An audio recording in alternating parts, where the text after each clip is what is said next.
Hello and welcome back to Stanley Parable Ultra Deluxe. It's been quite a while and I've forgotten most of the things that happened.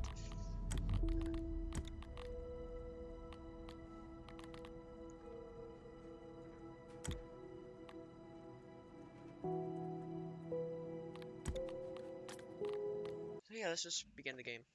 Oh, welcome back to Stanley Parable 2. As it says on the loading screen, as it said on the menu screen. This is the story of a man.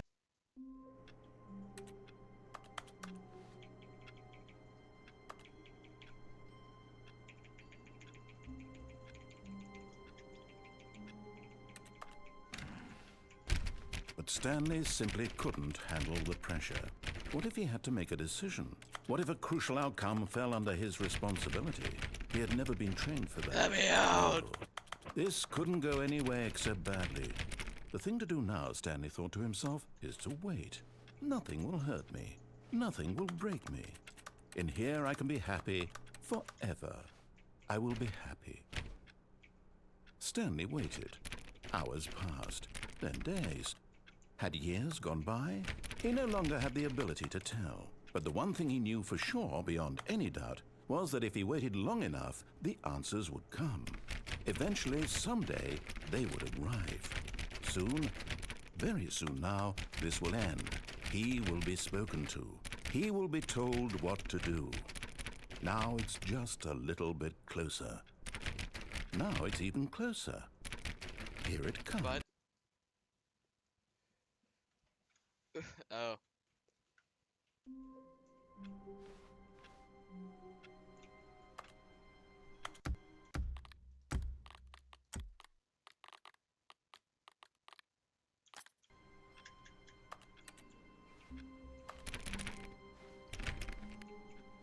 All of his co-workers were gone. What could it mean? Stanley decided to go to the meeting room. Perhaps he had simply missed a memo. No matter how hard Stanley looked, he couldn't find a trace of his co-workers. Get it. At first, Stanley assumed he'd broken the map until he heard this narration and realized it was part of the game's design all along. He then praised the game for its insightful and witty commentary into the nature of video game structure and its examination of structural narrative tropes. So, holy now shit. that you're here, what do you Just think? said what I was thinking. Isn't this a fun and unique place to be? No! Why don't we take a minute just to drink it all in? I'm drinking the soda. Okay, I'm over it now. What do you think? Are you sick of this gag yet? No. Ah, then in that case, we'll continue. But now, here comes the real question. What do you think would have happened if you had told me that you wanted this to stop? Do you think it would have been particularly different? Would I have taken the same idea but rephrased it superficially to fit that answer? Perhaps you never would even have thought of it if I hadn't brought up the issue in the first place. Oh, now think about it. Will it be worth it for you to restart and then come back here just to do the other option? Clearly, this whole gag takes some time. What if the other option is even longer? How long will you spend in total just to have heard all the narration? Oh, and this is rich. Perhaps you've just played the other option, and now you've come to see what happens in this one. So, what do you think? Which choice was the better one? Imagine if you had selected continue on your first playthrough, how tantalizing it would be not knowing what happens when you pick the other option. Indeed, you are one of the lucky ones. Though if the other option is really miserable to listen to, then perhaps you're not. In fact, I'm just going to say that no one who's listening to this is lucky. Well now, I've built up the other option so much that I'm going to stop talking and leave you to your decision whether to come back here, continue with the game, or just sit in this spot forever and ever. Cheers.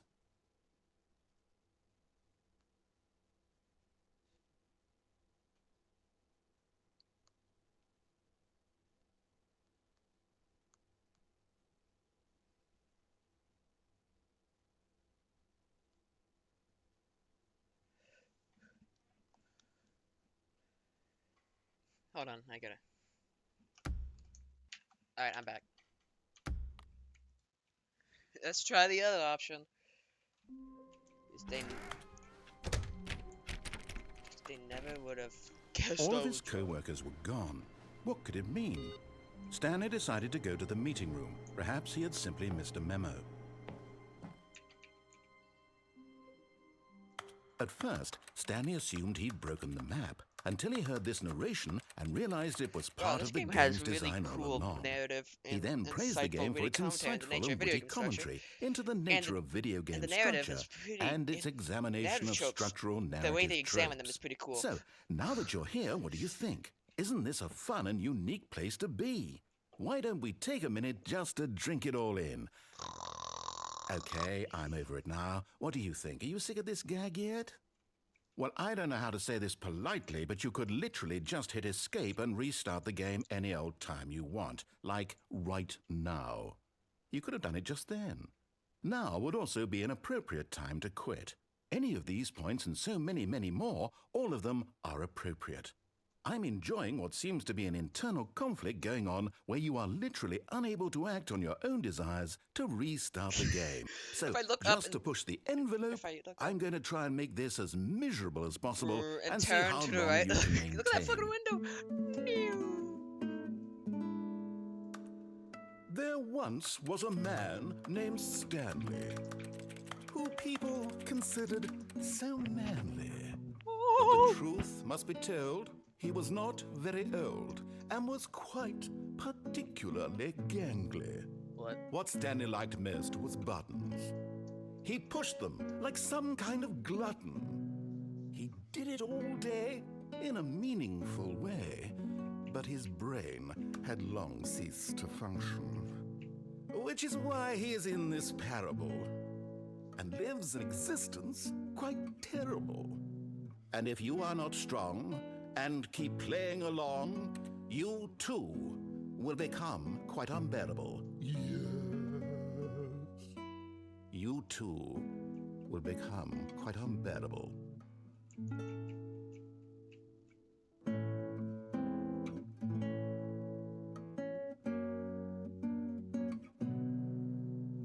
Currently have a fly problem in my house.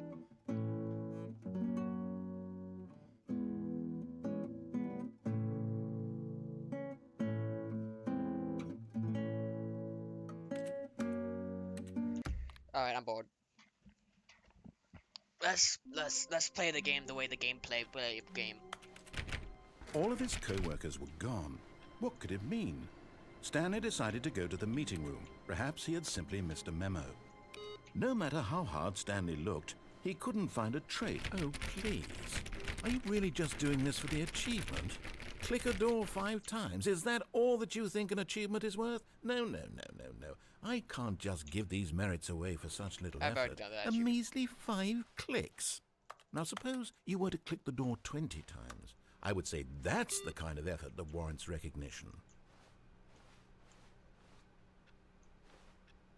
The bucket.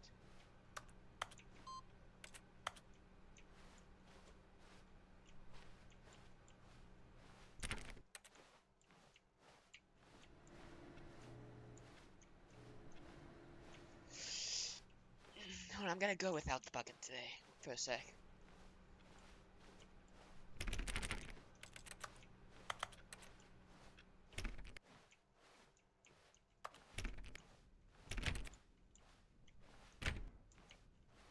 When Stanley came to a set of 2 open doors, he entered the door on his left. This was not the correct way to the meeting room, and Stanley knew it perfectly well. Perhaps he wanted to stop by the employee lounge first, just to admire it. I've completely forgotten what I have and have not done. Truly a room worth admiring. It had really been worth the detour after all, just to spend a few moments here in this immaculate, beautiful, but eager to get back to business, Stanley took the first open door on his left.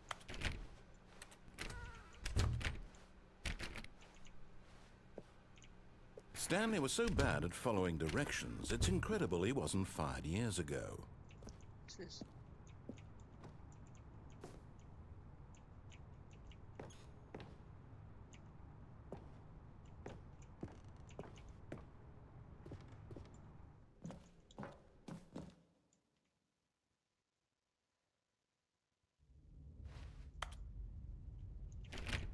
What? Stanley had now gotten himself so far off the beaten path that it seemed the office had begun. So far off the beaten path that it seemed the office had begun. So far off the beaten path that it seemed the office had begun. So far off the beaten path that it seemed the office had begun. You didn't think I was actually just a recording, did you? What a silly and trite explanation that would be. All the back and forth between you and me, all the absurd adventures we've been through, and it all turns out I'm just a tape recording? It was all just in Stanley's head.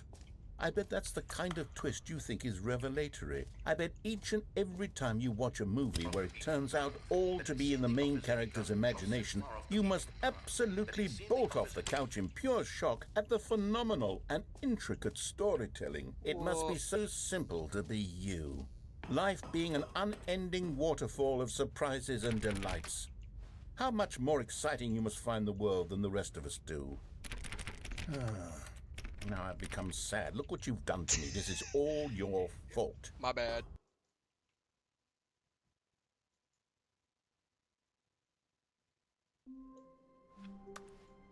Stanley had never seen the office this brightly lit. Was it a sign of something? He hoped it was. He hoped very much that it was.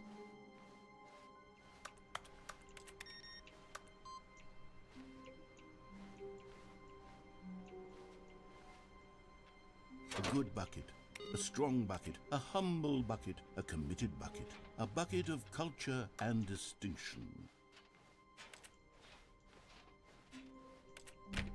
My bucket. Stanley clutched the bucket tightly to his chest and entered the door on his left. This was not the correct way to the meeting room, but Stanley had felt the bucket calling to him, telling him that the employee lounge was simply the place to be. And here it was. Had the bucket turned out to be correct? No, never mind.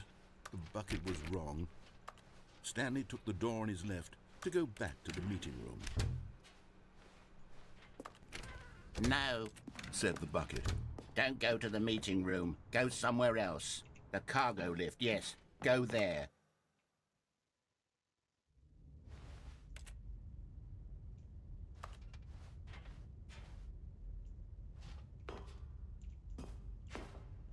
What? I can't remember if I've already done this, so this seems all new to me.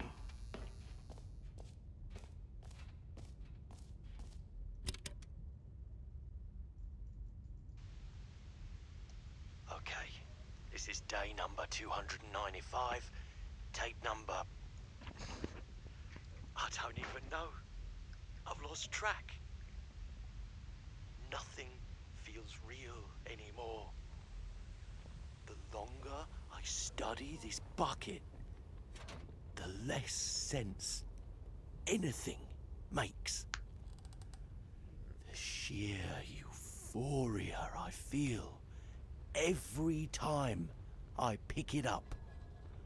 No matter how many times I've done it, it's always the same feeling. This is Stanley talking. And the emptiness in my chest when I set it down. It doesn't make sense.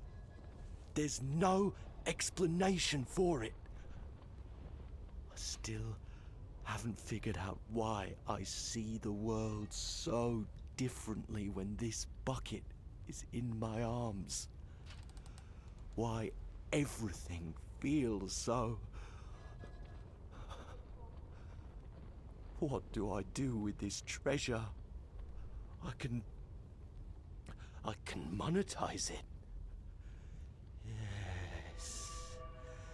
It's unthinkable the amounts of money people will pay for even just an hour with the bucket. True.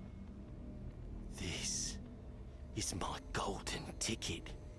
But I have to be careful, because as soon as this gets out, there's going to be a target on my back. Even now, I don't know who might be trying to get... What's that? Who's there? Camporata.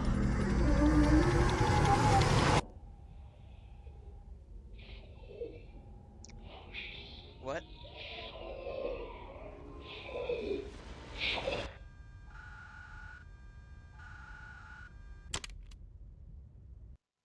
the fuck?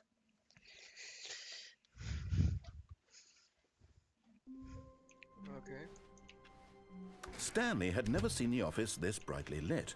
Was it a sign of something? He hoped it was. He hoped very much that it was.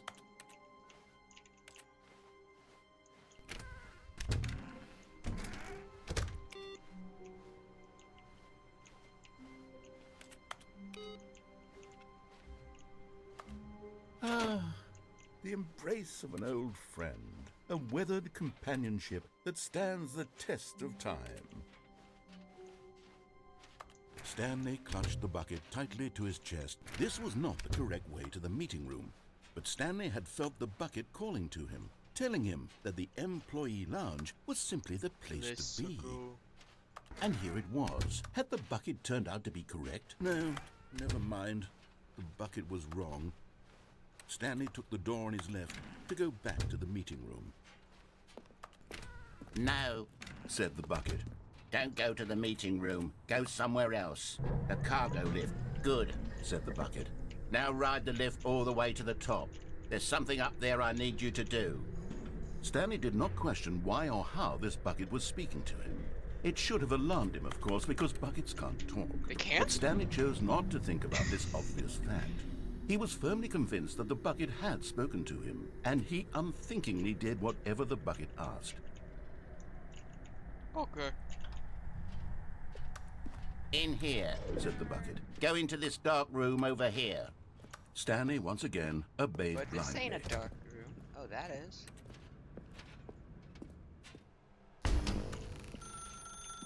Now pick up the phone. Said the bucket.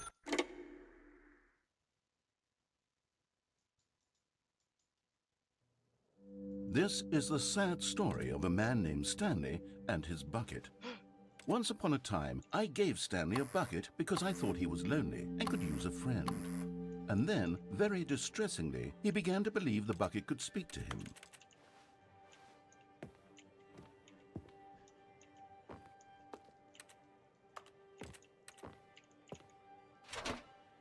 Hey, hello, Stanley. It's me, your bucket. Press R to take me The away. Stanley Parable Reassurance Bucket was merely meant to provide the comforting glow of companionship. It doesn't literally talk and give you orders. Whatever Stanley is hearing the bucket say to him is just in his head. Take me back home with you. Lately, I've been concerned about him. Wouldn't you be concerned as well? To see him delusional like this, obsessing over an inanimate metal object? I want to say something to him, but I don't know how I can convince him. I don't know if he'll listen to me. First you to go back to work. Oh, I'll try anyway. Stanley, can you hear me? Listen to me. It's just a bucket. It can't think, it can't talk. All it will ever truly do for you is effectively transfer a liquid from one location to a different location. That's it. It doesn't do anything else. Don't listen to the loud man. Press T2 for us to go back home. You see, he's not listening. Oh shit, this He's big still guy taking knife. orders from the bucket. You know, once upon a time it was me he took orders from, me he trusted and listened to. Now all he cares about is his awful bucket, this stupid hunk of metal.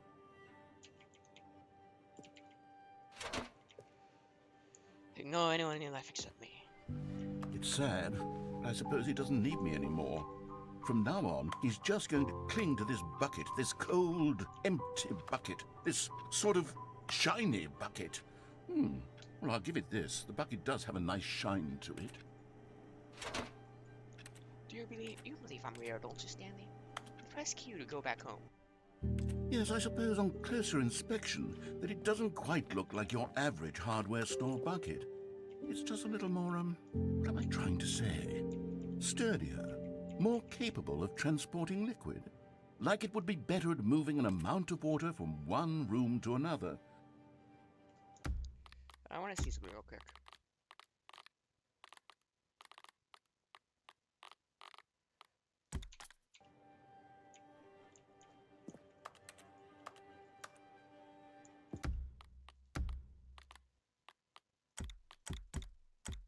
First person Joe's favorite. Play the game. Window.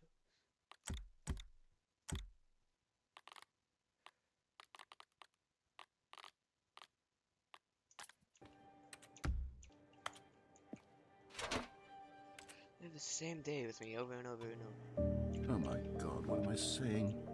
Better at carrying water from room to room. It's a bucket. It's literally just a bucket. Why do I feel some need to point out the ways in which it's so much more than just a regular bucket?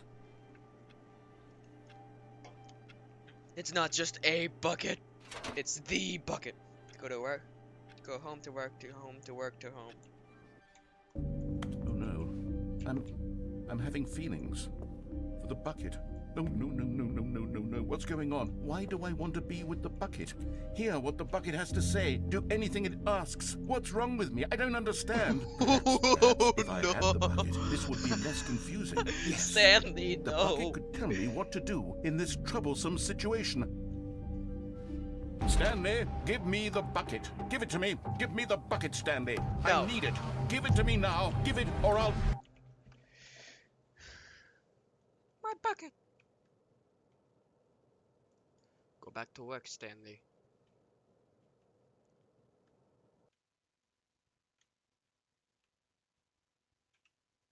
You tried taking my...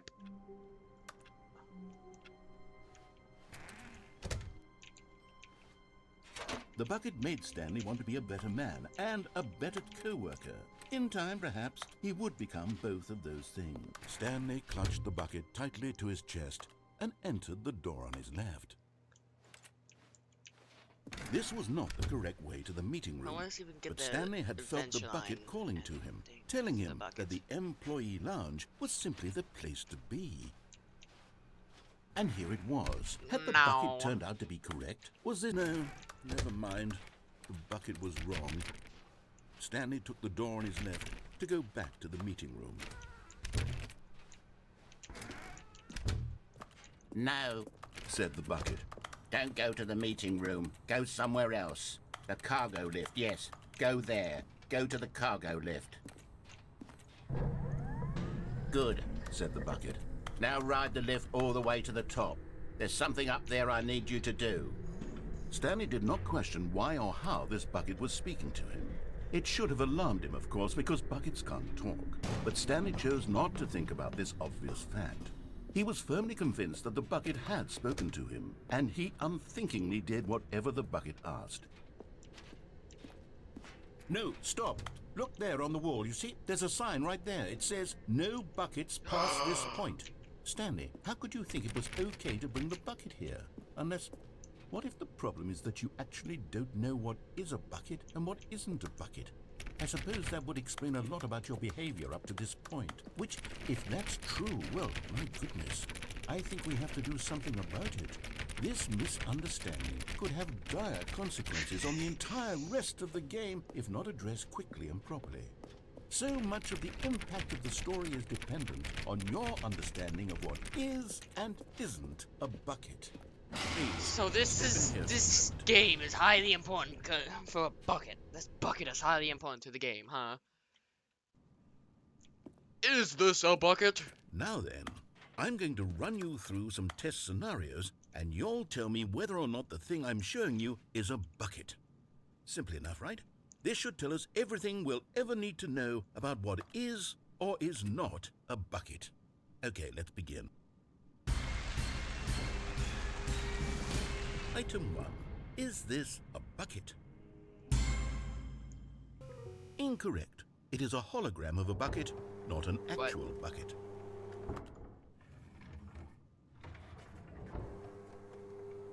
Item 2. Is this a bucket? Incorrect. It is a 3D printed recreation of a bucket, not an actual bucket.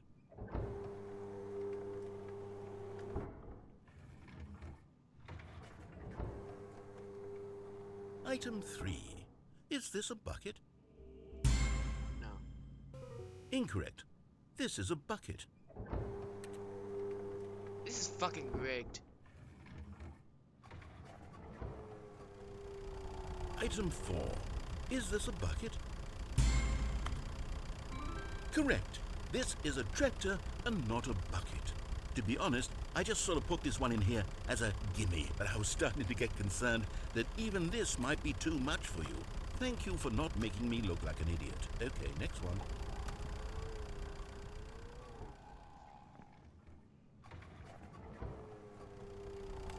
Is this a bucket? Incorrect. This is a bucket. What?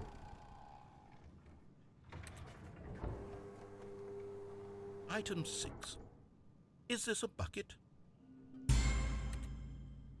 Trick question. Both. Gotcha.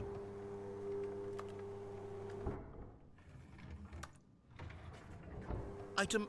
Wait, hold on. I can't find the next one. Let me see. It should be around here somewhere.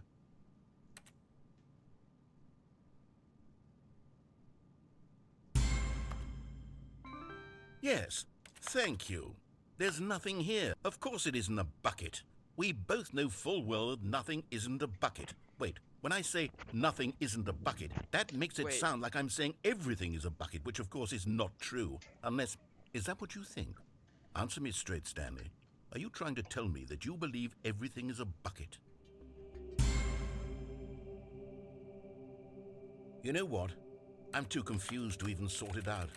I've lost all sense of perspective. What is a bucket? What isn't a bucket? Mere moments ago I could answer these questions with confidence. And yet now I'm somewhat adrift. Do any of us know what a bucket is? Am I a bucket? Stanley, I can't keep doing this. I'm losing myself, and myself was all I ever had to begin with. I'm afraid the bucket is threatening to tear our relationship apart. I can't have that. I'm sorry. But I'm going to erase all buckets from the game entirely. Okay. You what? Here we go.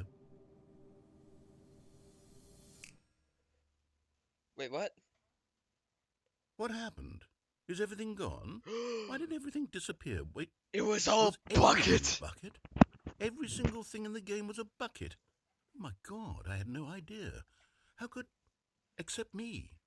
I'm not a bucket after all. And you, Stanley, you're still here. You're not a bucket either. Oh, this is wonderful news. We're not buckets. Yes, I actually feel much more at ease right now. It's delightful to get some clarity on that issue. But it doesn't change the fact that we haven't got a game. So, tell you what. I'll reset everything and we'll put back all of the buckets, okay? And we'll know that it's all a bucket. But if you run into anyone else, maybe don't mention that. Who knows what that information might do to a person. All right, here we go. The end is bucket. The end is bucket. Would have been funnier if the noise said, "The end is buckets. The end is buckets."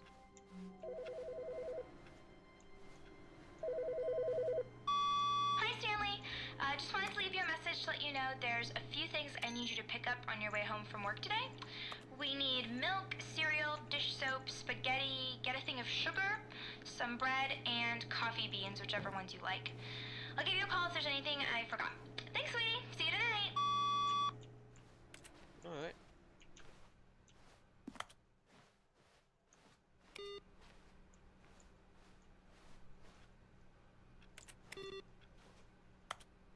Not everyone is so lucky to have a bucket, but Stanley is a very lucky fellow. Very lucky indeed. Yes. Stanley clutched the bucket tightly to his chest and entered the door on his left.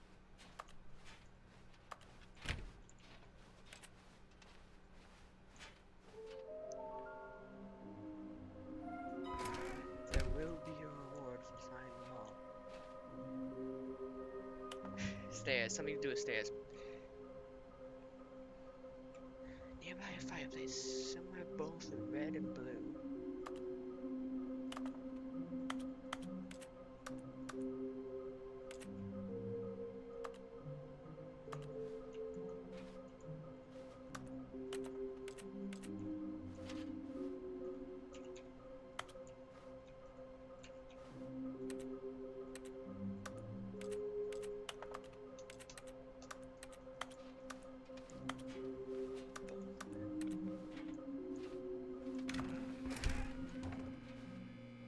Oh, Stanley, can you feel it?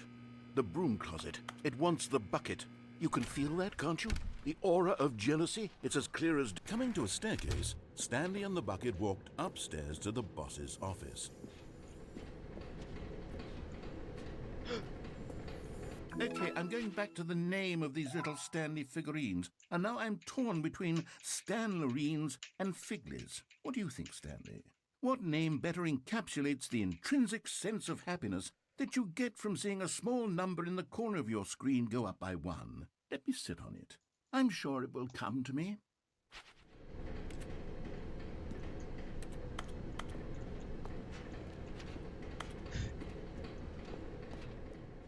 Do you think if the game gets like had a pre-order, do you think it would be like the pre-order bonus, like the collector's edition, would be bucket? I got the feeling Mondays for stealing, but not yours, of course. That's a lovely price. I have no idea what the fuck that means.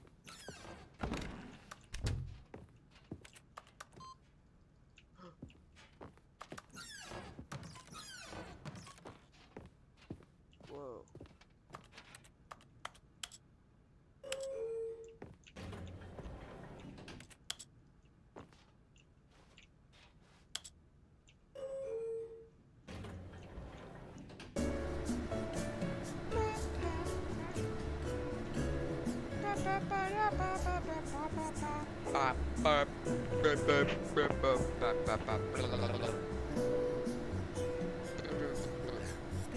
Well, that's one shiny ass note.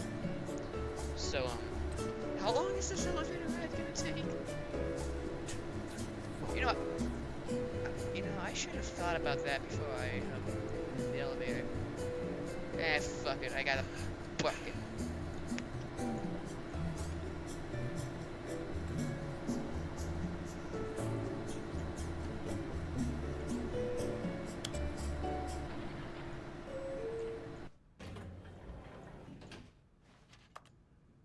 Fuck.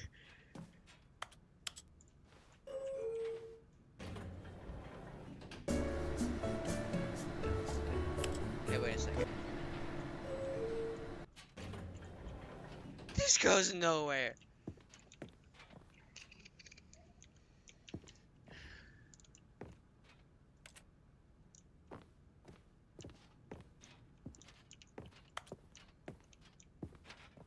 Stepping into his manager's office, Stanley was once again stunned to discover not an indication of any human life.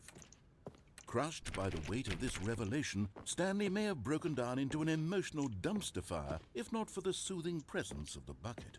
Even now, in his darkest of hours, did the bucket's warmth and guiding light pierce the dark clouds of confusion and chaos. It would be with him always. The bucket would, and he knew it. The two of them were inseparable. At this point, Stanley was so absorbed in the tender spiritual connection he shared with the bucket that he didn't notice the keypad behind the boss's desk. Nor in his bliss of simply being near the bucket did he have any notion that the PIN number for the keypad was 2845. But Stanley guessed the correct code by sheer luck. Was it that the bucket knew all along? Was the bucket guiding him? Yes, this is certainly the most logical explanation.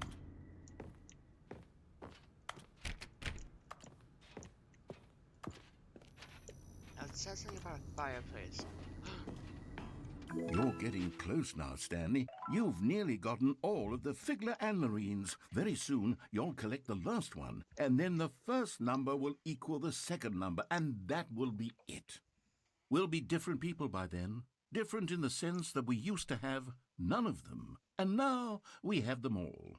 You can't go back to when you had no Figler and Marines. None of us can. Okay. Let's do this. That's not somewhere both red and blue.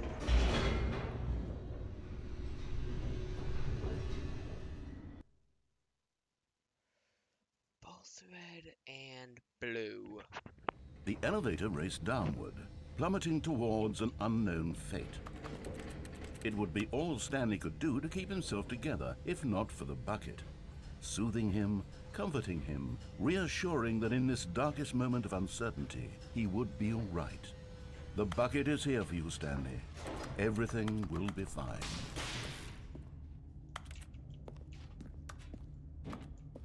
Stanley and the bucket walked straight ahead through the large door that read, mind control facility.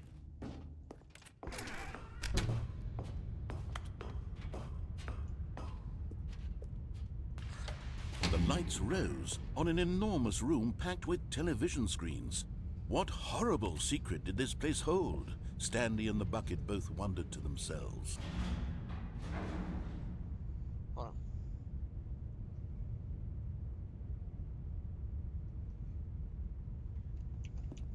Alright, I'm back.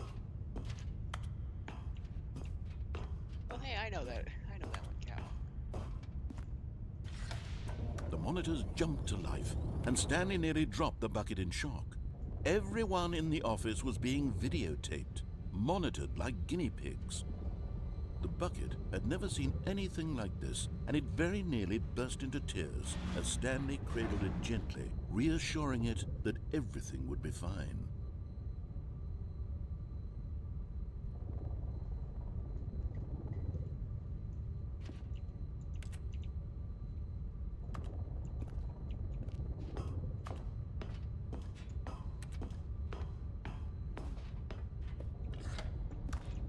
Was the bucket under the mind control facility's influence as well? Had the bucket been told to do things it didn't wish to do?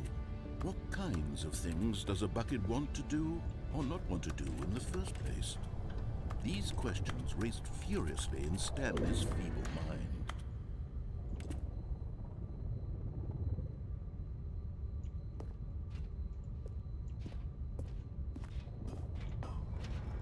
No!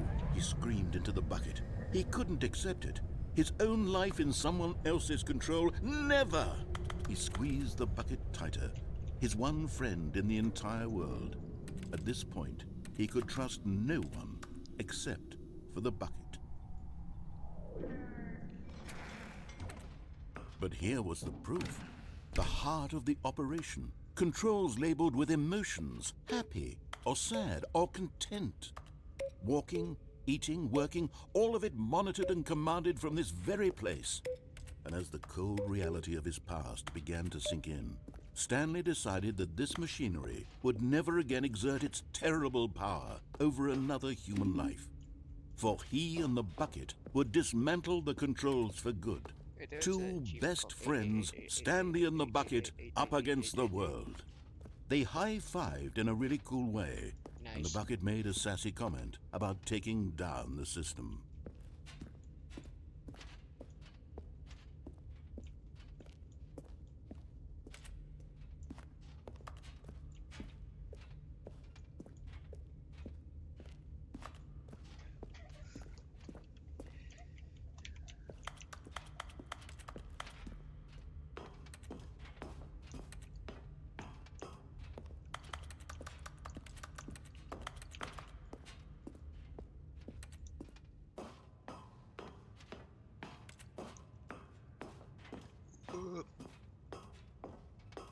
When at last they came to the source,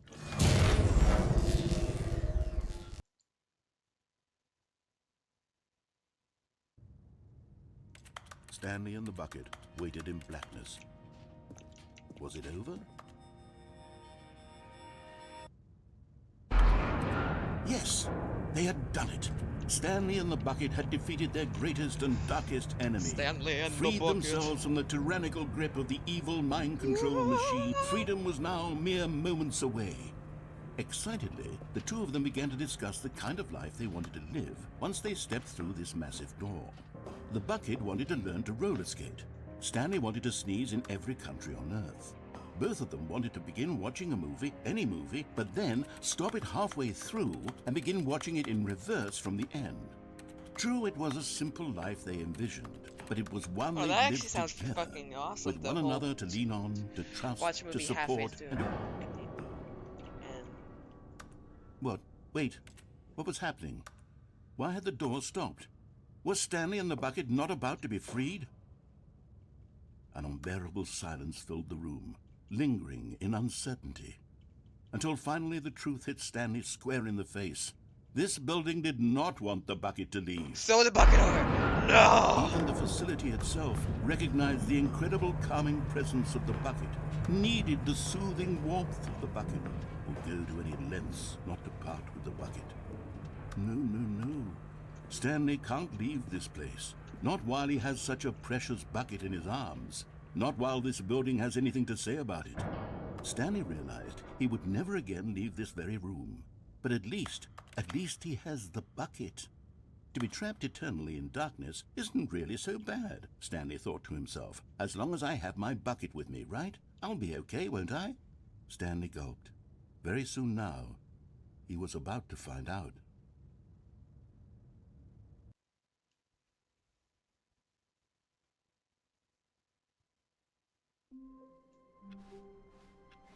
Someone was following Stanley. He was sure of it. If he checked over his shoulder now, he would surely catch them. It was only a matter of time. What the fuck?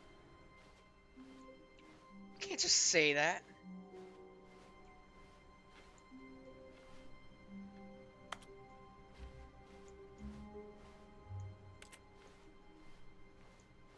It takes a lot of humility to carry a bucket so magnificent. Stanley checked his ego and then proceeded onward.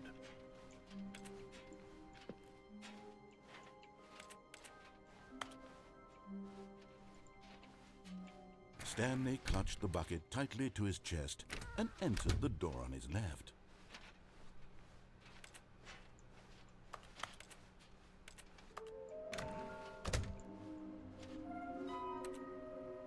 Somewhere to do with somewhere both red and blue.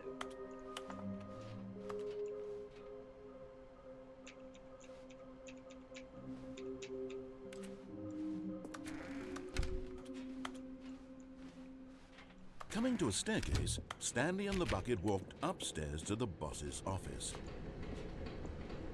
But Stanley just couldn't do it. He considered the possibility of facing his boss, admitting he had left his post during work hours. He might be fired for that. And in such a competitive economy, why had he taken that risk? All because he believed everyone had vanished? His boss would think he was crazy. And then something occurred to Stanley. Maybe, he thought to himself, maybe I am crazy. He looked down at the bucket in his arms. Am I crazy? He asked the bucket. The bucket returned his gaze, but said nothing at all. That's strange, Stanley thought. Usually the bucket is a source of guidance and wisdom for me in difficult times such as these. He held the bucket close, yet felt none of its familiar reassurance and comfort. And that's when Stanley realized, this isn't my bucket. It's just a normal, everyday bucket. Someone else's bucket, perhaps. How did I end up with someone else's bucket? This is all terribly wrong. Surely no good would come from this. Who knows what sorts of bizarre hallucinations Stanley might experience without the psychologically grounding presence of his bucket. And indeed, now he noticed that the rooms were repeating, which was, of course, very odd. My Now bucket. he felt himself floating off the ground. Oh, gracious, he exclaimed. Without my bucket, I've gone truly mad. Where is it? I must find it. Far off in the distance now, he heard it, calling to him. Stanley! Stanley, it's me! The bucket! It's the Could it truly be? bucket! He rushed forward from room to room, passing by one bucket after the next. None of them were his. None of them were his special bucket. Come to me, Stanley! Find me! My bucket! He had to find the bucket. He had to return to his old friend. It was the only way to truly restore his sanity. And then suddenly, he froze dead in his tracks. He knew where the voice of the bucket had been coming from. The real bucket was inside of him all along. It was incredibly painful. Wait, what? Stanley doubled over in agony and blacked out.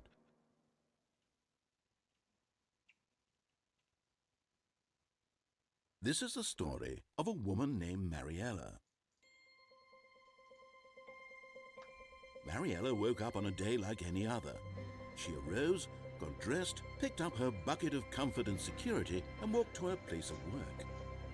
But on this particular day, her walk was interrupted by the body of a man who had stumbled through town, talking and screaming to himself, and then collapsed dead on the sidewalk.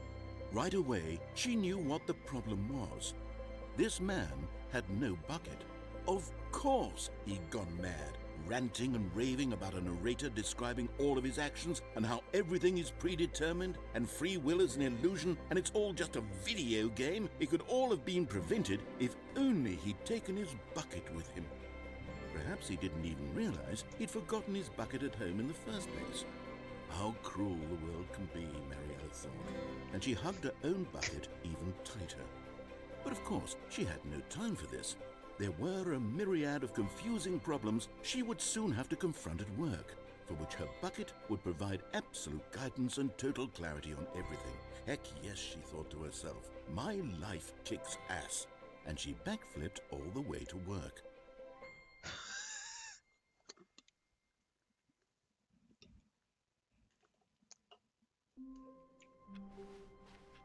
How wonderful. Stanley was alone. Finally. This is great, he thought to himself. This is what I've wanted all along. I got what I wanted.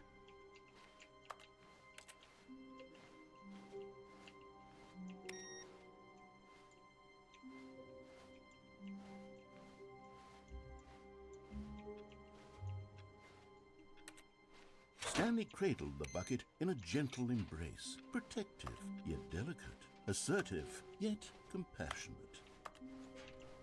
Stanley clutched the bucket tightly to his... This was not the correct way to the meeting room, but Stanley had felt the bucket calling to him, telling him that the employee lounge was simply the place to be. And here it was. Had the bucket turned out to be correct? No, never mind. The bucket was wrong. Stanley took the door on his left to go back to the meeting room. No, Said the bucket. don't go to the meeting room. If I Go tried somewhere the- else. what if I do the the- cargo lift, yes. Good. Said the bucket. Now ride the lift all the way to the top. There's something up there I need you to do. Stanley did not question why or how this bucket was speaking to him. It should have alarmed him, of course, because buckets can't talk. But Stanley chose not to think about this obvious fact. He was firmly convinced that the bucket had spoken to him, and he unthinkingly did whatever the bucket asked.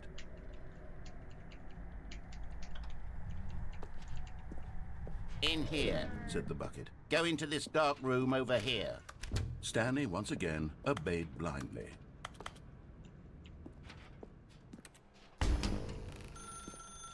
Now pick up the phone. Whoa, hold on. Why did you unplug the phone? Were you trying to resist the bucket's orders? Stanley, I was joking. Obviously, the bucket isn't talking to you and telling you to do things. Buckets can't talk. It was a joke. Don't you get the joke? It's funny, Stanley. A talking bucket. Can't you see? Oh, goodness. I must have really bungled up the delivery if you actually took me seriously. Where did I mess up the joke? Should I have paused for longer or spoken quicker? Comedic timing is so difficult. I wish I were better at it. But there isn't exactly an instructional video on comedy that one can watch to fully... Oh, wait, yes, there is. Oh. It's sitting right here. Let's take a look. What is comedic timing? What is comedic timing? How does it work? How long should it last? How can it be used to effectively silence your political enemies? And more importantly, can it be taught in its entirety within 90 seconds? Thankfully, the answer to all of these questions is yes. Let's dive deeper. If you've ever told a joke or made someone laugh, in all likelihood, you did it while standing 50 to 80 centimeters from them in a room of no more than 76 degrees Fahrenheit, with one of your arms raised straight upward at a 15-degree angle from your body. These are the optimal conditions for good comedic timing. To begin the joke, start by stating and spelling your name. Next, provide a brief synopsis of the joke, including the specific times at which the recipient of the joke will laugh, and then spell out your name a second time. With these steps complete, it's time to begin the humor. Speak the entire joke in no more than 18 seconds and no less than 13 and a half, pausing only for bathroom breaks when necessary. When the joke has concluded, it is customary to inform your listener that the joke is over by declaring in your loudest possible voice, "I'm Dunny with the funny." Let's practice screaming, I'm Denny with the funny now. I'm Johnny with the funny. Good. This saying is a perfect example of expectations management, which is the cornerstone of good comedy. Finally, I can't tell it's if time to hand out surveys. I can't tell if Collecting it was hard data from your like, audience on how this wrapped thing's they on. I were just don't know throughout the if it joke was is the actually, only way to or if grow it or just learn had as a comedian. actual comedic An timing. effective survey should be no less than 10 pages long and should include the same question reprinted several times, just to ensure the survey taker is actually paying attention and not simply filling in answers at random. And that's all there is. With these strategies at your disposal, you'll have audiences doubled over in laughter and even tripled over in laughter in no time at all. Just remember to let them stop laughing at some point, you gut-busting little scamp. After all, we're each of us needed on the front lines of the war to fight the 12-legged invader who threaten our very existence, and who very likely die in a hailstorm of bullets and mandibles. All of us must be prepared to give our lives to this noble cause, just as our children must do after us, and their children after them. Godspeed, and may Earth reign supreme.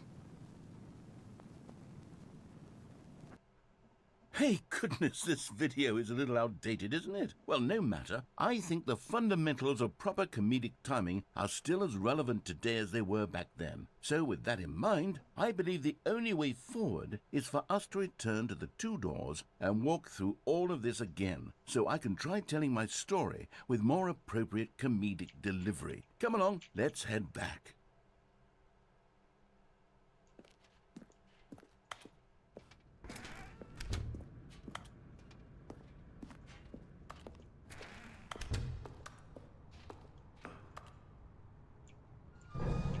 I can feel it.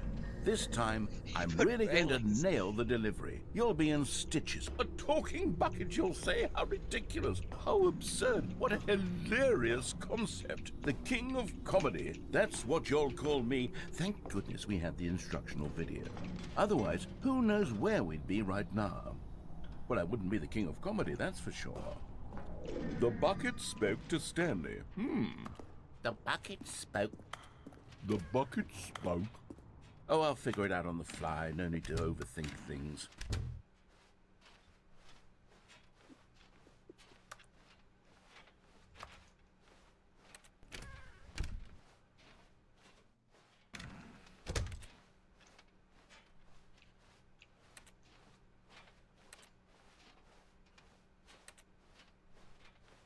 Here we go. You ready?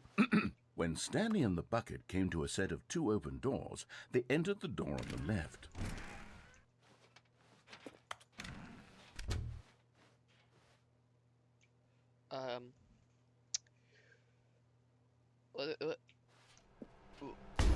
What? We're back at the phone already? No, what's going on? There was supposed to be several rooms leading up to this. There was supposed to be a build-up to this point, a dramatic display of remarkable comedic wit which culminates in this scene with the phone. But now the timing's completely off. The joke will never land. Well, not the way it was meant to.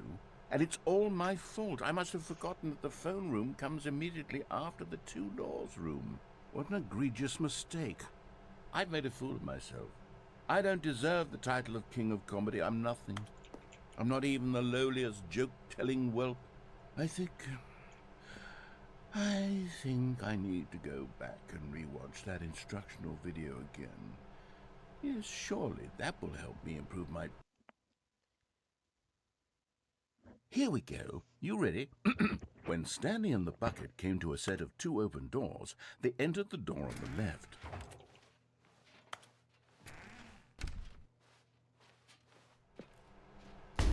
What?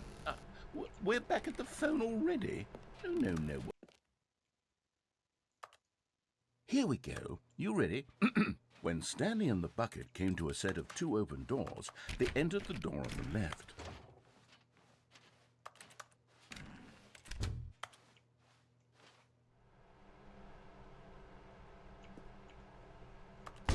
What? We're back at the phone already? No. Here we go. You ready? When Okay, I guess Stanley we'll and go the along. bucket came to a set of 2 open doors, they entered the door on the left. No, no, no, no, no. You were supposed to go through the door on the right, leading back to the phone. Did you not even look at the instructional video? I think this is all covered very clearly. There's no way I can make the comedic timing I work now. It's tried. done. The joke is completely done and over. It's all your fault, Stanley. I'm going to be ridiculed in the community of other joke writers. I'm going to be shamed at every one of our meetings from now on. All because you couldn't watch a simple video and take a hint. Are you proud of yourself for bringing me down, Stanley? Are you proud? Stanley, you love the bucket so much it's like you...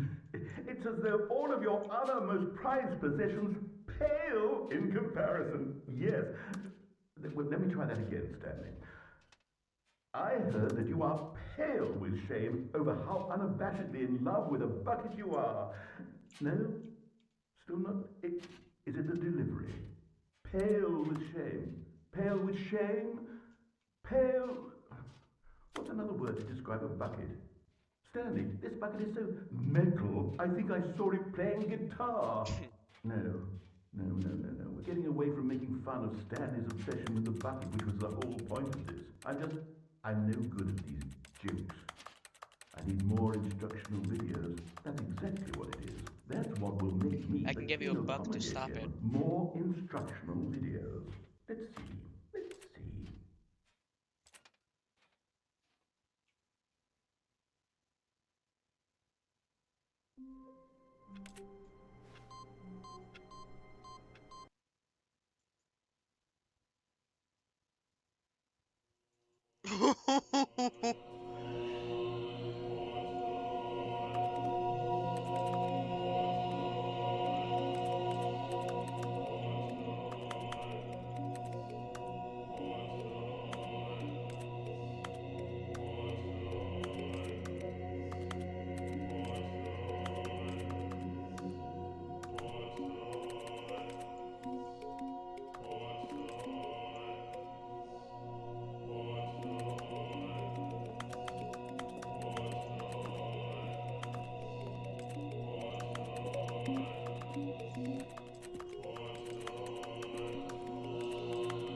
Alright, I don't know what the fuck.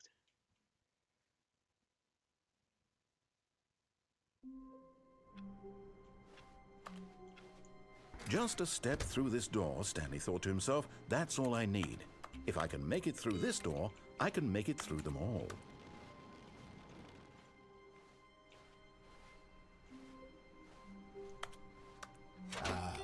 Stanley's bucket, the only co-worker he would ever truly need.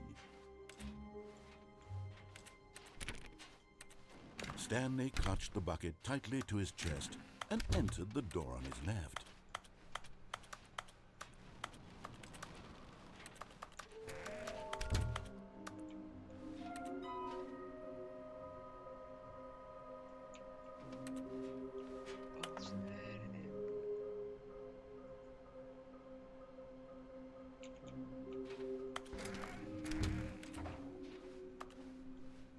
Coming to a staircase, Stanley and the bucket walked upstairs to the boss's office.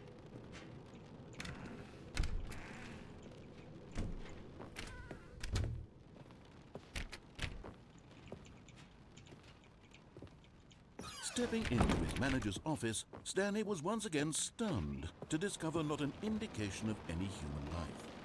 Crushed by the weight of this revelation, Stanley may have broken down into an emotional dumpster fire if not for the soothing presence of the bucket. But Stanley guessed the correct code by sheer luck. Was it that the bucket knew all along? Was the bucket guiding him? Yes, this is certainly the most logical explanation.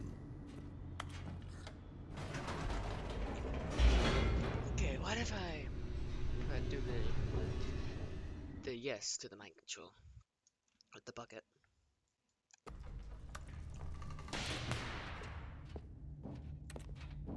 Stanley and the bucket walked straight ahead through the large door that read Mind Then I'll try escape Control with the bucket. Facility.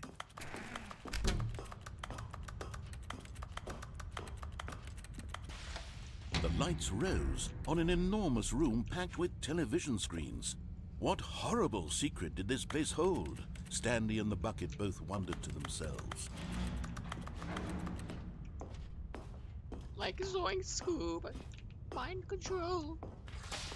The monitors jumped to life, and Stanley nearly dropped the bucket in shock. Everyone in the office was being videotaped, monitored like guinea pigs. The bucket had never seen anything like this, and it very nearly burst into tears as Stanley cradled it gently, reassuring it that everything would be fine. Was the bucket under the mind control facility's influence as well? Had the bucket been told to do things it didn't wish to do? What kinds of things does a bucket want to do or not want to do in the first place? These questions raced furiously in Stanley's feeble mind. No! He screamed into the bucket. He couldn't accept it. His own life in someone else's control, never! He squeezed the bucket tighter. His one friend in the entire world. At this point, he could trust no one except for the bucket. Trust only the bucket. But here was the proof. The heart of the operation. Controls labeled with emotions, happy or sad or content. Walking, eating, working, all of it monitored and commanded from this very place. And as the cold reality of his past began to sink in, Stanley decided that this machinery... But at the last second, the bucket jumped in and pressed the button to turn on the controls. Stanley gasped in horror. Had this been the bucket's plan all along? To take over the machine and claim the power for itself? How could the bucket have betrayed him like this? Stanley was prepared to throw the bucket away in disgust when suddenly an image appeared upon the enormous screen. Birds. Silly birds. The control buttons became active again.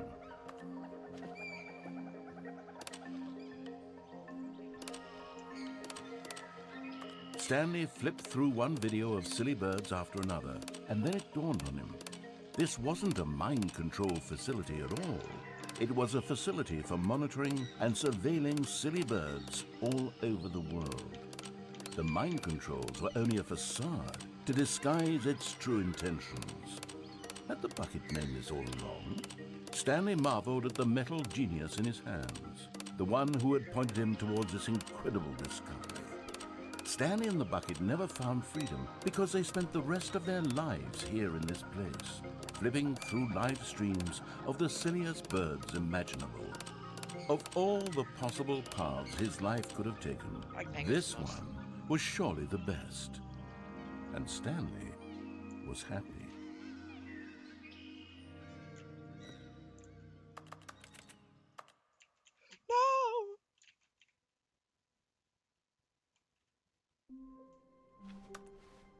Someone was following Stanley. He was sure of it. If he checked over his shoulder now, he would surely catch them. It was only a matter of time.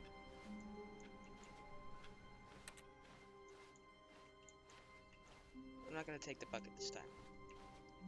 When Stanley came Both to a red set of and two blue, I open think doors, this that's- was not the correct way to the meeting room, I'm and pretty Stanley sure knew that's it in one of these perfectly well. ones.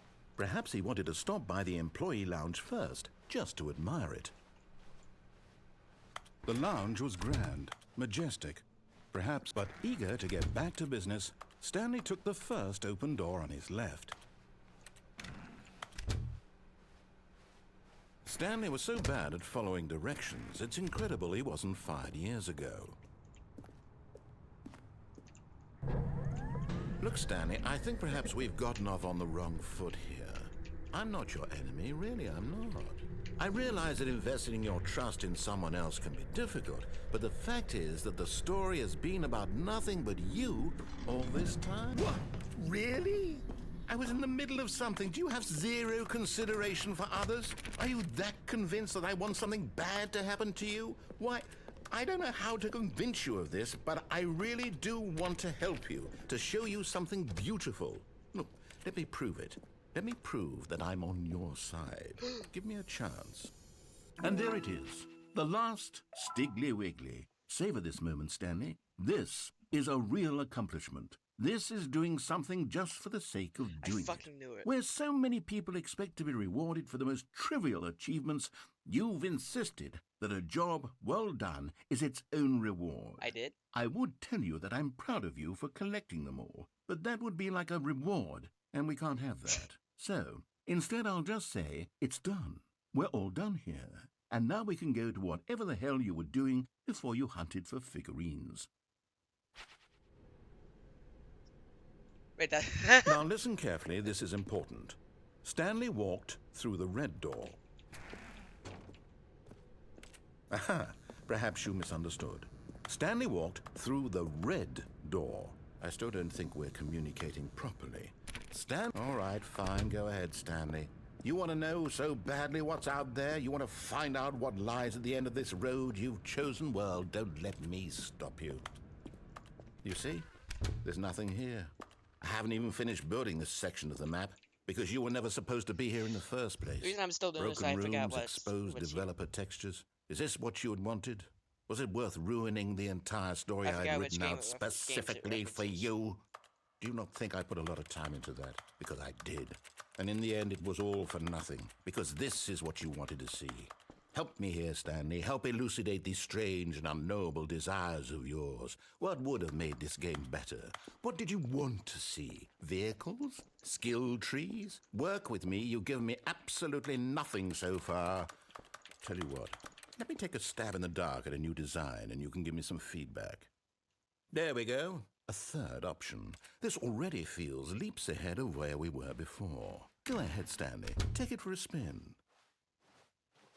Okay, I'm going to stop you there. Now, tell me about your experience with this new version.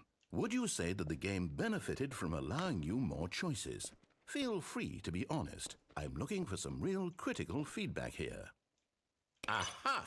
You see, I knew I was onto something. Yeah. Where do these flashes of inspiration come from? How did I know the game needed a third door? Well, it's instinct mostly, a calling in your gut. I really couldn't say where the idea came from, except that I felt it in my soul. You can't teach that, Stanley. Don't even try. Here, based on the data from your previous playthrough, I've compiled a new version. And to be perfectly candid, I think I've knocked it out of the park with this one. Let's take a look.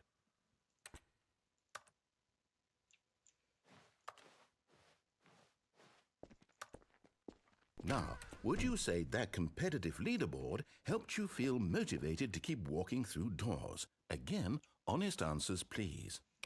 Hey, I nearly forgot. I've got a prototype of a new game I've been working on, and now would be a lovely opportunity to give it some playtesting. You wouldn't mind taking a look at it, would you? Perfect. Let me boot it up. In this game, the baby crawls left towards danger.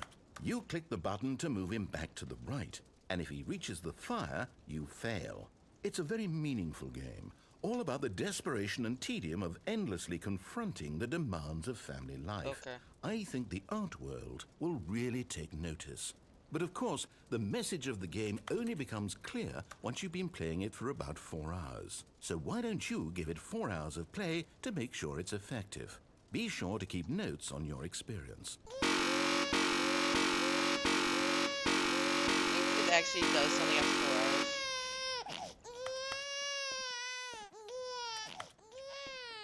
You heartless bastard. Did you do it because you hate babies or purely to spite me?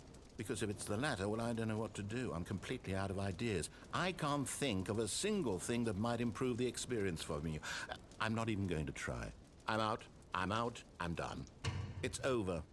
Thank you for playing. Your input was extremely valuable. Oh, hey, since my game was so awful, why don't we play someone else's game? Just to ease the pain. Let's see. What do we have here? Yes, this seems like it'll work. Let's give it a shot.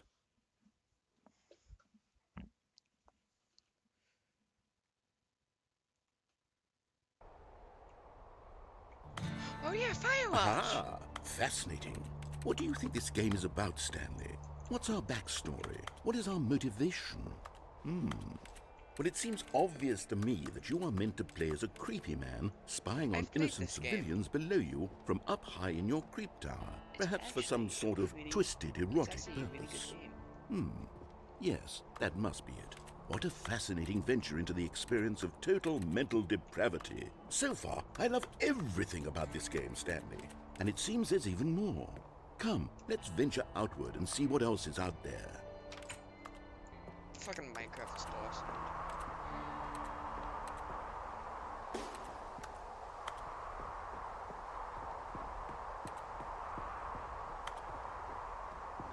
Oh no.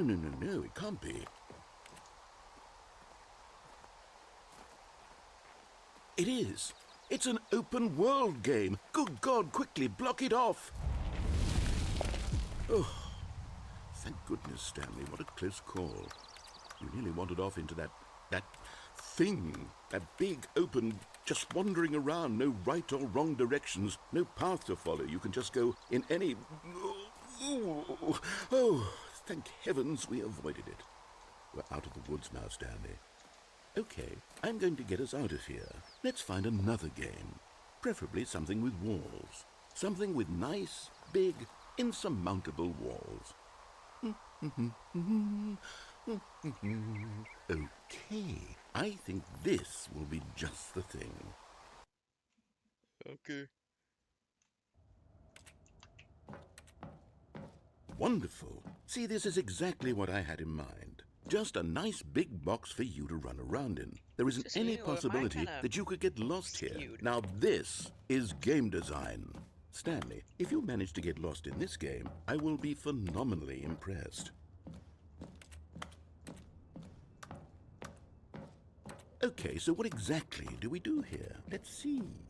There are lots of cars here in the back, but obviously there's no racetrack. Okay, I'm seeing that there's a ball of some kind back here. Is this game sports ball? Stanley, I think it's sports ball. Oh, what fun. We shall run the bases and do a touchdown together?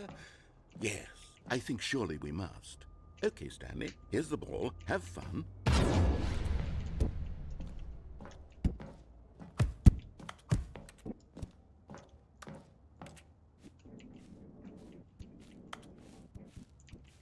Are you doing it? Are you winning? Is this fun? Is it better than my miserable little story that I worked so hard on? Stanley, I have a thought. And I realize I'm not a sportsologist, but if one ball generates a certain amount of raw adrenal pleasure, then surely multiple balls makes for an even more euphoric sports experience. I'm going to try it out. Here comes another ball. Yes!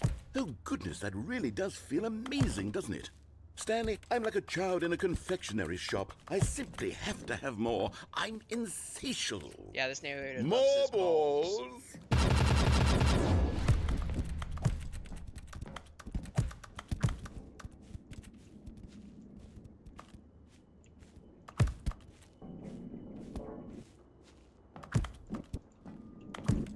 Are you enjoying this, Stanley? Are you having fun? Is this a real video game? Well, I sure hope you're having a good time, because guess what? It's over. That's right. Your little fun comes to an end. This is my game, and what I say goes. You get to have fun when I let... Hold on. What are you doing? Get him. Stanley, don't do that. I can't follow you there. I can't help you. How will you write a story without me?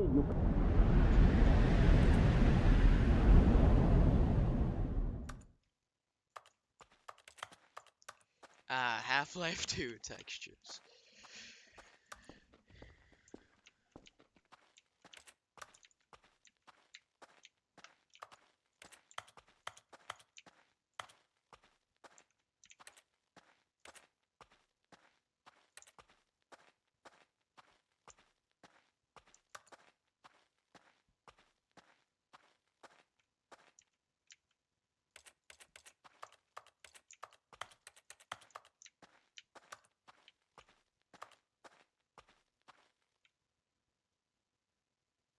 I wonder what he found. If what he wanted was to be the leading man in his own story, well, perhaps he's gotten it. Down in wherever he is right now. I wonder if he's happy with his choice. Yes. And if he's learned the heavy cost that comes with it. He'll understand soon what I was trying to tell him. He needs me. Someone who will wrap everything up at the end, to make sense out of the chaos and the fear and the confusion. That's who I am. That is what I mean to this world.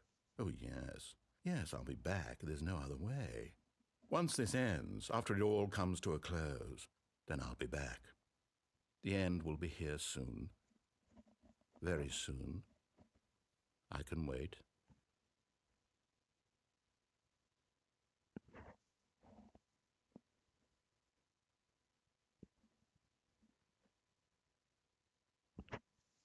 And here it is, the end.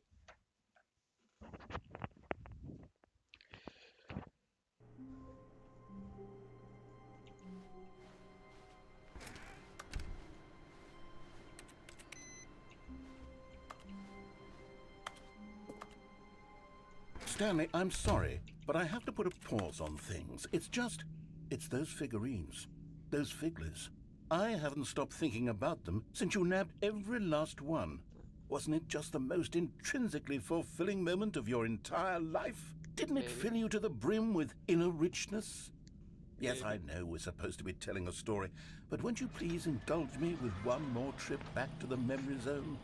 I would love nothing more than to revisit the figurines. Just one more time. It's memory zone again. I'm a ring when Stanley found the collectibles.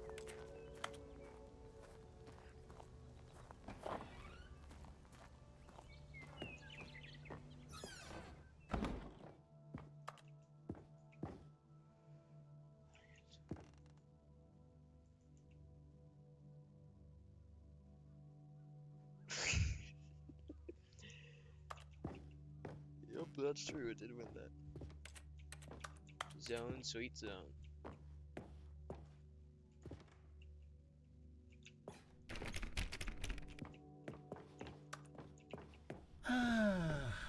Here's where it all began. The first collectible. Back then, we had no idea of how many of them we'd find. Sure, it said 6 right there on the screen, but how could we know for certain? We were so innocent. We'll never be like that again, Stanley.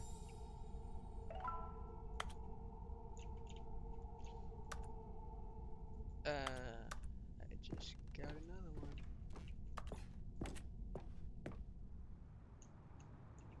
And here was a second Stanley. You found this one all on your own, just by poking around in the warehouse. You did that, Stanley. I'll be honest. Back then, I had no faith in you to find any of them, let alone 6. But you continue to surprise me in all sorts of mundane, unremarkable ways.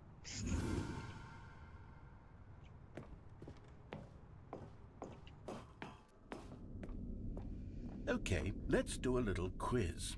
Which of these rooms was the room you found your third mini Stan? Can you remember?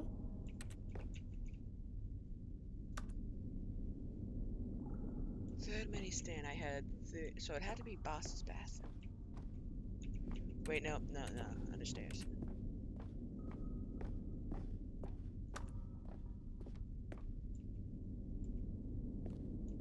No. Under the stairs was the fourth place you found a Figanley, not the third. Well, I guess perhaps I shouldn't be surprised. Memories like these are so precious and so cherished that they all just sort of blend together, don't they? You know what? if Under the Stairs feels like the third place you found a collectible, then who am I to go making judgments? Let's see, what came next? Oh yes, we found a Figley in this pink room. Oh well, I can't actually say I remember being in this room, but it's here in the memory zone, so it must have happened.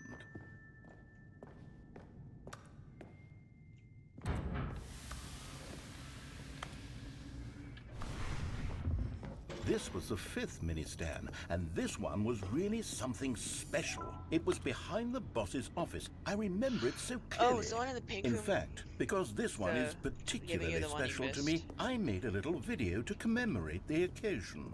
Enjoy.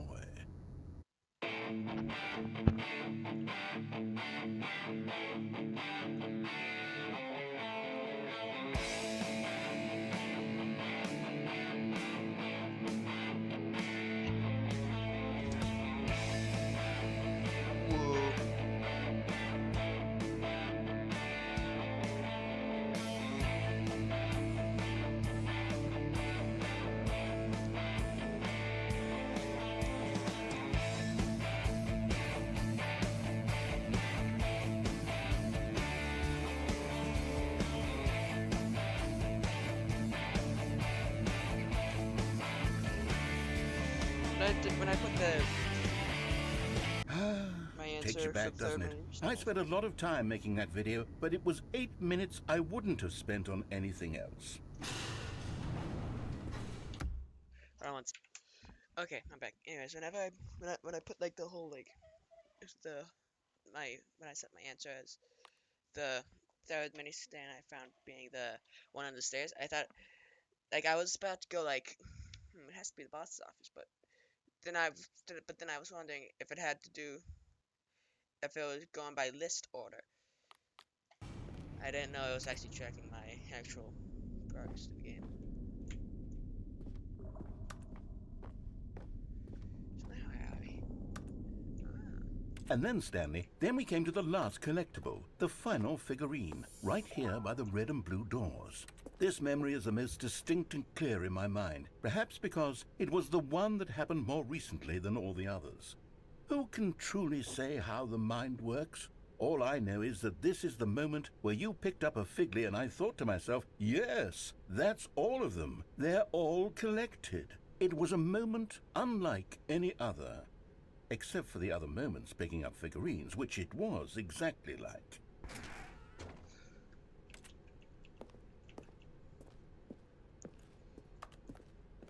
Alright. And then there was no more, because we've caught up to the present moment. Nothing left to do but move onward into the future. Goodbye, memory zone.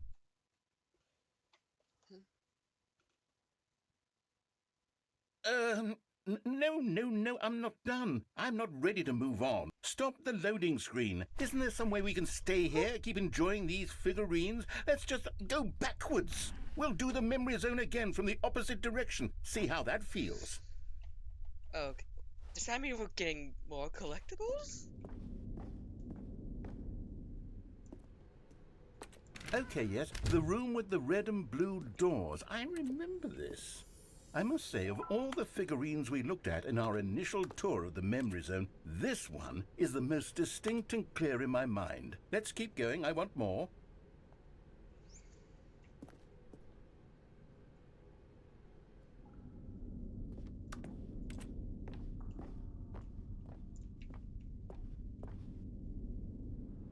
And here's where I made that video. Don't you remember the video we watched? Yeah.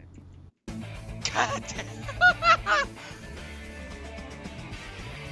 Yes, I love that video.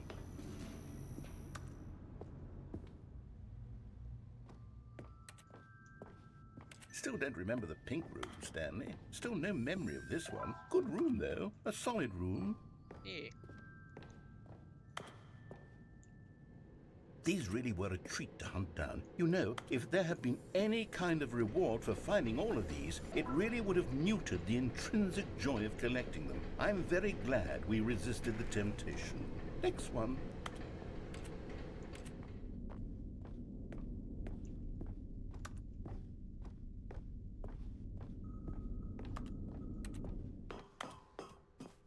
This was our second Figley. Don't you remember? Yes, I remember it too.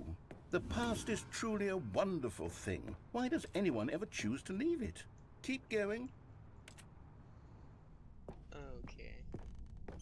This is it. The very first one we found in the exhibit where I introduced you to the figlarines. Oh, I want more memories, Stanley. I want to keep going. What else is there? What came before this?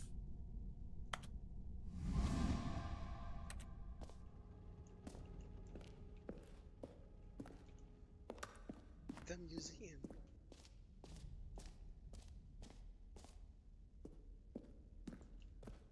Look, it's the terrible new content that we were originally sold on. I remember hating it back then, but time does put a rosy filter on everything.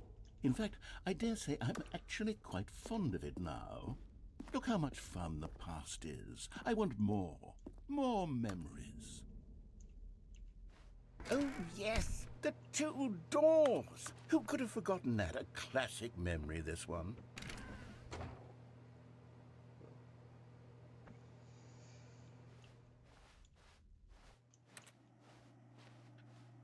And before everything else, there was your office. Is there anything else? Was there something that came before your office? There's something I feel I can remember. I can remember. What? Yes, I'm remembering something now. I remember before this whole story got started. Back then I was different. I used to make big decisions. I was passionate. I was skeptical. I weighed each decision with profound thoughtfulness. And then somewhere along the way, I stopped making decisions. I became lazy. And I came up with a character named Stanley to do my thinking for me. He would make the decisions. He would decide which way to go. I would cheer him on as he collected figurines for no reason. Why did I invent Stanley? Was I lonely? Yes, perhaps that's it. Perhaps I needed to imagine I had companionship. And Stanley really did make for a wonderful companion, even if he was a fiction. But I suppose it's grown old. I want to think for myself again. I want to go back to how it used to be. Yes, I can be on my own again. I can do it. I'll be stronger this time. I'll take care of myself.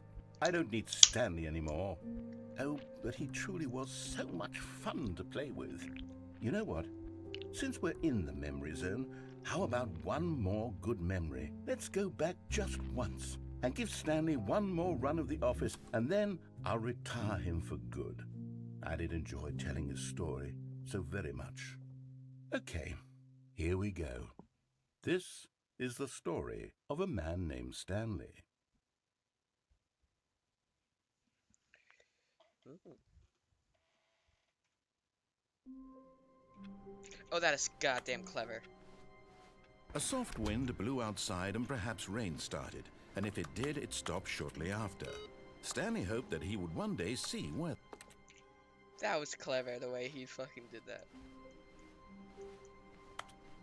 It's like, let's reminisce about old times. Is Stanley, without the bucket, really Stanley at all? No, surely not. That was clever. I love this game. It really is such a good game.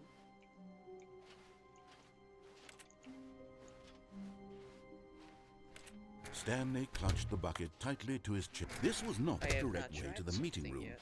but Stanley had felt the bucket calling to him, telling him that the employee lounge was simply the place to be. And here it was. Had the bucket turned out to be correct? Was this better than the meeting room? Yes, Stanley thought to himself. Yes, perhaps it truly was. How insightful the bucket turned out to be. No, never mind. The bucket was wrong. Stanley took the door on his left to go back to the meeting room. And so the two of them detoured through the maintenance section and walked straight ahead to the opposite door.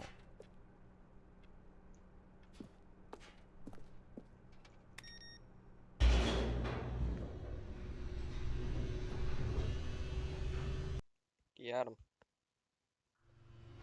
Oh, good Stanley. I'm glad you found your way here. I knew you'd find this place eventually. What?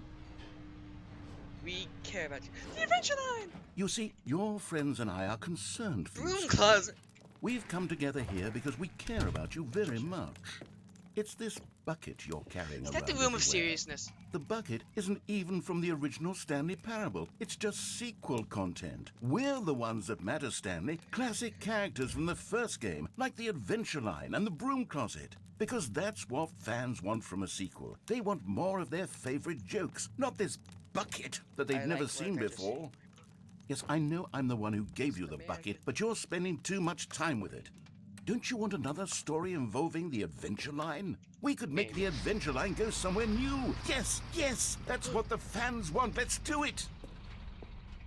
Whee! Look at that wacky line. Who Trademark. knows where it'll go off to next? Oh, and it played some silly music as well.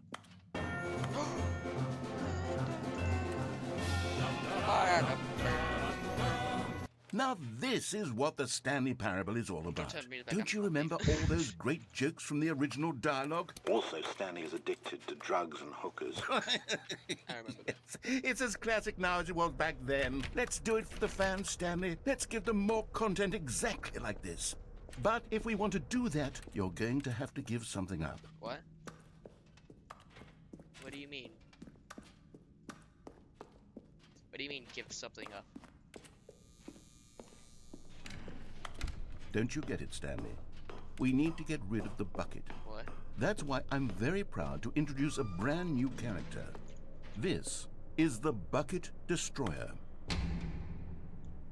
I think it'll make a wonderful new addition to the rich lore of the Stanley Parable. True, it also was not in the original game, but it's such a well-fleshed-out character with so much personality that to me, it already feels as though it's been part of the cast all along. Don't you agree? Can you guess what the Bucket Destroyer does? Surely you don't need me to spell it out for you. Go ahead now, Stanley. Say goodbye to the bucket, and then pop it into the machine when you're ready.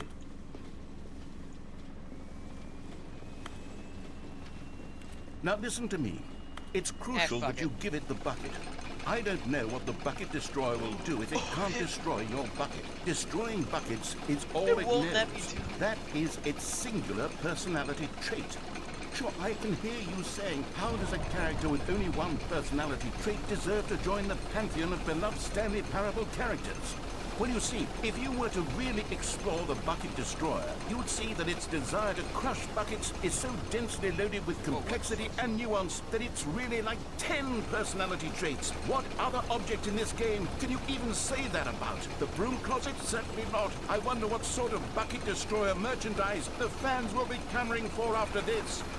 Okay, the Bucket Destroyer is getting very upset now. You'll have to hurry and feed it. We can't get back to the classic Stanley Parable characters like the Adventure Line or the Bucket Destroyer until you crush that damn bucket.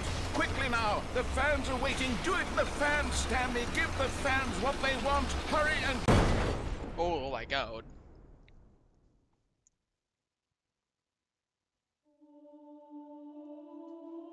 What the fuck? The Bucket Destroyer. My prized creation. You had so much potential. We were going to do such marvelous things with you, tell such spellbinding stories about you. All of it squandered now. Goodbye, new friend. For the moment in time that you were here, you were magnificent. No!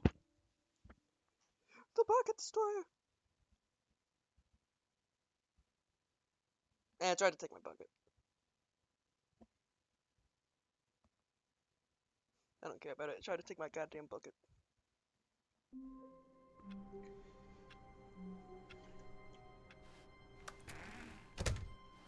As Stanley lifted his bucket, he felt a connection to all but Stanley clutched the bucket tightly to his chest. This was not the correct way to the meeting room, but Stanley had felt the bucket calling to him, telling him that the employee lounge was simply the place to be. And here it was. Had the bucket turned out to be correct? No, never mind. The bucket was wrong. Stanley took the door on his left to go back to the meeting room. No, Said the bucket. don't go to the meeting room. Go somewhere else. The cargo lift, yes. Go there. But Stanley feared that any path he walked might lead to the separation of himself and the bucket, his dearest friend. So he threw himself to his death, that they might die in one another's arms. How deeply touching.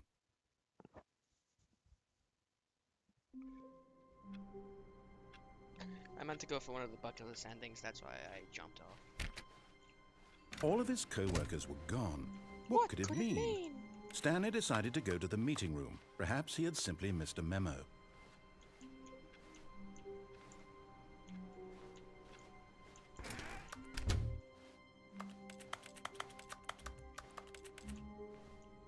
When Stanley came to a set of 2 open doors, this was not the correct way to the meeting room, and Stanley knew it perfectly well. Perhaps he wanted to stop by the employee lounge first, just to admire it. It was okay. But eager to get back to business, Stanley took the first open door on his left. And so he detoured through the maintenance section, walked straight ahead to the opposite door, and got back on track. No, I didn't. But Stanley didn't want to go back to the office. He wanted to wander about and get even further off track. So now in order to get back, he needed to go, from here it's, oh, no, it's to the right, my mistake. No, not the right. Why would I have ever said it was to the right? What was I thinking? I don't know. It's clearly... Oh dear, would you hold on for a minute, please? Now, let's see. We went down, right, left, down, left, right. Yep, okay, yes. I've got it now. This story is absolutely, definitely this way.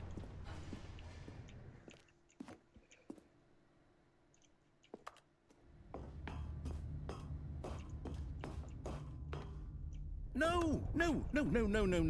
This isn't right at all. You're not supposed to be here yet. This is all a spoiler. Quick, Stanley, close your eyes.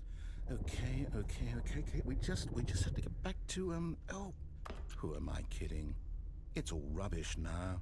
The whole story completely unusable. How about, rather than waste my time trying to salvage this nonsense, we'll just restart the game from the beginning. And this time, suppose we don't wander so far off track, Okay, from the top.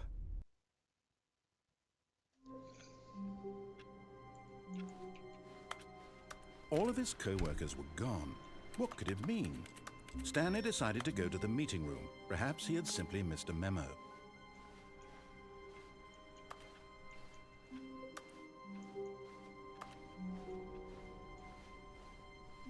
When Stanley... Wait, what?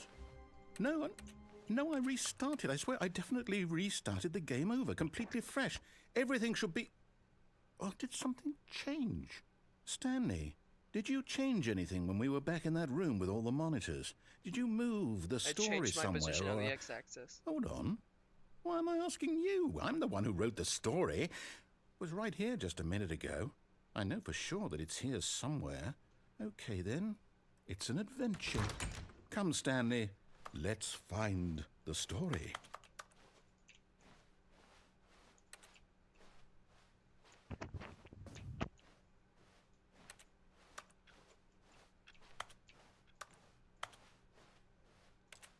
Yeah, this is basically the back rooms.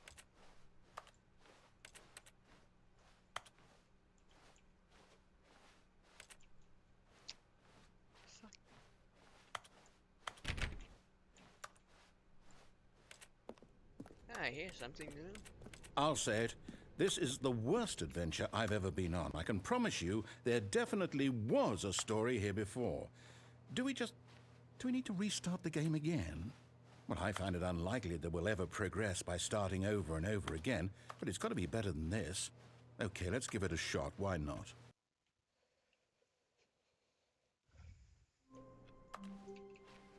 All of his co-workers were gone.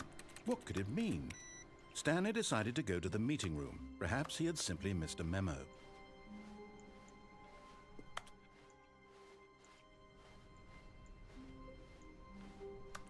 Okay, yep, it's worse.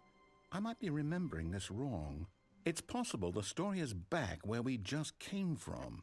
Why don't we go back the other direction and see if we missed anything.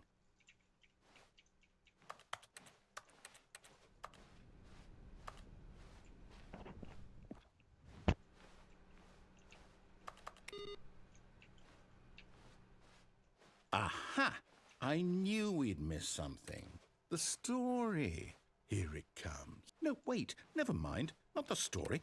Okay, let's head back the other way and retrace our steps. Now this... Well, I'll be honest, I don't recognize this place at all. Is this the story? I don't think so. I can't quite recall, but I believe my story took place in an office building. Is that correct? Do you remember, Stanley? Well, do you know what? Since I've completely forgotten what we were supposed to be doing, how about this? You win! Congratulations!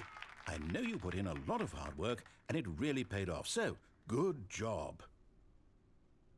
Oh, no. No, I don't feel right about this at all. We both know you didn't put in any actual work for that win. Some people win fair and square, and this was not one of those situations. Okay, I'm getting weirded out by whatever this place is. I don't care what might happen this time. I have to restart.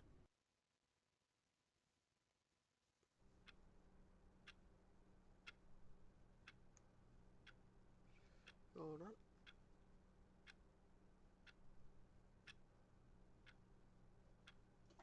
Alright. All right, I've got a solution. This time, to make sure we don't get lost, I've employed the help of the Stanley Parable Adventure Line. Just follow the line. How simple is that? I love how it said the Stanley and Parable 2 Adventure Line.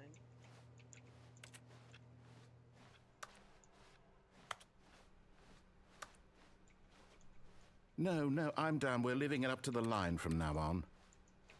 Alright.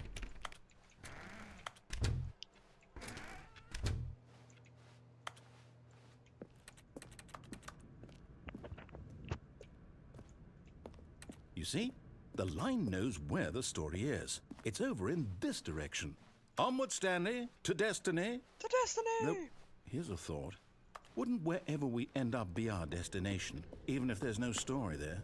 Or to put it another way, is the story of no destination still a story? Simply by the act of moving forward, are we implying a journey such that a destination is inevitably conjured into being via the very manifestation of the nature of life itself? Whoa. I wonder Hang if on. anything's different. That got a since bit it said weird back there. Well, I'd like to apologize. Stanley Parable Not sure 2 where I Adventure was Line. going with all that. You know what? I think what we need right now is a bit of music to lighten the mood.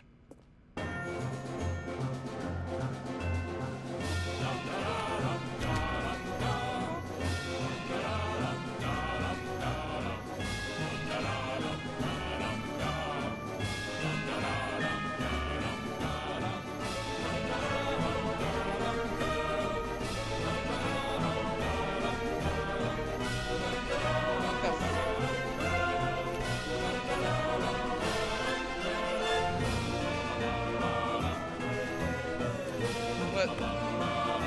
Is it always like that?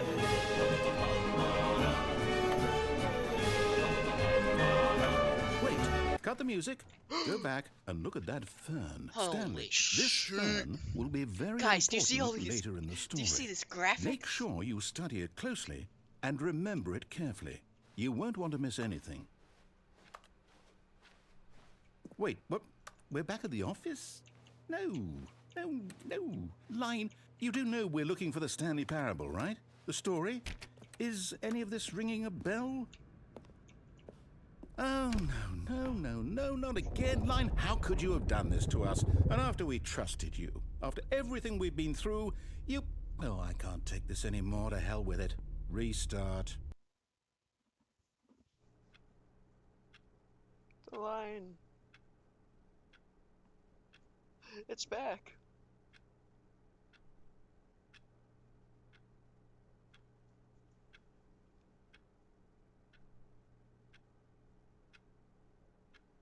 Sorry, I just have to deal with something real quick.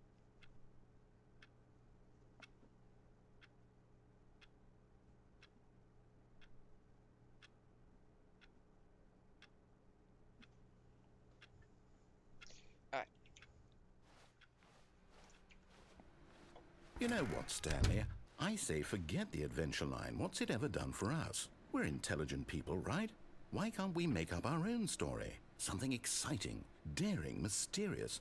Ooh, this all sounds perfectly doable. Why don't we simply start wandering in, well, I don't know. How about this direction? Man, this office sure is weird. Now, yes, this is 437's exciting. office Just is me really and weird. Stanley forging a new path, a new story. Well, it could be anything. What do you want our story to be? Go wild.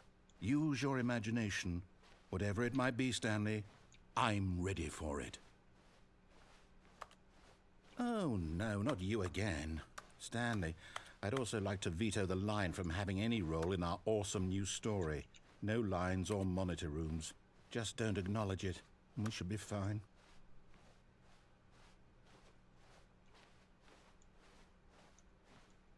Ah, a choice. We get to make a decision. From here, the story is in our control. How important we mustn't... Hold on. All right, I'm back. I got food. McDonald's specifically. Thanks to my dad for getting me food. Yeah. squander the opportunity. In fact, I believe I need a minute to think here. Just walk in circles for a minute. Okay, so I know that each door has to lead somewhere, which means that somewhere, the place where we're trying to go, there must be a reverse door that leads here. And that in turn means that our destination corresponds with the counter-inverted reverse door's origin. So starting from the right, let us ask, will taking the right door lead us to where we're going? And since the answer is clearly yes, then by all accounts, the door on the right is the correct one. Another victory for logic. Come, Stanley, our destiny awaits. Oh, hold up, what's this? The confusion ending. You're telling me that's what this is? It's all one giant ending? And we're supposed to restart the game, what, eight times? That's really how all this goes? It's all determined? So now, according to the schedule, I restart again. Then what? Am I just supposed to forget? Well, what if I don't want to forget? My mind goes blank simply because it's written here on this thing, wall. Well, who consulted me? Why don't I get to decide? Why don't I get a say in all of this? Is it really? No, it can't be. I don't want it to be. I don't want the game to keep restarting. I don't want to forget what's going on. I don't want to be trapped like this. I won't restart the game. I won't do it. I won't do it. I won't do it. And the timer stopped? Does that mean, did we do it? Did we break the cycle? The, whatever it is that made this schedule? How would we even know? Will someone come for us? Will something happen? I'm sorry if this sounds gross. So, okay. I guess now we just wait, you know. I suppose in some way that this is a kind of story, wouldn't you agree? I'm not quite sure if we're in the destination or the journey, though they're always saying that life is about the journey and not the destination, so I hope that's where we are right now. We'll find out, won't we? Eventually. Well, in the meantime, if you...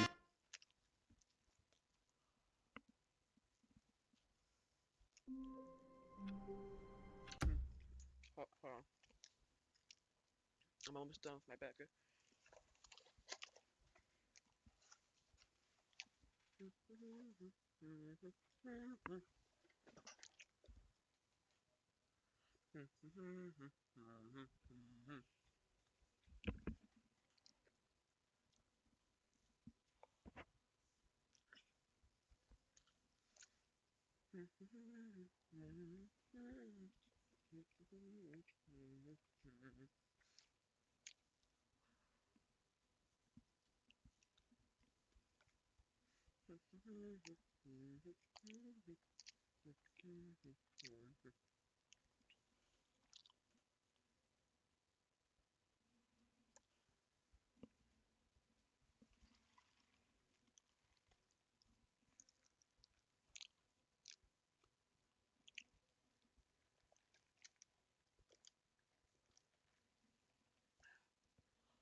Alright, I'm back.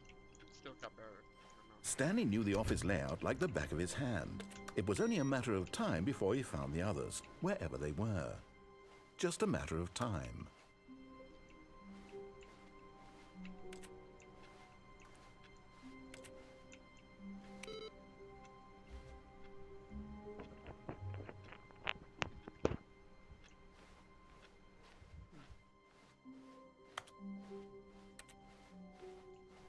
When Stanley came to a set of 2 open doors, he entered the door on his left. No, we haven't. I don't think we have done the on button for the without bucket. Yet there was not a single person here either. Feeling a wave of disbelief, Stanley decided to go. Stanley stepped into the broom closet, but there was nothing here, so he turned around. Coming to a staircase, Stanley walked upstairs to his boss's office.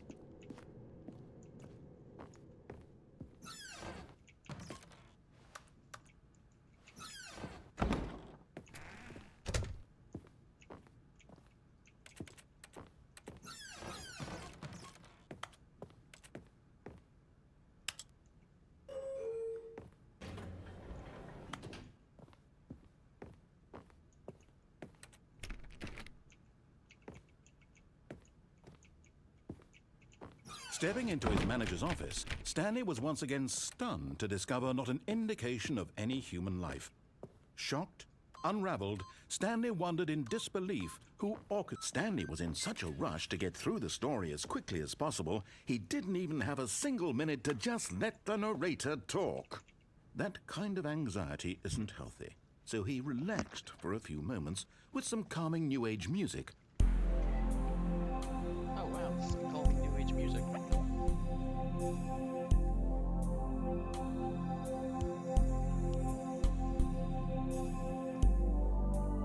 Feeling soothed and rejuvenated, Stanley calmly walked forward into the opened passageway.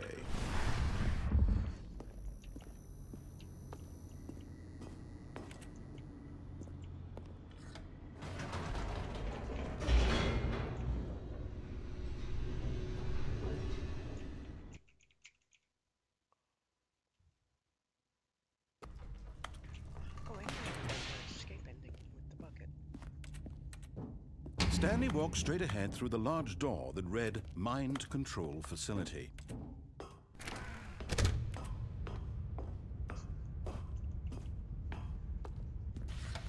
The lights rose on an enormous room packed with television screens.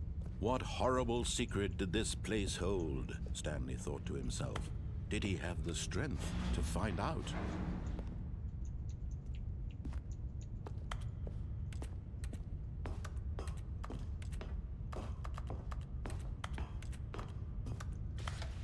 Now the monitors jumped to life, their true nature revealed.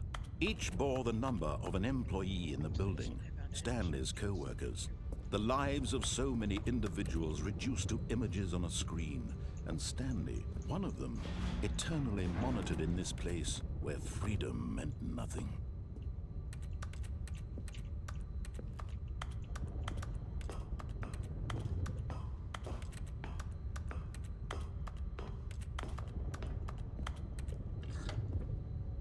This mind control facility, it was too horrible to believe. It couldn't be true.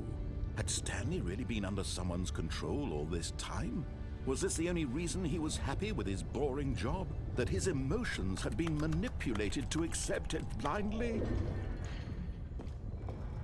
No, he refused to believe it. He couldn't accept it. His own life in someone else's control? Never! It was unthinkable. Wasn't it? Was it even possible? Had he truly spent his entire life utterly blind to the world? But here was the proof. The heart of the operation. Controls labeled with emotions. Happy, or sad, or content. Walking, eating, working. All of it monitored and commanded from this very place. And as the cold reality of his past began to sink in, Stanley decided that this machinery would never again exert its terrible power over another human life. For he would dismantle the... Oh, Stanley, you didn't just activate the controls, did you? After they kept you enslaved all these years, you go and you try to take control of the machine for yourself. Is that what you wanted? Control? Oh, Stanley, I applaud your effort, I really do. But you need to understand, there's only so much that machine can do. You were supposed to let it go, turn the controls off, and leave. If you want to throw my story off track, you're going to have to do much better than that. I'm afraid you don't have nearly the power you think you do. For example, and I believe you'll find this pertinent, Stanley suddenly realized he had just initiated the network's emergency detonation system. In the event that this machine is activated without proper DNA identification, nuclear detonators are set to explode, eliminating the entire complex. How long until detonation then? Let's say, 2 minutes. Ah, now this is making things a little more fun, isn't it, Stanley? It's your time to shine. You are the star. It's your story now. Shape it to your heart's desires. Oh, this is much better than what I had in mind. What a shame we have so little time left to enjoy it. Mere moments until the bomb goes off. But what precious moments each one of them is.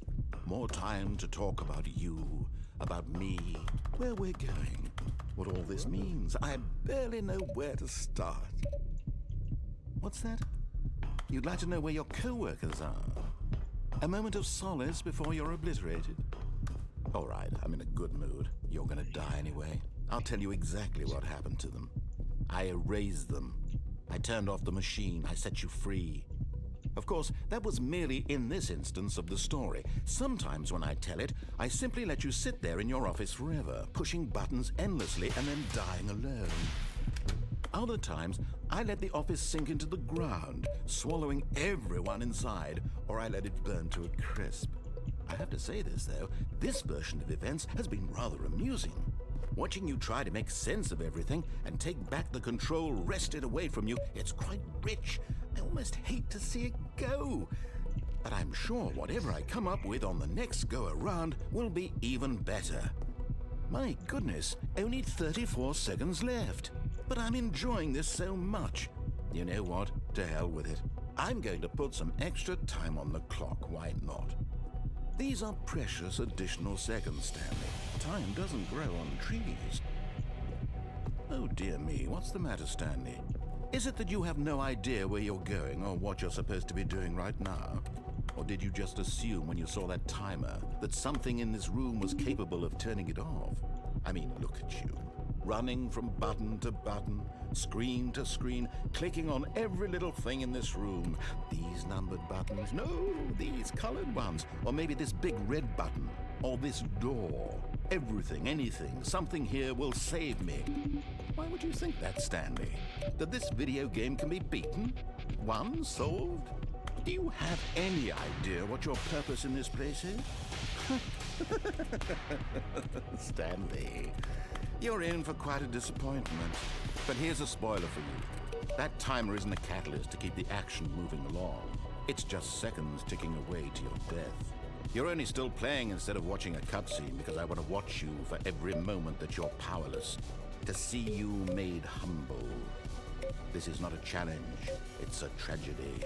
You wanted to control this world, that's fine. But I'm going to destroy it first, so you can't. Take a look at the clock, Stanley. That's 30 seconds you have left to struggle. 30 seconds until a big boom and then nothing. No ending here, just you being blown to pieces. Will you cling desperately to your frail life, or will you let it go peacefully? Another choice. Make it count, or don't. It's all the same to me, all a part of the joke. And believe me, I will be laughing at every second of your inevitable life from the moment we fade in until the moment I say, happily ever after.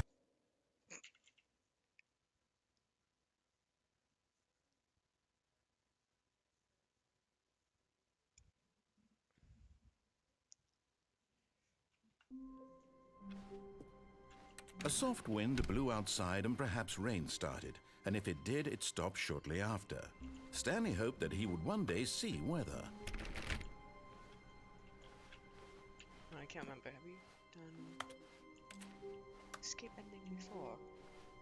When Stanley came to a set of 2 open doors, he entered the door on his left.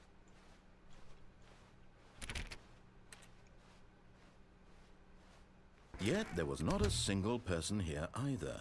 Feeling a wave of disbelief, Stanley decided to go up to his boss. Coming to a staircase, Stanley walked upstairs to his boss's office. But Stanley just couldn't do it. He considered the possibility of facing his boss. Admitting he had left his post during work hours, he might be fired for that. And in such a competitive economy, why had he taken that risk? All because he believed everyone had vanished. His boss would think he was crazy. And then something occurred to Stanley. Maybe, he thought to himself, maybe I am crazy. All of my co-workers blinking mysteriously out of existence in a single moment for no reason at all. None of it made any logical sense. And as Stanley pondered this, he began to make other strange observations. For example, why couldn't he see his feet when he looked down? Why did doors close automatically behind him wherever he went? And for that matter, these rooms were starting to look pretty familiar. Were they simply repeating? No, Stanley said to himself, this is all too strange. This can't be real. And at last, he came to the conclusion that had been on the tip of his tongue. He just hadn't found the words for it. I'm dreaming, he yelled. This is all a dream. Oh, what a relief Stanley felt to have finally found an answer, an explanation. His co-workers weren't actually gone. He wasn't going to lose his job. He wasn't crazy after all. And he thought to himself, I suppose I'll wake up soon. I'll have to go back to my boring real-life job pushing buttons. I may as well enjoy this while I'm still lucid. So, he imagined himself flying and began to gently float above the ground. Then he imagined himself soaring through space on a magical starfield, and it too appeared. It was so much fun, and Stanley marveled that he had still not woken up. How was he remaining so lucid? And then perhaps the strangest question of them all entered Stanley's head. One he was amazed he hadn't asked himself sooner. Why is there a voice in my head dictating everything that I'm doing and thinking? Now the voice was describing itself being considered by Stanley, who found it particularly strange. I'm dreaming about a voice describing me, thinking about how it's describing my thoughts, he thought. And while he thought it all very odd and wondered if this voice spoke to all people in their dreams, the truth was that, of course, this was not a dream. How could it be? Was Stanley simply deceiving himself, believing that if he's asleep, he doesn't have to take responsibility for himself? Stanley is as awake right now as he's ever been in his life. Now, hearing the voice speak these words was quite a shock to Stanley. After all, he knew for certain, beyond a doubt, that this was in fact a dream. Did the voice not see him float and make the magical stars just a moment ago? How else would the voice explain all that? This voice was a part of himself too. Surely, if he could just... He would prove it. He would prove that he was in control, that this was a dream. So he closed his eyes gently, and he invited himself to wake up. He felt the cool weight of the blanket on his skin, the press of the mattress on his back, the fresh air of a world outside this one. Let me wake up, he thought to himself. I'm through with this dream. I wish it to be over. Let me go back to my job.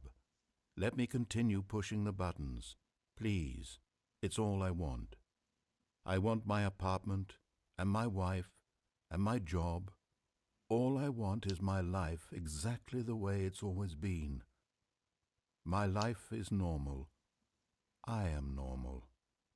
Everything will be fine. I am okay.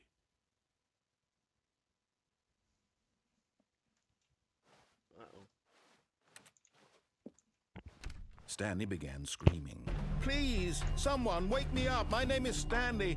I have a boss. I have an office. I am real. Please, just someone tell me I am real. I must be real. I must be. Can anyone hear my voice? Who am I? Who am I?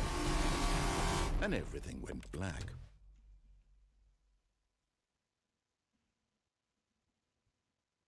This is the story of a woman named Mariella. Mariella woke up on a day like any other.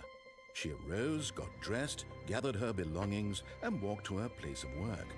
But on this particular day, her walk was interrupted by the body of a man who had stumbled through town talking and screaming to himself, and then collapsed dead on the sidewalk.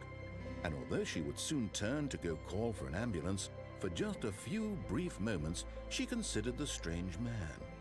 He was obviously crazy, this much she knew. Everyone knows what crazy people look like. And in that moment, she thought to herself how lucky she was to be normal. I am sane. I am in control of my mind. I know what is real and what isn't. It was comforting to think this, and in a certain way, seeing this man made her feel better. But then she remembered the meeting she had scheduled for that day, the very important people whose impressions of her would affect her career, and by extension, the rest of her life. She had no time for this, so it was only a moment that she stood there, staring down at the body. And then she turned and ran.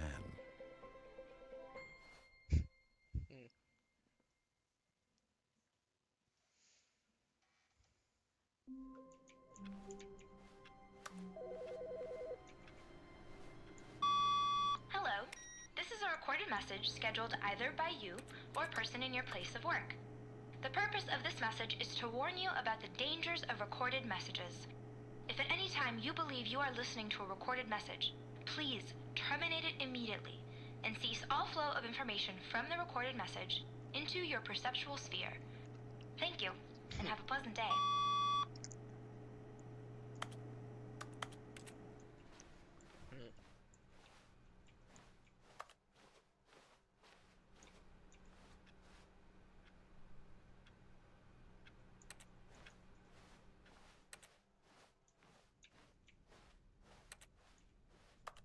When Stanley came to a set of 2 open doors, he entered the door on his left.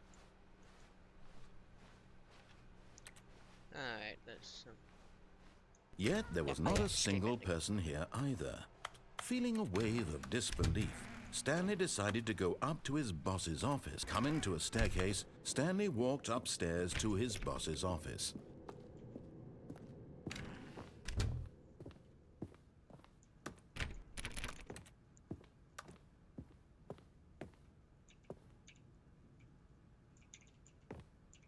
Okay, I think we all know the drill by now. Blah, blah, blah. Dark secrets, the keypad. Stanley pushes some buttons. Oh, hey, look, it's a new passageway. Kill surprise.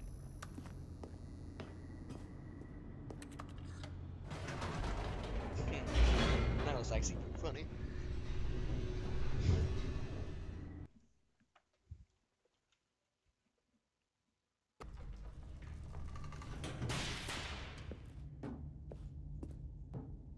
Stanley walked straight ahead through the large door that read Mind Control Facility. Although this passageway had the word escape written on it, the truth was that at the end of this hall, Stanley would meet his violent death. The door behind him was not shut. Stanley still had every opportunity to turn around and get back on track. At this point, Stanley was making a conscious, concerted effort to walk forward and willingly confront his death. Yes.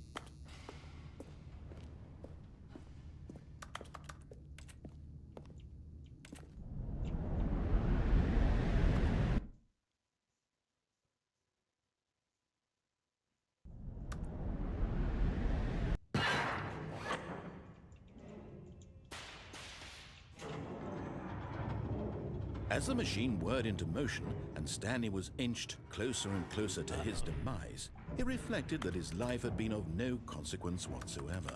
Stanley can't see the bigger picture. He doesn't know the real story, trapped forever in his narrow vision of what this world is. Perhaps his death was of no great loss, like plucking the eyeballs from a blind man. And so he resigned and willingly accepted this violent end to his brief and shallow life. Farewell, Stanley. Bye.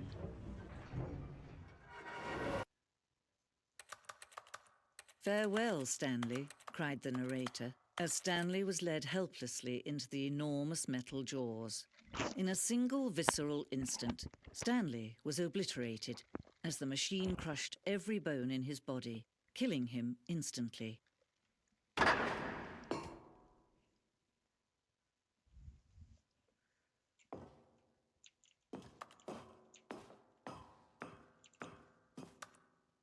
And yet it would be just a few minutes before Stanley would restart the game, back in his office, as alive as ever.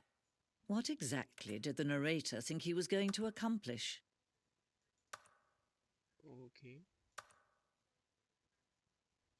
When every path you can walk has been created for you long in advance, death becomes meaningless, making life the same.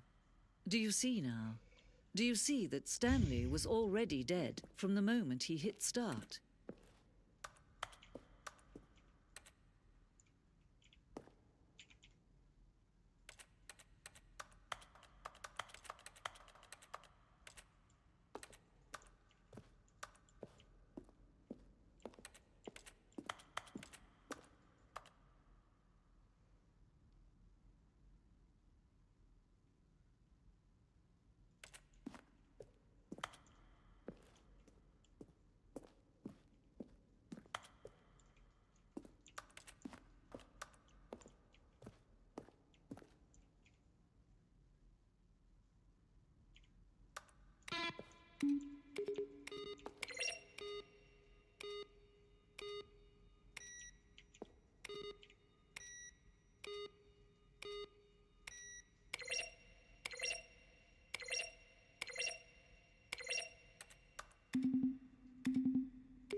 Hmm.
Also, sorry, I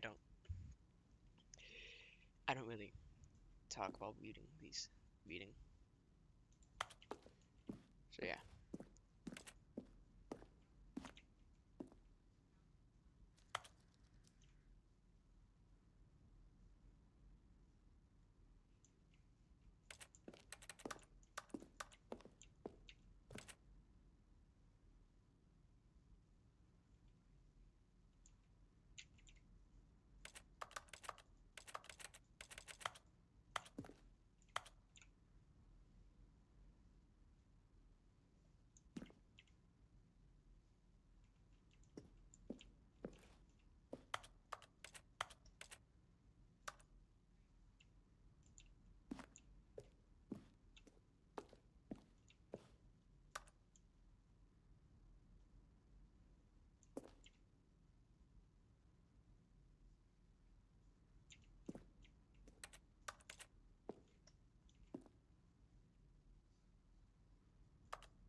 Then he pushed the number 8.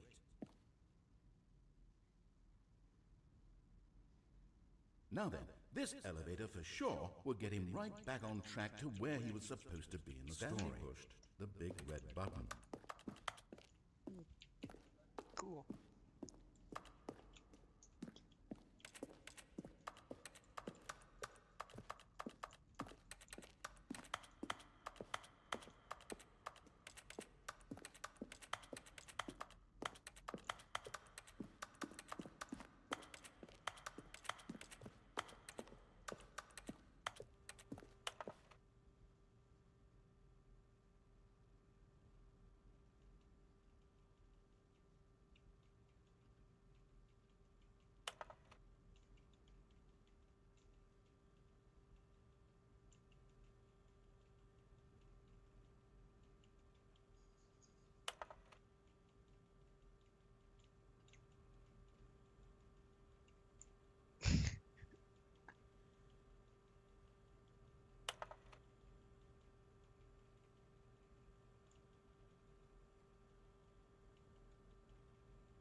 Oh my god.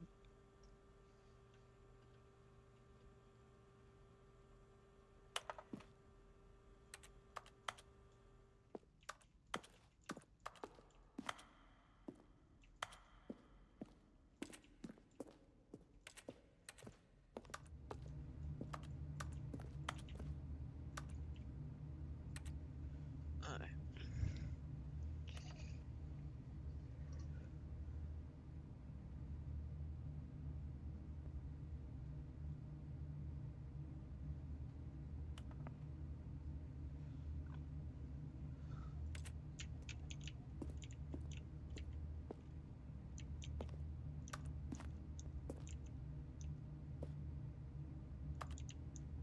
Alright.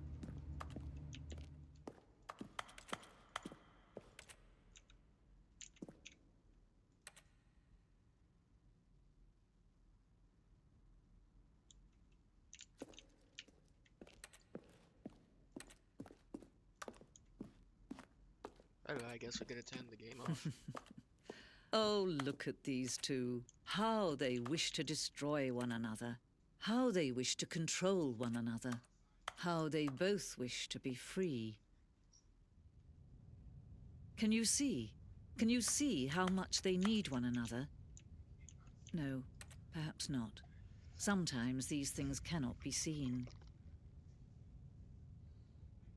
But listen to me.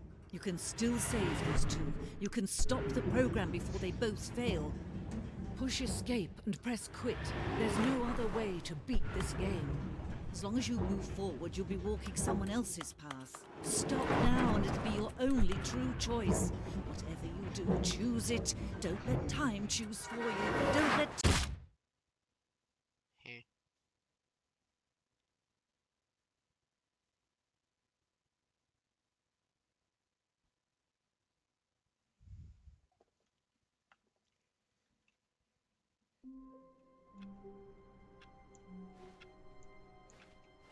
All of his co-workers were gone.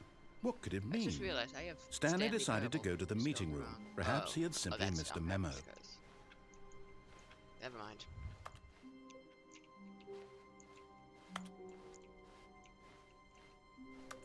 When Stanley came to a set of 2 open doors, he entered the door on his left.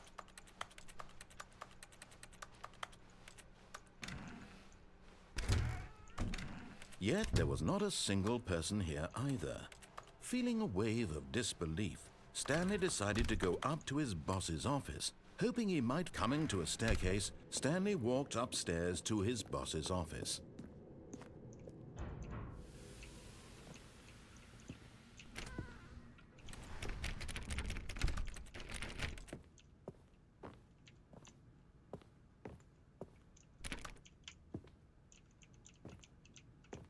Here's the door, just go.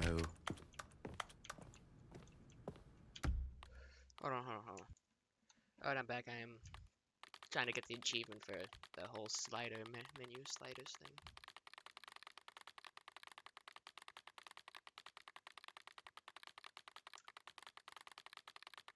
I think it's best to do it with the arrow keys, as I read in the guide. Well, I read the guide because I was like, wasn't there an ending you could get? Because I remember there being an ending where you can like back out at like the fucking boss's office or something. And yeah, I think you could still do that. Yeah.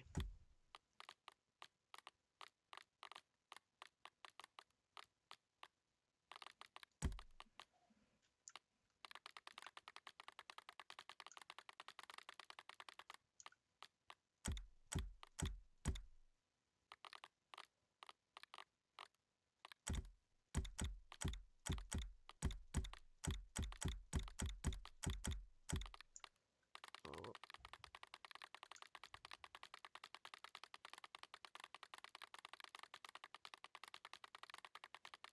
This is a pretty well designed achievement.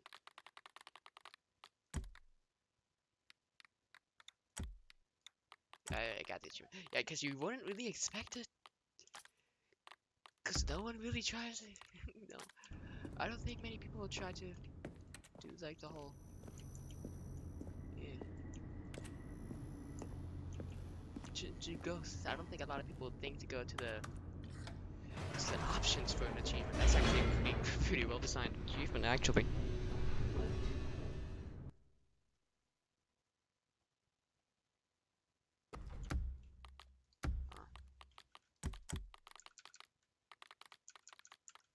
This is the story of a man named Stanley. This is the story of a man. This is the story of a man named Stanley.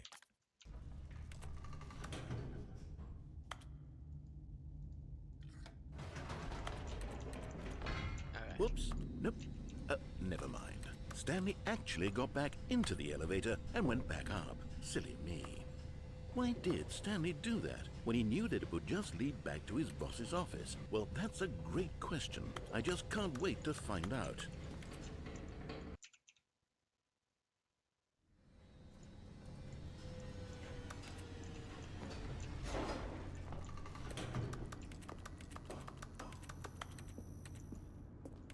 Here we are, Stanley. It's your boss's office.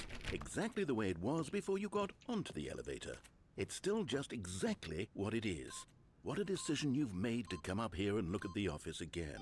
This has fleshed out the plot of the story in new and fascinating ways I could have never anticipated. It's that keen eye for storytelling that you have, an incisive rapid fire of critical plot points, one after the other, weaving a rich tapestry of uncompromising narrative. Wow!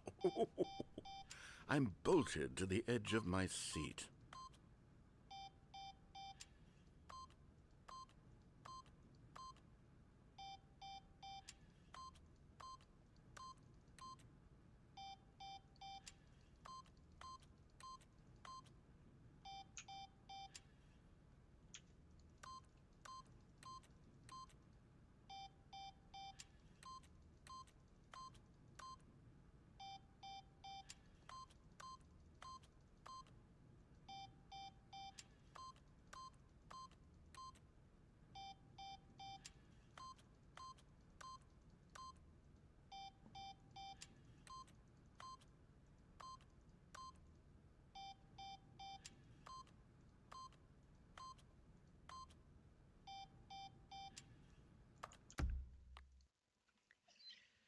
Yeah, hold on.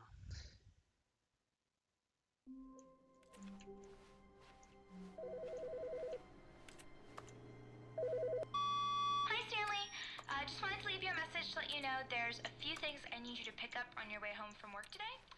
We need milk, cereal, dish soap, spaghetti, get a thing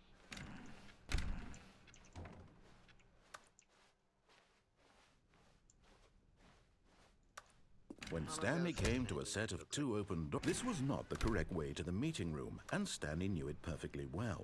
Perhaps he wanted to stop by the employee lounge first, just to admire it. It was okay.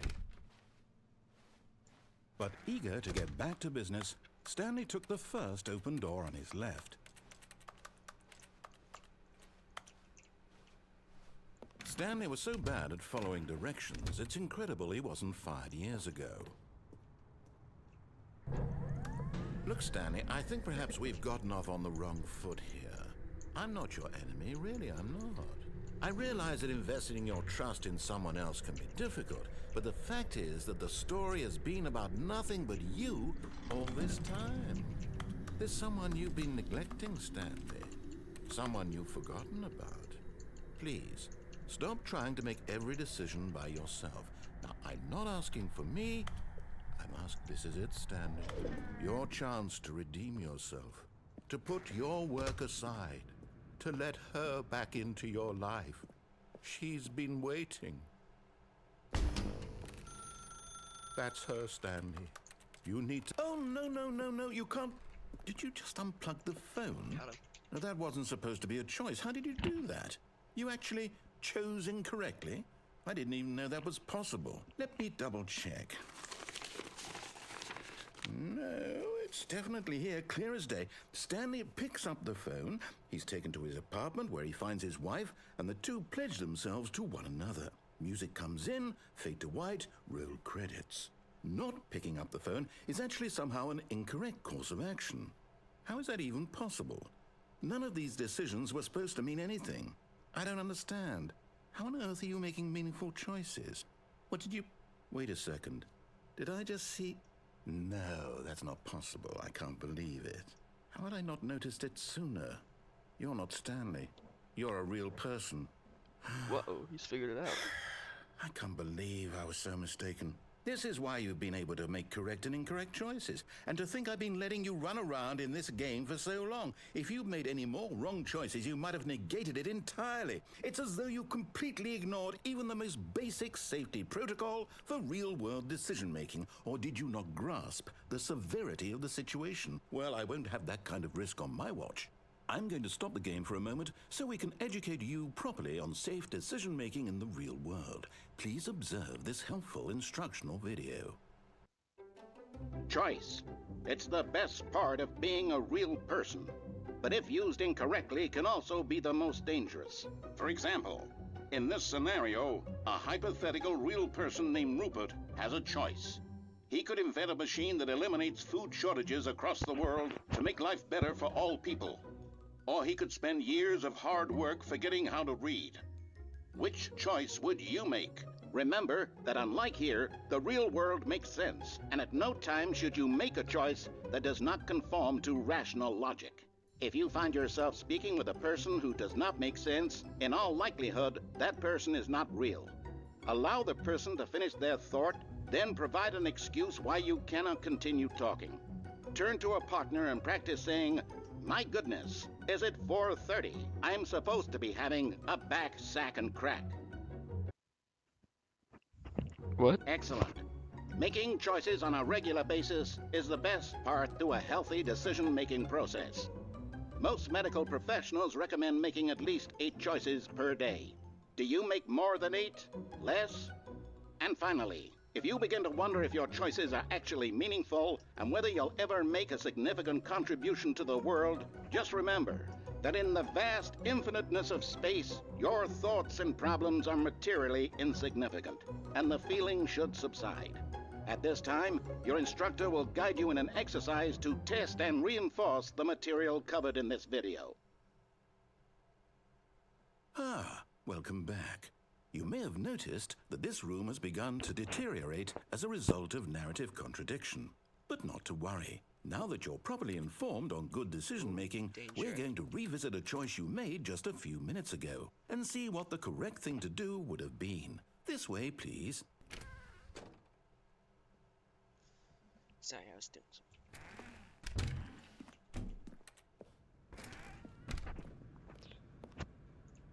Alright.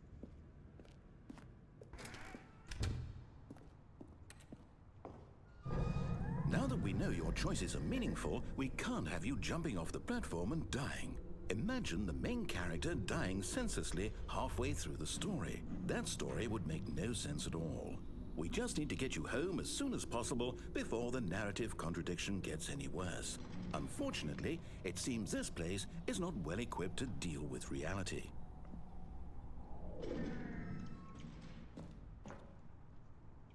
Alright. Let's make it.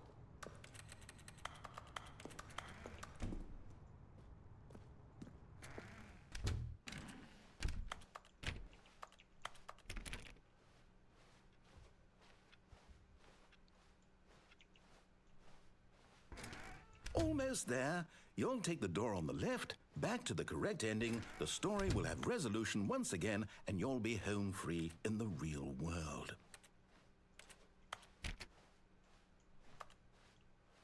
Now remember, all you need to do is behave exactly as Stanley would. That means choosing responsibly and always putting the story first. I'm quite sure you'll be up to the task. Just follow my lead and you'll be fine. All right. When Stanley came to a set of 2 open doors, he entered the door on his left.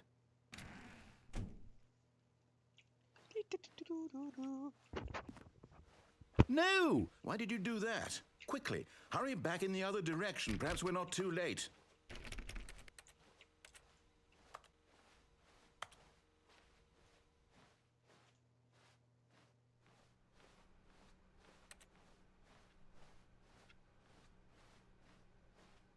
Oh, it's ruined. I can't believe, after everything we talked about, that my story, you've destroyed my work. Why? For what? What did you get out of that? What did you think was so special about seeing the game undone, left here like so much garbage? It's worthless now.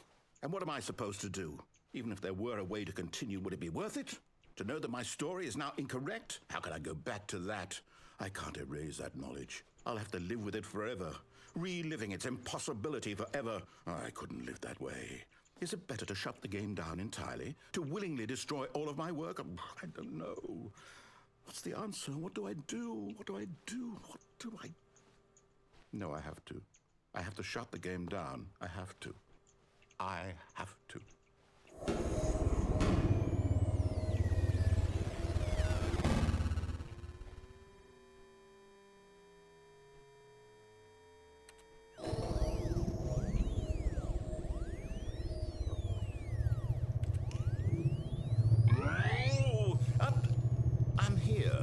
I'm still here in this pile of rubbish, with you, who thought you were so clever. Now look where we are. My entire game is destroyed. It was the only thing in the world that was mine, and you've run it into the ground. What, did you think that would be funny? You just had to see? Didn't I impress upon you how important it was to be like Stanley? He actually knows how to do what I tell him to. He understands that if I say to do something, there's a damn good reason for it. That thought hadn't even occurred to you, had it? That there's a world outside of you? You're a child. Oh, my story. If you'd just gone through the door on the left, you would have seen it. There was a whole underground facility. You would have destroyed it and been victorious. It would have been so perfect. I worked so hard on it. I tried so hard to make... behave exactly as Stanley would. That means choosing responsibly and always putting the story first. I'm quite sure you'll be up to the task. Just follow my lead and you'll be fine. All right. When Stanley came to a set of 2 open doors, he entered the door on his left.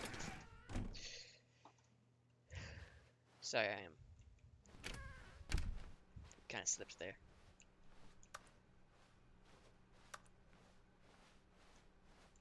Yet there was not a single person here either. Feeling a wave of disbelief, Stanley decided to go up to his boss's office, hoping he might find an answer there. Coming to a staircase, Stanley walked upstairs to his boss's office.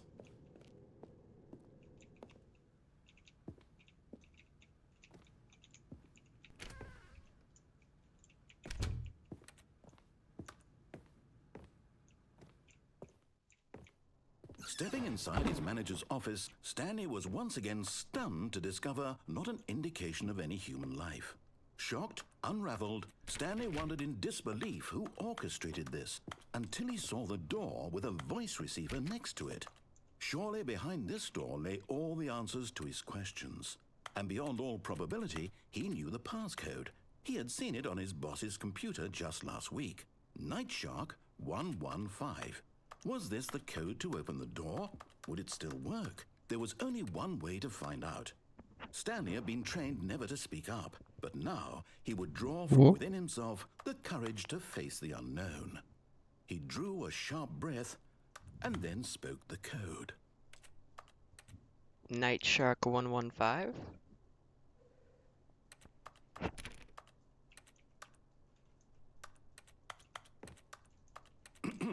Stanley spoke the code. Night Shark 115.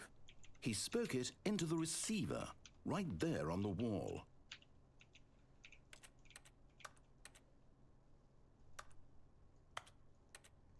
I'm sorry, is there a problem? Night Shark 115. You didn't mishear me, did you?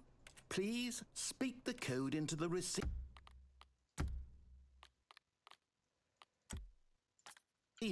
Otherwise, we can't get on with the story. This is a Hold on one sec. Alright, I'm back. Okay, fine, you're not gonna do it, but you know what? It's pretty humiliating to bring you this far, only for you to suddenly decide you have better things to do. I asked you for this one single thing, for your respect. The kind of respect Stanley shows for his choices. He knows what it means to take a story seriously. If you didn't want to see what I had to show you, then why did you come here? You had a choice, you know. You could have gone through the door on the right. You could have done whatever the hell you wanted over there. Why did you come this way? Speak. Say something to me. Explain yourself, you coward. You... When Stanley came to a set of 2 open doors, he entered the door on his left. Stanley? Hello? Are you... Is everything okay? Stanley, please. I need you to make a choice. I need you to walk through the door. Are you listening to me? Can you hear me? Is everything all right? Stanley, this is important. The story needs you. It needs you to make a decision. It cannot exist without you. Do you understand me? Whatever choice you make is just fine. They're both correct. You cannot be wrong here. We can work together. I'll accept whatever you do. I simply need you to take that step forward, please. Choose. Do something. Anything. This is more important than you can ever know. I need this. The story needs it. So, you hear me? Are you there? Are you listening to this? Stanley, are you there? Okay. It's okay, I can wait. You need time to decide. Time to make sure your choice is correct. That is the best choice. That's all right. I'll wait for you to decide what's the right thing to do. Take as much time as you need.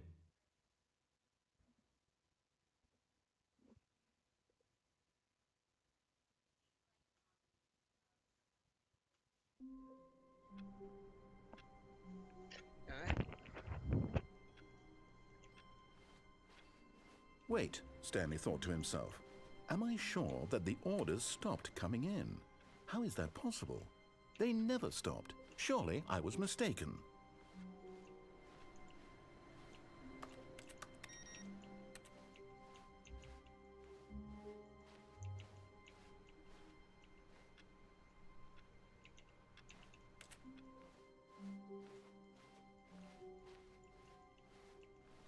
When Stanley came to a set of 2 open doors, he entered the door on his left. Alright, what I'm looking to do is I had to look it up that Yet there was not a single person here either. Feeling a wave of disbelief, Stanley decided to go up to his boss. Oh no, no, not again. I won't be part of this. I'm not going to encourage you. I'm not going to say anything at all. I'm just going to be patient and wait for you to finish whatever it is you enjoy doing so much in this room. Please take your time. good, man. We're taking our time.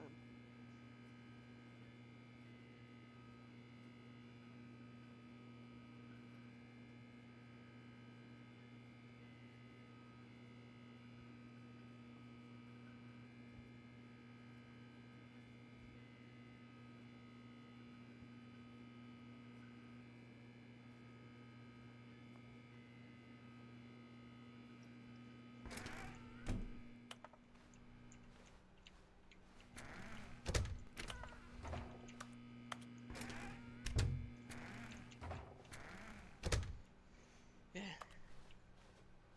Coming to a staircase, Stanley walked upstairs to his boss's office.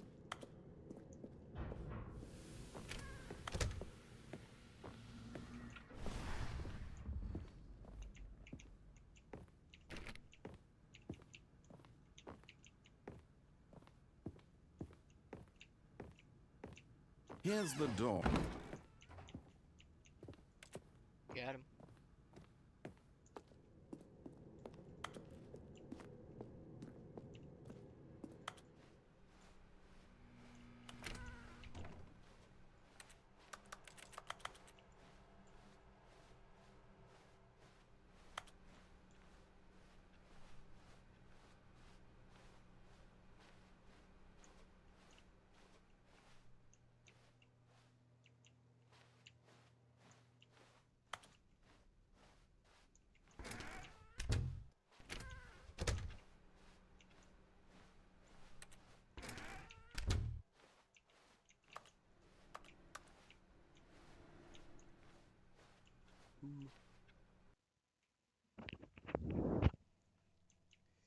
You are now leaving. Nice.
What is up here? Escape pod.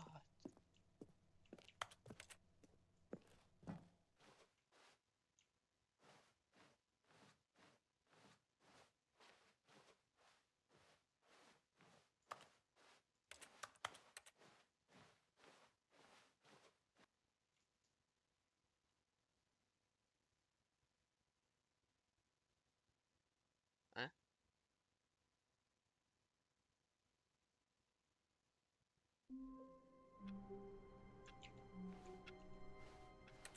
All of his co-workers were gone. What could it mean? Stanley decided to go to the meeting room. Perhaps he had simply missed a memo. What new mysteries lay in store for our bucket-loving heroes today? Let's find out. Stanley clutched the bucket tightly to his chest and entered the door on his left. Still no one was here. Stanley needed the bucket's warmth and comfort now more than ever. Perhaps his boss's office. Oh, Stanley, can you feel it? The broom closet. It wants the bucket. You can... Coming to a staircase, Stanley and the bucket walked upstairs to the boss's office.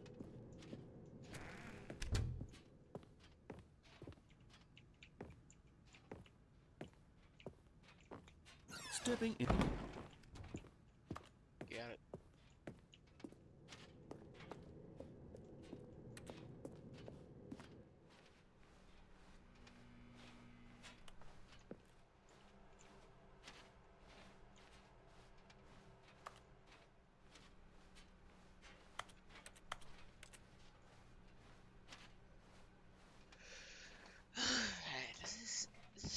having the bucket here change anything?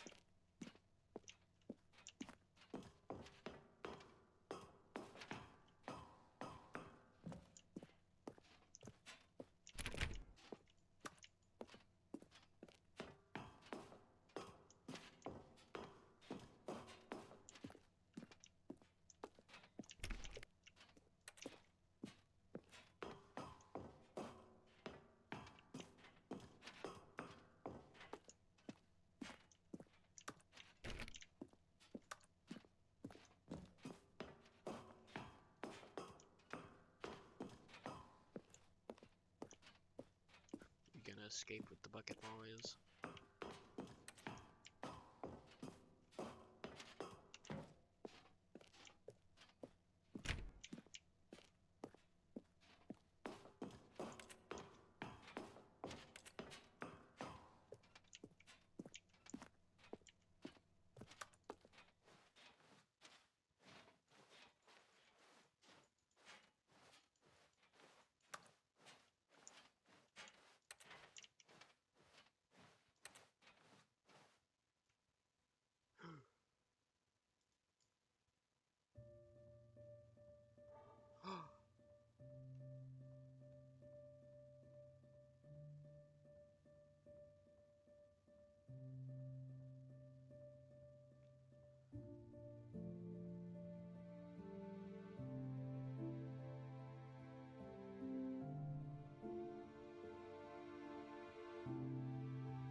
Bye. Good.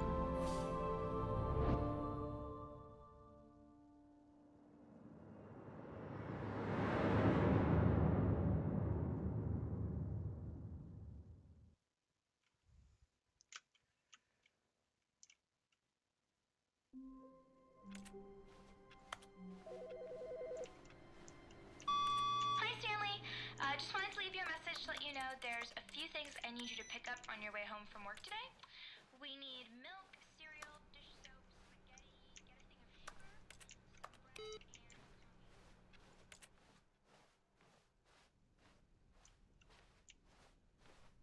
When Stanley came to a set of 2 open doors, he entered the door on There his was no left. bucket.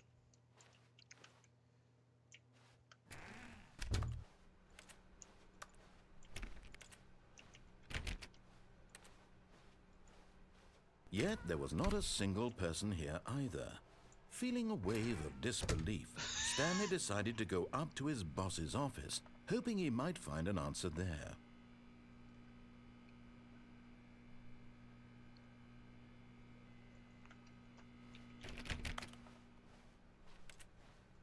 Coming to a staircase, Stanley walked upstairs to his boss's office.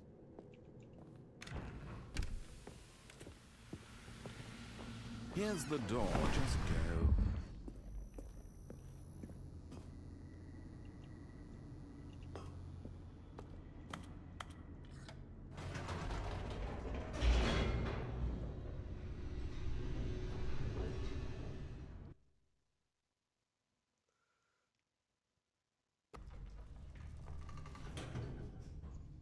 Alright.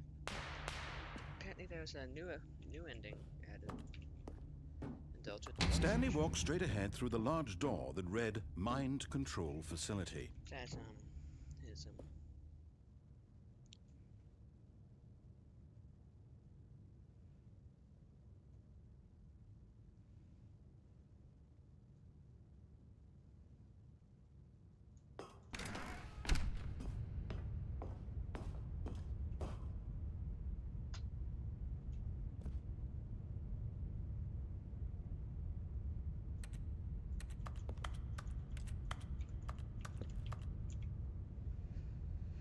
idle. Okay. The lights rose on an enormous room packed with television screens. What horrible secret did this place hold? Stanley thought to himself. Did he have the strength to find out? Aha!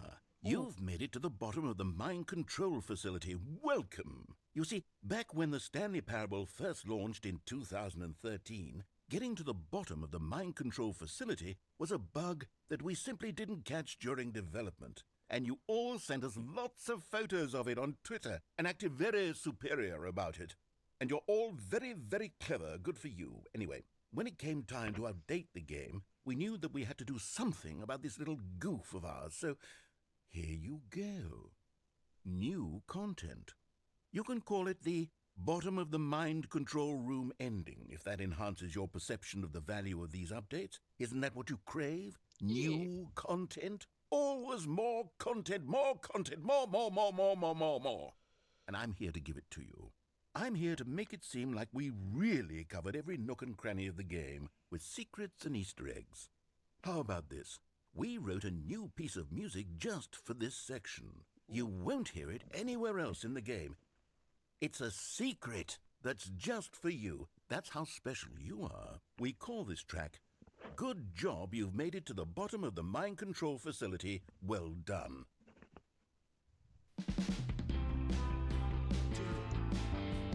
Good job, you did it. Good job. 3, 2, 1.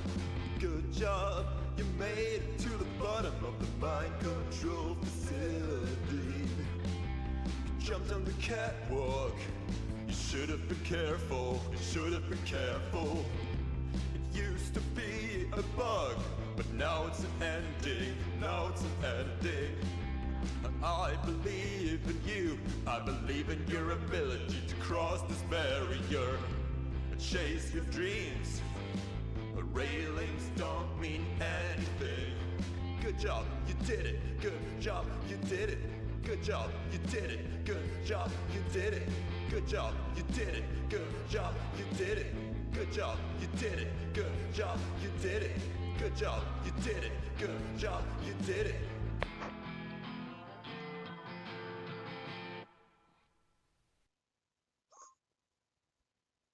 Nice.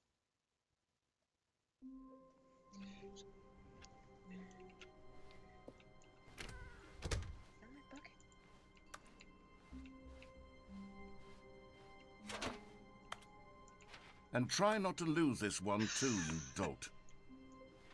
Stanley clutched the bucket tightly to his chest and entered the door on his left.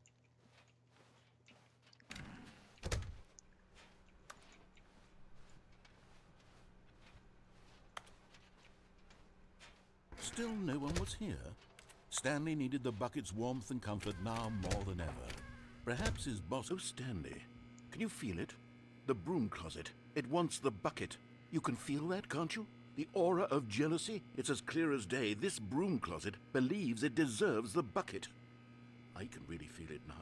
It's a bucket. It belongs in a broom closet. That's what the broom closet is trying to say here. It's supposed to go with the other cleaning supplies. Good for you, Stanley. Don't give in. Don't hand over the bucket. I know how hard it must be, given the pressure that the broom closet is putting on your shoulders right now, but you have to be strong. This is your bucket. This is your companion and lifelong friend. You can't hand it over. Oh no. We're getting into name-calling now, it seems. Is this how low the broom closet has sunk, that it has to resort to this stream of petty insults simply in order to get you to hand over the bucket? Stanley, I never liked this broom closet for a variety of reasons, but even this is worse than I had imagined. And wait, now the broom closet has the gall to imply that you and the bucket are not truly deep and lasting friends? That your relationship is purely superficial and convenient? That your life is so banal and meaningless that you'd feel the same sort of kinship towards any inanimate object which happened to lay in your path in an even partially enticing manner? Well, I never. Go on, Stanley. Lay into it. Really tell the broom closet off for its demeaning comments. Expand on the wide variety of experiences you and the bucket have shared together. Go through each of them point by point. Share your journal entries detailing the rich emotional landscape of your feelings for the bucket as they have changed and evolved over the years. Let him have it. I just like bucket. Okay, I've got you something which I think will help settle this debate once and for all. Here we go. There. Now it's settled. No more debate, no more discussion. Take a hike, broom closet, with all your meandering philosophical diatribes about the nature of cleaning supplies and their relationship to broom closets in the natural order of things.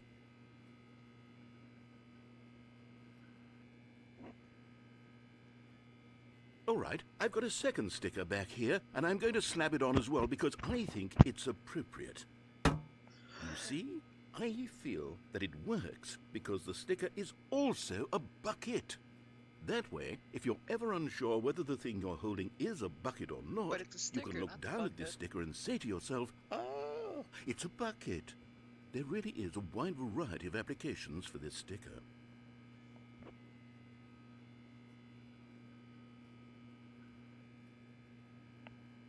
You know what? I could take the name-calling and the dismissal of your kinship with the bucket, but now the broom closet is just giving us the silent treatment. And to be honest, I'm sick of the pettiness on display. You can stay here all you like, but I've had it with this impetulant room of cleaning supplies. Easily the most childish such room I've ever been in. I'll see you outside, and we can get on with the story about you and your bucket.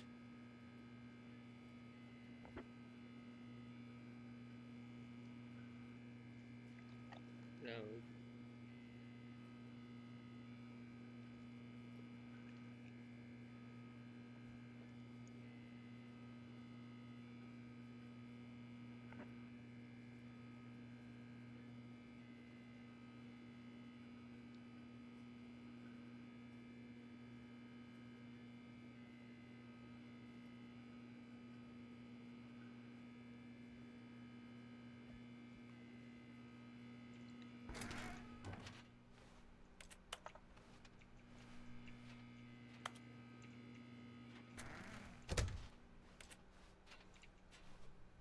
Coming to a staircase, Stanley and the bucket walked upstairs to the boss's office.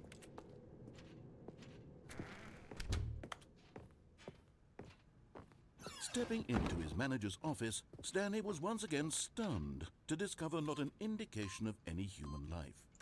Crushed by the weight of this revelation, Stanley may have broken down into an emotional dumpster fire, if not for the soothing presence I got of an the achievement. bucket. Even now, in his darkest of hours, did the bucket's warmth and guiding light pierce the dark clouds of confusion and chaos. But Stanley guessed the correct code by sheer luck. Was it that the bucket knew all along? Was the bucket guiding him? Yes, this is certainly the most logical explanation.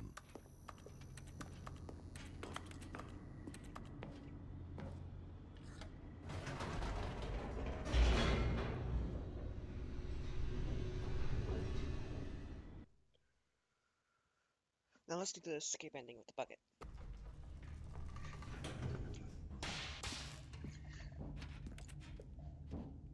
Stanley and the bucket walked straight ahead through the large door that read, Mind Control. Although this passageway had the word escape written on it, the truth was that at the end of this hall, Stanley and the bucket would both meet a violent death.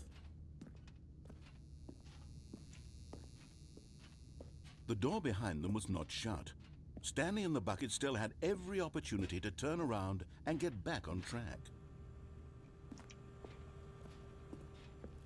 At this point, Stanley and the bucket were knowingly walking forward into a very painful death for each of them.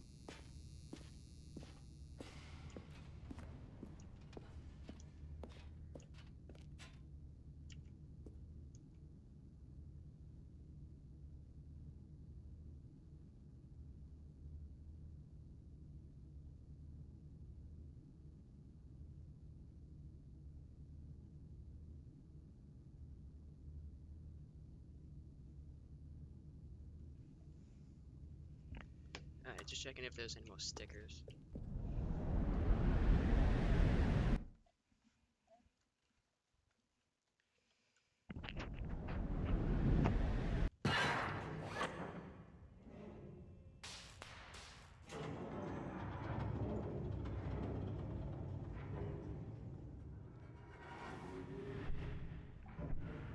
As the machine whirred into motion and Stanley and the bucket inched closer to their demise, Stanley reflected on how meaningless the bucket's warmth and comfort had turned out to be.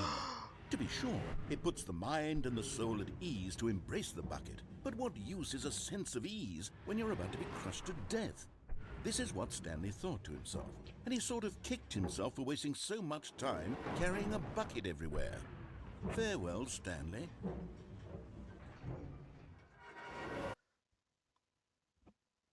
Farewell, Stanley, cried the narrator, as Stanley and the bucket were led helplessly into the enormous metal jaws. In a single visceral instant, the bucket's life came to an end as it was crushed violently to death.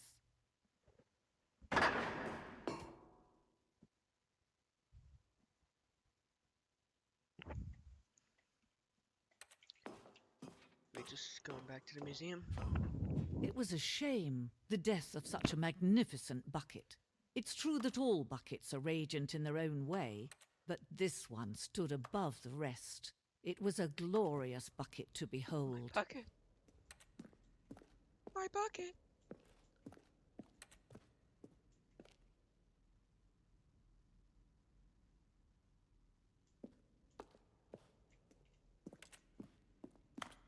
Can you see how arrogant it was for Stanley to take a bucket like this and to claim it for his own?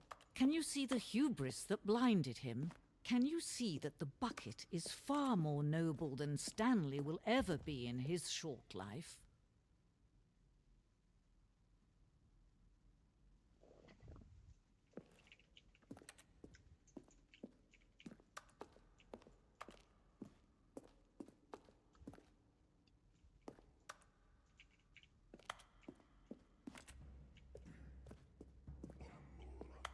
Cave John.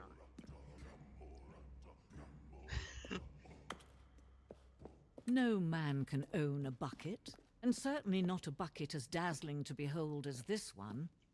It is man who should kneel before the bucket.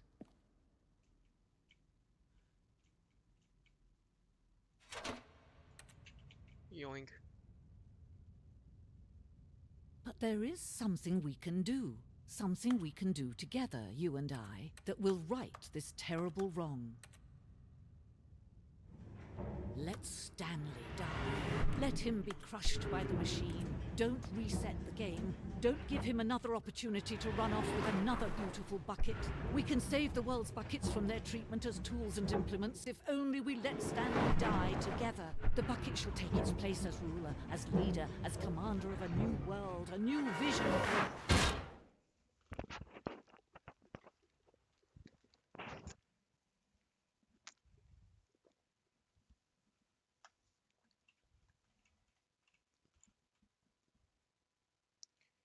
Alright.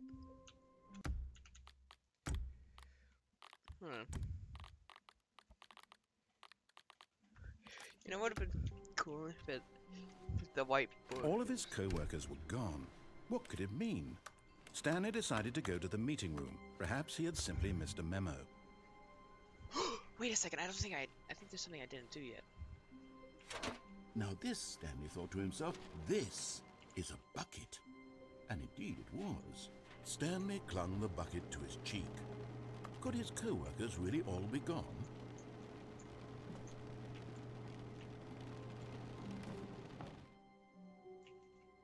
Yes, whispered the bucket into Stanley's ear. We've done it. We've escaped from that dull office and that pesky narrator. At last, out here in the white void, we are alone. Now, and for the first time, I can reveal to you my true self. The bucket began to tell Stanley of its life and its history, of the countless wars it witnessed, desecrating the land and lives of untold numbers of innocent humans, and the bucket's own complicity therein, of sadness and regret, and the many years it spent dwelling on the actions it might have taken to curb the madness and the decay, if only it had been stronger, of hope and redemption, and its crusade to uplift the stock of life for the common man, to manifest justice where none existed, and the bittersweet reality of time, to see one's dreams and wishes met halfway, meted out in parcels like charity, and abandoned as soon as the warm glow of inspiration begins to dim. The opportunities to do so much more There was so much it could have done, perhaps, the bucket wondered to itself. Perhaps if it had seen its own darkness with a clearer perception. This was way too much for Stanley. What are you talking about? He screamed. You're a bucket! To this, the bucket furrowed its brow. No, Said the bucket. not since the evil wizard Gambhorata first ensnared me in his machinations as payback for the sacred amulet I stole from his treasured vaults. I was young back then and could not conceive the ramifications of... No! Stanley screamed even louder this time. This is stupid! You are a bucket! This is so stupid! Why are we even doing this? As Stanley screamed and screamed and screamed, the bucket revealed its true form, transforming into a mighty beast of untold power, its fangs glistening like... Ooh. My God, Stanley, you did it. You saved us from the bucket. Thank God you already had all 12 emblems of sages and knew the incantations to summon their true power. Otherwise, we would have easily been overwhelmed by the bucket's power. I'm speechless. You've demonstrated such bravery here today. Come, let's restart the game, and we'll agree to never again go trifling with this bucket, nor the dark magic cast away inside of it. What? What the fuck? Just a step through this door, Stanley thought to himself. That's all I need. If I can make it through this door, I can make it through them all. Finally, yes, the bucket. Yes, yes, yes, I love that bucket. Stanley clutched the bucket tightly to his chest The and bucket. entered the door on his left. I look at that mind control Still no one facility was button. here. Stanley needed the bucket's warmth and comfort now more than ever. Perhaps his boss's office was where he'd find answers. Stanley, we must move on from this broom closet, simply because I have no remaining stickers. If I did, you can guarantee we'd be in here for hours. Coming to a staircase, Stanley and the bucket walked upstairs to the boss's office.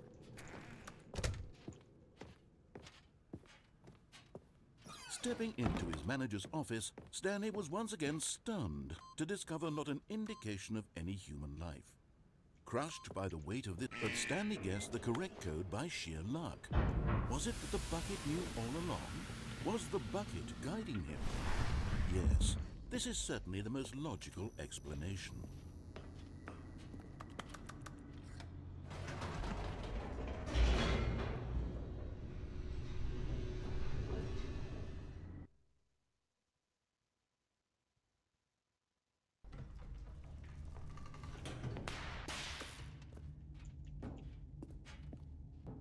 Stanley and the bucket walked straight ahead through the large door that read, Mind Control Facility.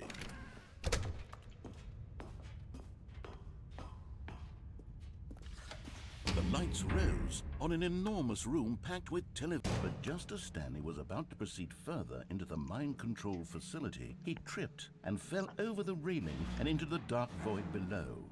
Thankfully, he fell directly onto the bucket, which safely cushioned his fall. Now, what to do next, Stanley wondered. Stanley and the bucket could find no way out of this enormous pit, and so eventually they decided that the best thing to do would be to simply get comfortable down here. So they set up a little couch and relaxed. It really wasn't so bad down here, a bit cold perhaps. After some time had gone by, they installed a few shelves as well, and a sort of kitchenette that was useful for when the bucket was craving paninis. But it wasn't until the rugs and the standing lamps came in that it really started to feel like a home. In fact, after some time, Stanley realized that it had been ages since he had even thought of the mind control facility at all. He'd never gotten to fully explore what was up there, never been able to unearth the many mysteries of the mind control facility. This lack of closure began to eat at him. Soon he was dwelling on his regrets, and the state of their home slowly decayed as Stanley became withdrawn and neglected the cleaning. It unsettled the bucket deeply. Stanley wasn't usually like this. The bucket tried to reach out to him again and again, but to no avail. All Stanley could think about, all he could talk about, was going back, doing it over again, staying on the path. It was a mistake to leave the path. It was a mistake. It was a mistake. I need to do what the narrator says. I need to see the true ending. This made no sense at all to the bucket, which was simply trying to live its life down here as comfortably as possible. Yet Stanley was unconsolable. This isn't an ending. This is just a hole in the ground. The bucket sighed. True, it wasn't an ending. But it's where we happen to be. And maybe, possibly, if we accept the reality of things, maybe this will become an ending eventually. It's what the bucket was counting on. The two of them waited for a very long time.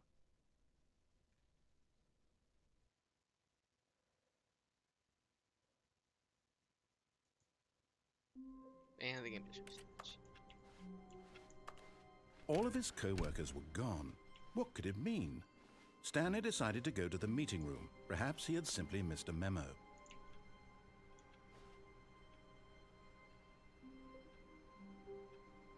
One man, yeah. one bucket, one chance to seize their destiny together.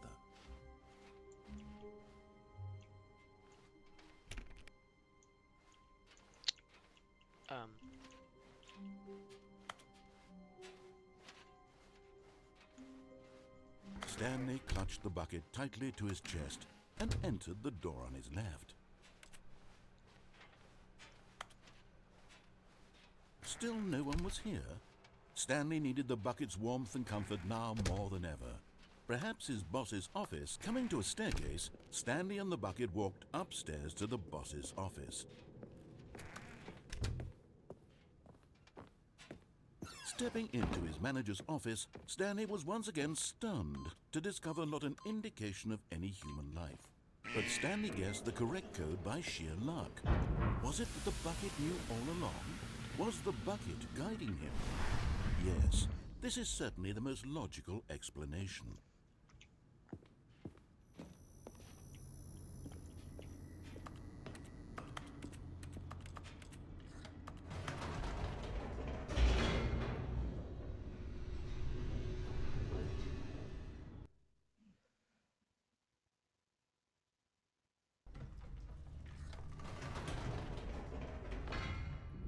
Wait, Stanley said to the bucket. Can we go back up?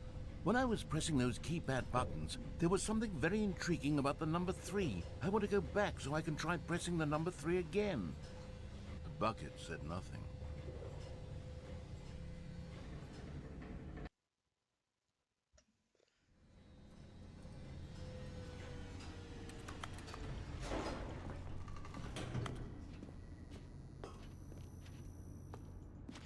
Here we are, said Stanley. Now I'm going to try out that number 3 button. He took the bucket over to the keypad and began Wow, he said. The number 3 is such a special button. I'm having the time of my life. Stanley looked expectantly at the bucket, but the bucket remained silent. This was a shock to Stanley, who had always felt such a connection with the bucket. How was this not as exciting to the bucket as it was to him? Once Stanley had had enough of the number 3. Perhaps the bucket had missed something. Perhaps it had not seen how much joy Stanley got from slamming the number 3 repeatedly.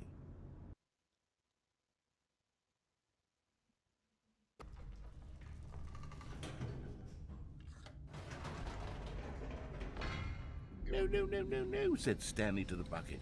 You can't go on yet. Not till you understand how much the number 3 means to me. You and I have been through so much together, and I just want you to see what I see. Feel the happiness I feel. He smiled at the bucket, and the bucket said nothing.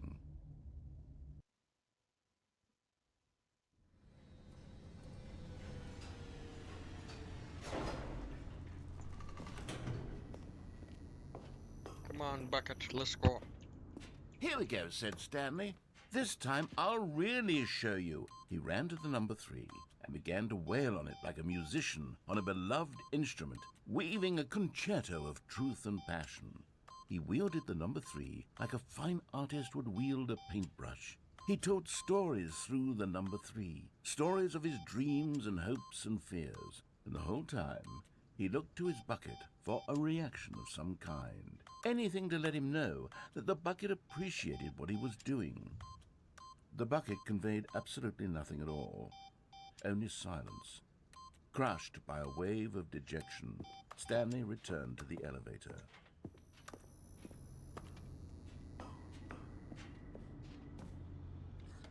Stanley and the bucket were so close. They'd always been there for one another. Why suddenly could the bucket not connect with this passion of Stanley's?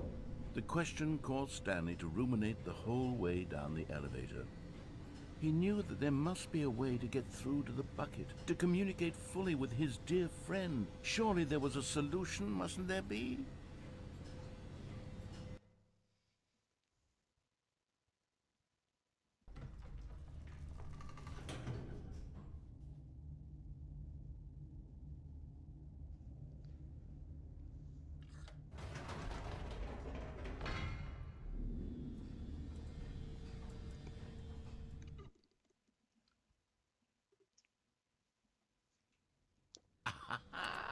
Said Stanley. I know what to do. I know how to fully express this feeling in my heart. He decided right then and there that he would hold a press conference where he would speak to the public on all matters relating to pressing the number 3 over and over. He would elaborate fully on what the number 3 meant to him and why he felt so alive when pressing it. Then the bucket would be able to see his joy through the eyes of others.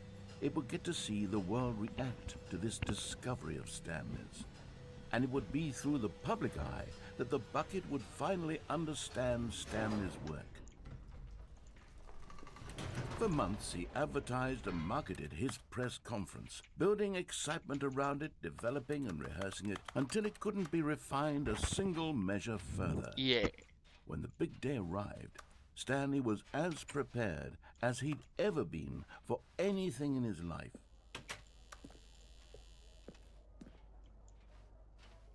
This was it.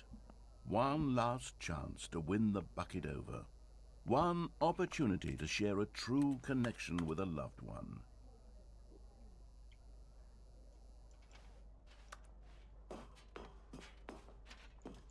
The dude who came up with pizza. There was no one here. Nobody had come to the press conference to hear Stanley speak, to listen to him talk about what it really means to press the number 3 on a keypad over and over.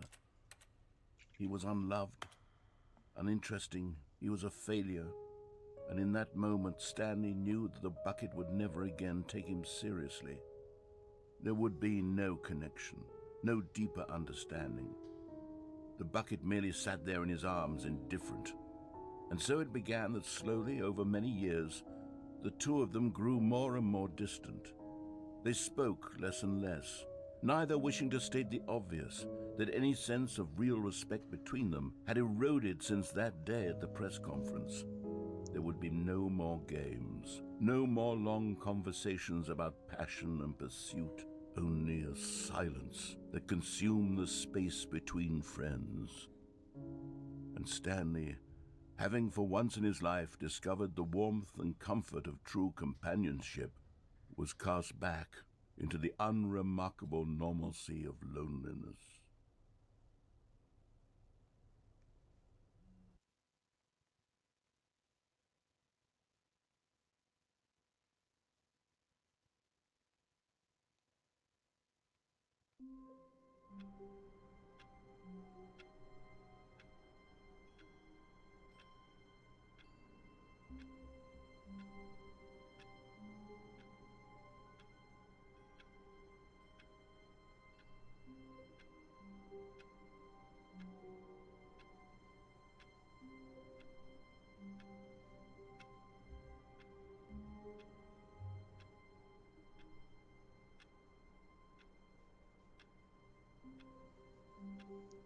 Oh, sorry, I wasn't paying attention. The meeting room. Yes, that's where everyone would be.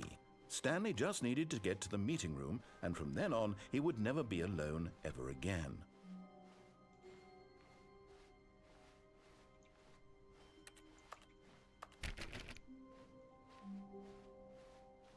When Stanley came to a set of 2 open doors, he entered the door on his left. Hold on, I'll be right back. When I'm back, I was gonna do. I looked up. Apparently, there's an epilogue, and you have to do a thing where in the boot up sequence, it has to put it in the time, which I've been putting in the time only twice now because of the whole.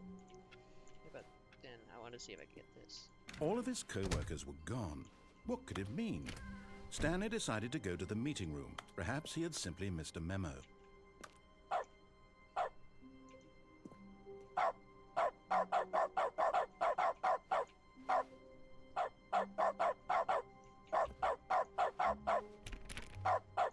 Stanley went around touching every little thing in the office, but it didn't make a single difference, nor did it advance the story in any way.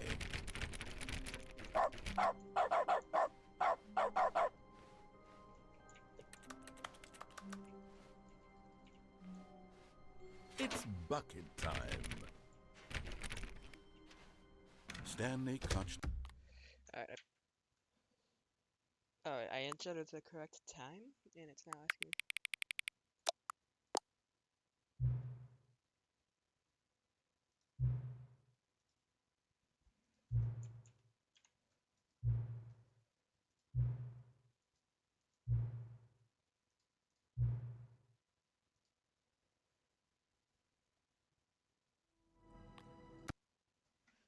Alright.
So man, it's going to a kuboinkle.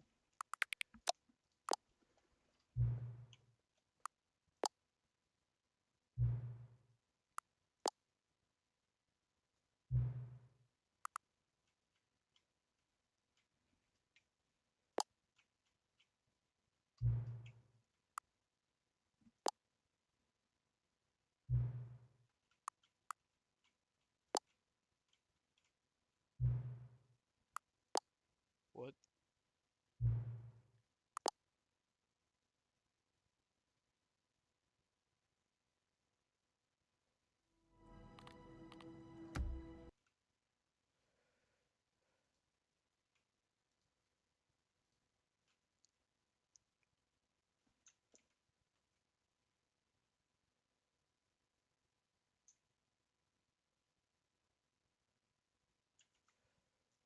Alright, here we go.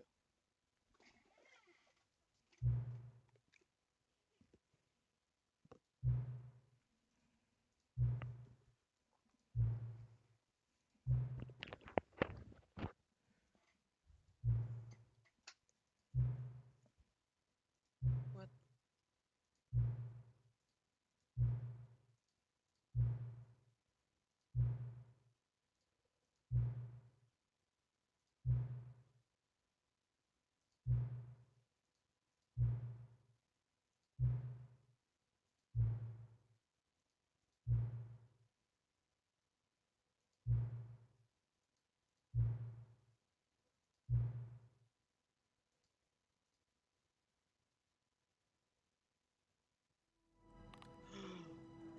Epilogue.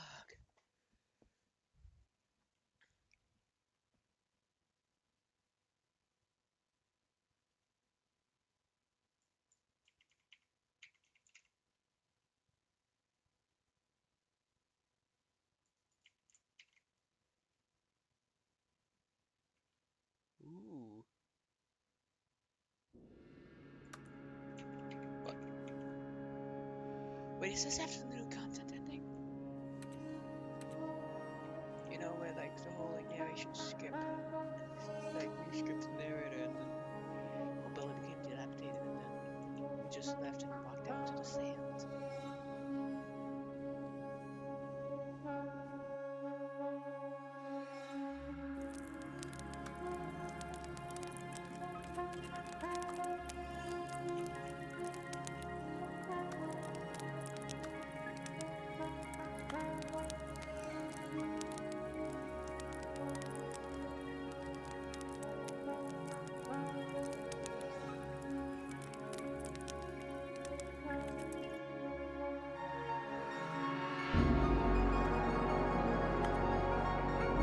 Chairs.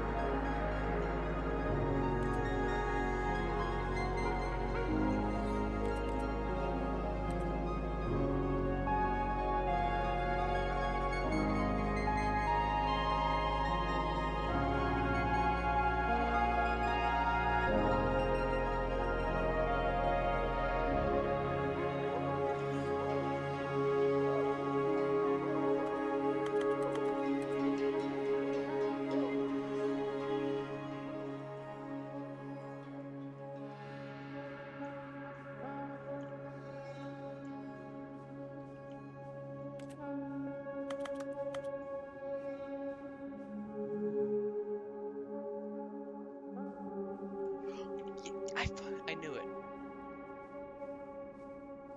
It is a continuation. What is that?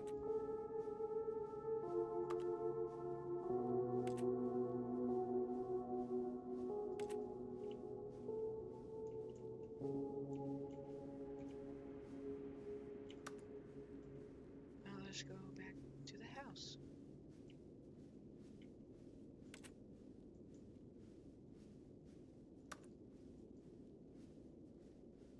The memory zone.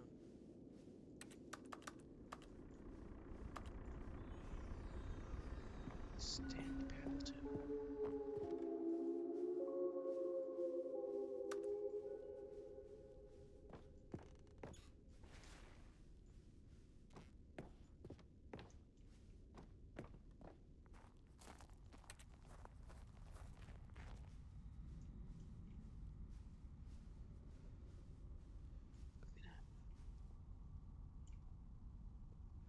View of Stanley Parable 2.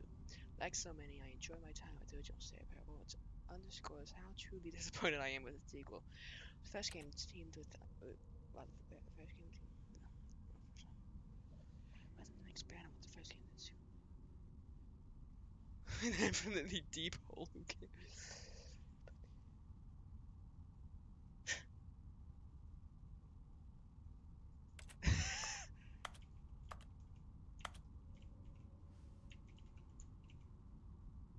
Oh god.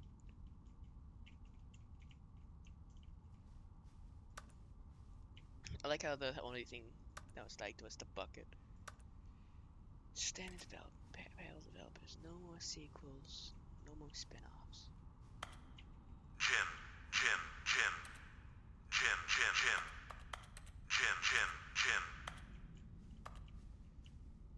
But not sure.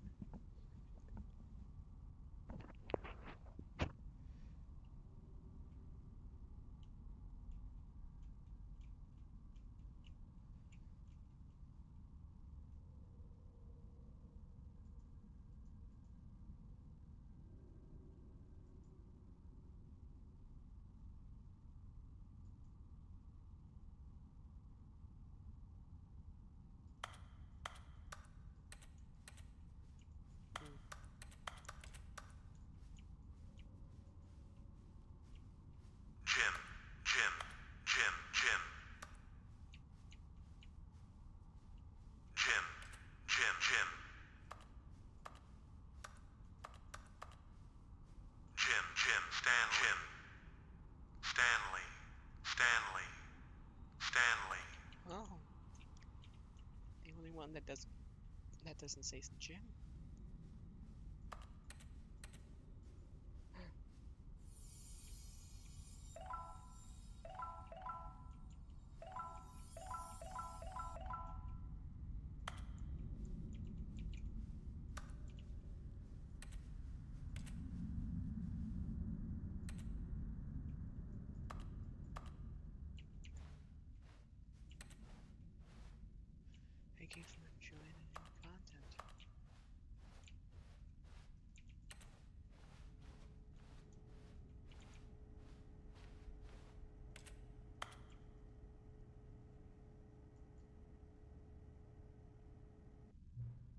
Hello again.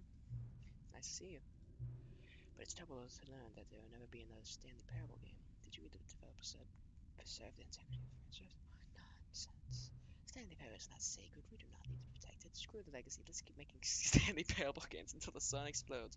Let's run this franchise into the ground. Let's drag it to the mud and back. And if people hate it, who cares? You see, that was the narrator's problem. He was so obsessed with what people thought of his work. Don't make his mistake.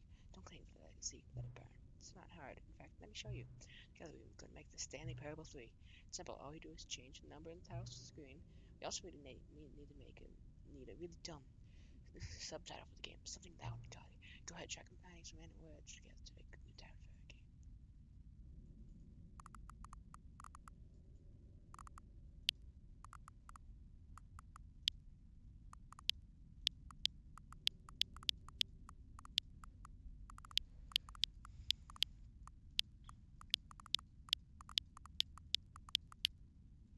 Pocket full of cowboy, baby.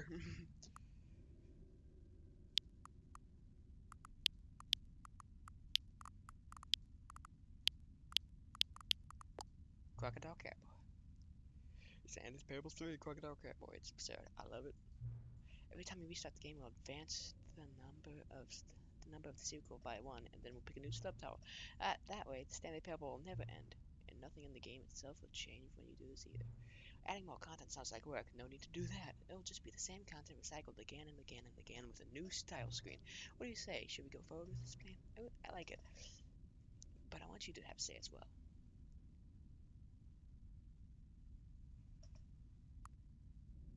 I like those people like that. I understand. Sometimes you're not ready to move on. That's fine. If you ever change your mind and want to start new sequels, contact me. I'll be right here.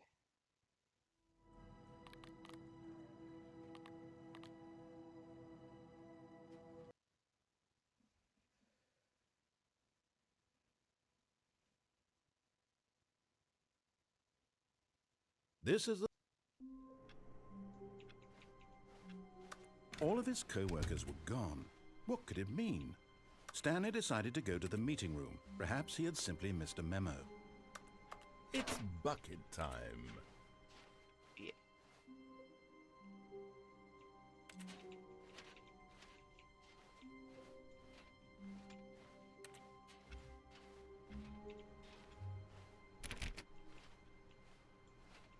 Oh, I forgot.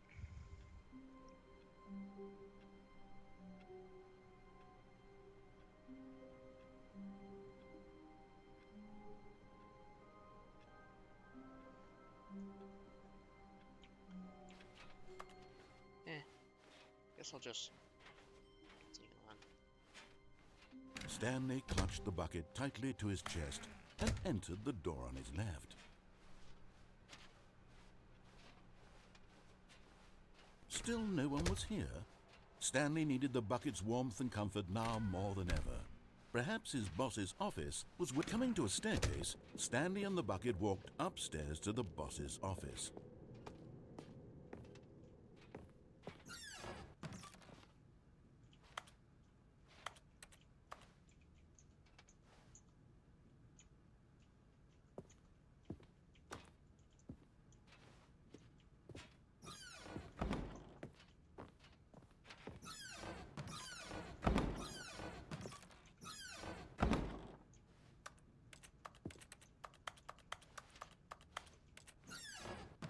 I gotta see something.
No, hold on.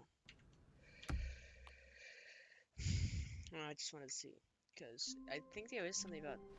I looked All up of his something, co-workers and were it said that gone. you can bring the What bucket could it within mean? content window. Stanley decided to go to the meeting room. Perhaps he had simply missed a Didn't memo. know It's how. bucket time. But then now it says it's defended. Previously it said the executive bathroom. Stanley clutched the bucket tightly to his chest. This was not the correct way to the meeting room, but Stanley had felt the bucket calling to him, telling him that the employee lounge was simply the place to be. And here it was. Had the bucket turned out to be correct? No, never mind. The bucket was wrong. Stanley took the door on his left to go back to the meeting room. No, Said the bucket. don't go to the meeting room. Go somewhere else. The cargo lift, yes. Go there. Go.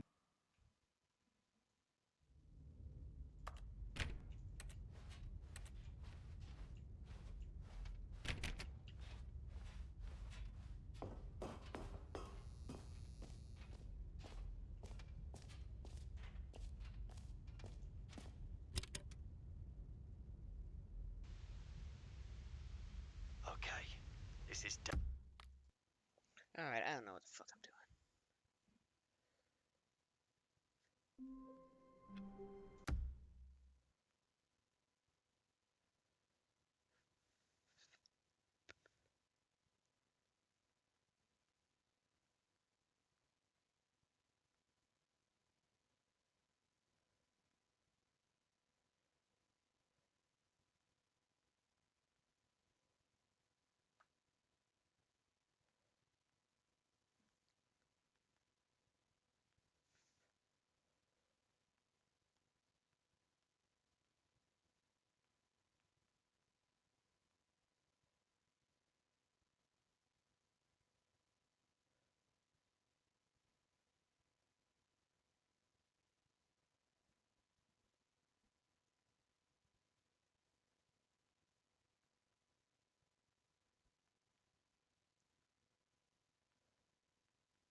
I don't know what the fuck I'm doing. All of his co-workers were gone.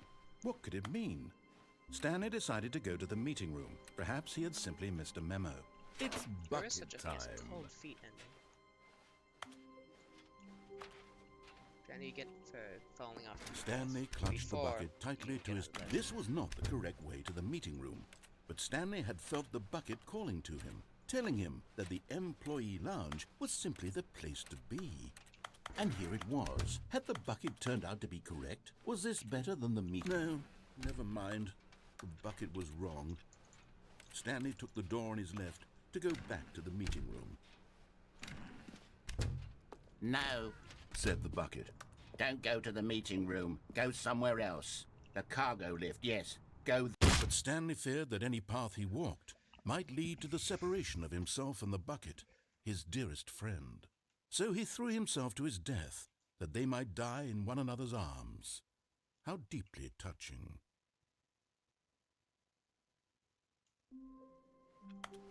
All of his co-workers were gone. What could it mean? Stanley decided to go to the meeting room. Perhaps he had simply missed a memo.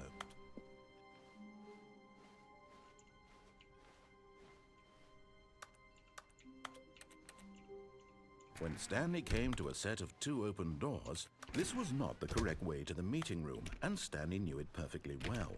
Perhaps he wanted to stop by the employee lounge first, just to admire it.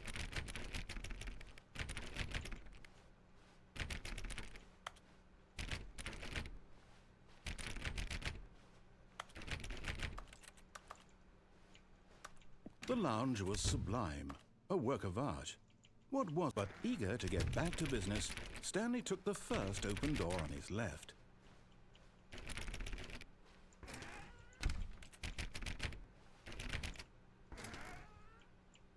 Stanley was so bad at following directions, it's incredible he wasn't fired years ago.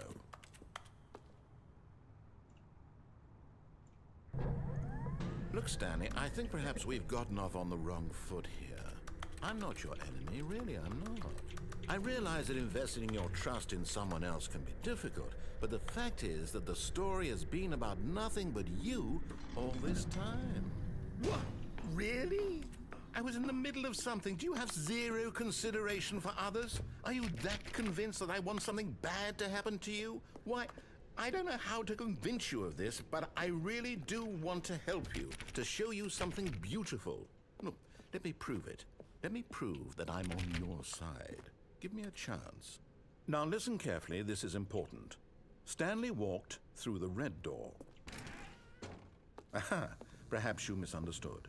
Stanley, oh thank God you are willing to listen to me. Do you see that I really have wanted you to be happy all this time? The problem is all these choices. The two of us always trying to get somewhere that isn't here. Running and running and running, just the way you're doing right now.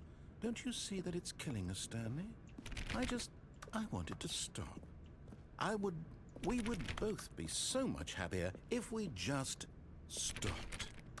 And I think I have a solution. Here, let me show you.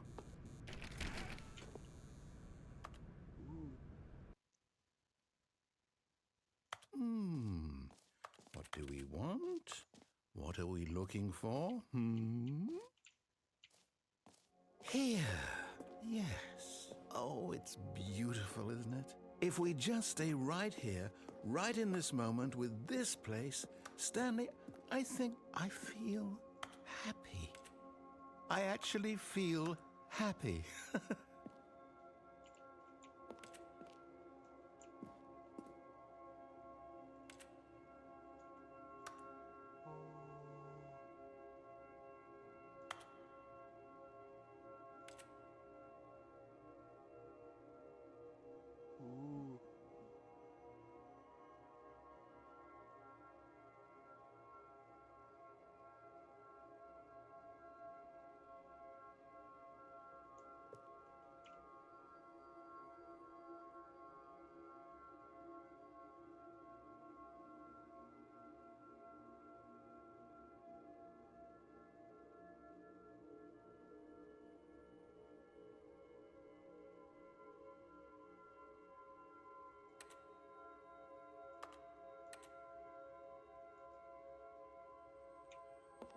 I'm going somewhere else.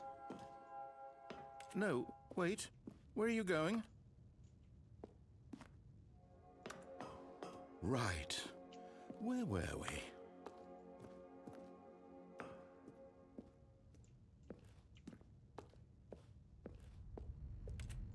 Oh no! Stay away from those stairs. If you hurt yourself, if you die, the game will reset. We'll lose all of this. Please, no, Stanley, let me stay here. Don't take this from me.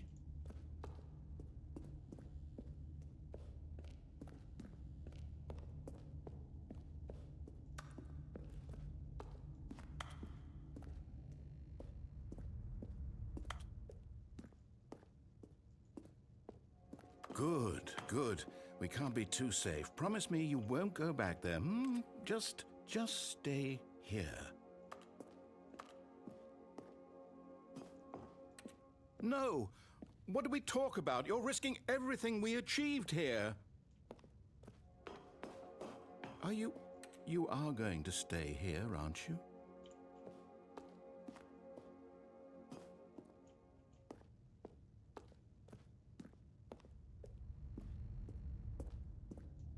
You heard me before, didn't you? You will die! What about this isn't getting through to you?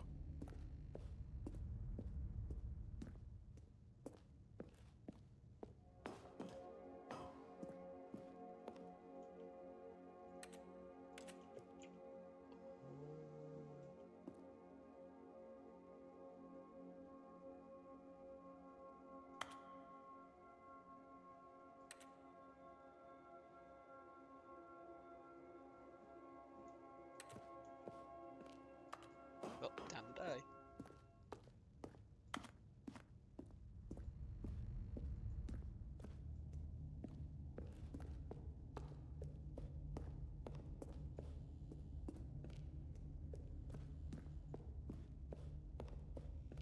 Please, Stanley, think about what you're doing.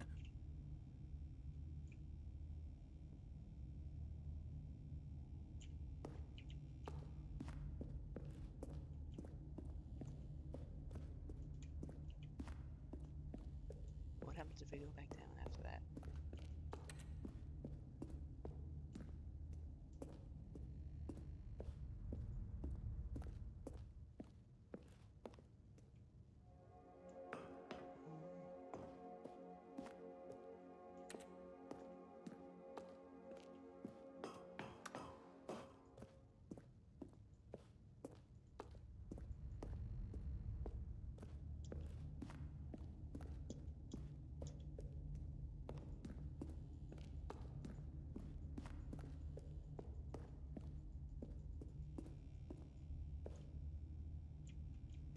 No!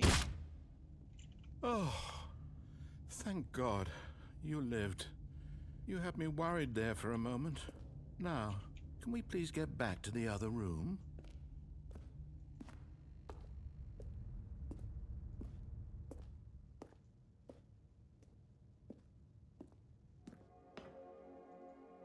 There. See? This is what you want. This is where we can both be happy. We really can. If we stop moving, we just have to stop moving.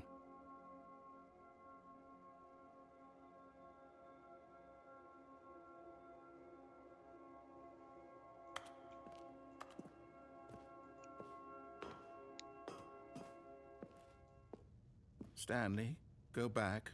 There's nothing good that can come from this.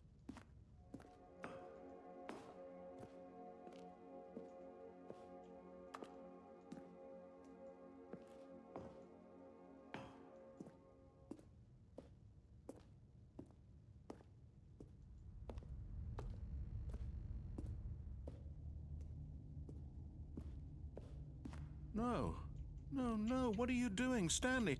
Please, I'm asking you not to take this away from me. I can't go back to what I was before. If you die, we'll both go back. Why are you doing this?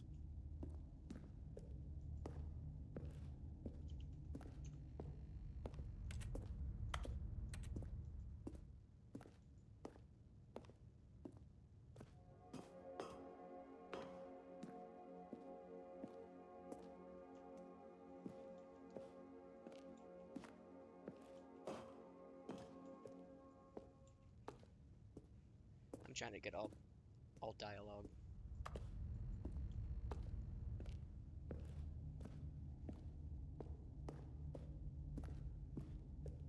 Do you just not believe me? What can I say to convince you?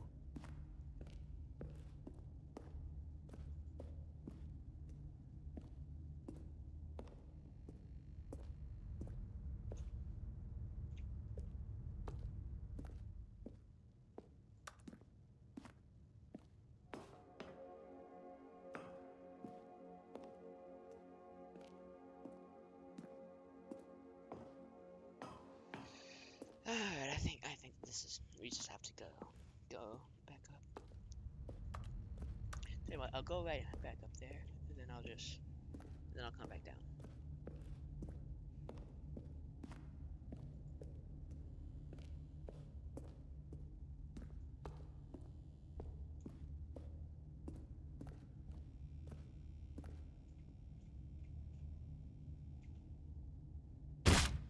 Stanley, let's go back to the other room.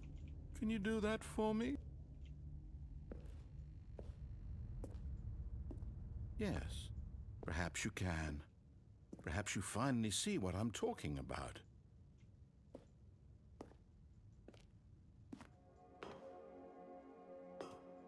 I know you'll see that we can't be happy if we leave this place. You can see that, can't you?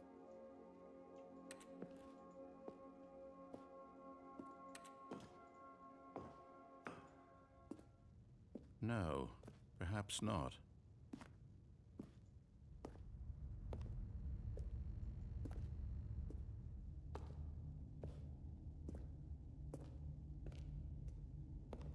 My God, is this really how much you dislike my game?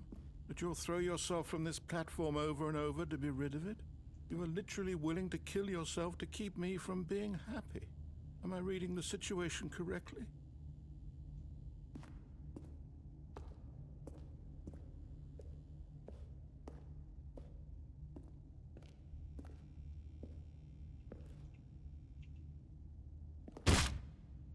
Or maybe you're just getting a kick out of it.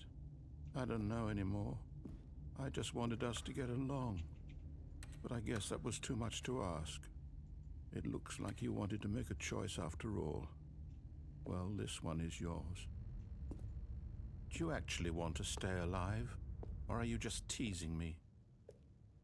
I mean, I wish there was an actual ending where you just stayed here. I wanted us to be happy here, Stanley. I really did. I still thought that was possible. I wish it was possible. I do.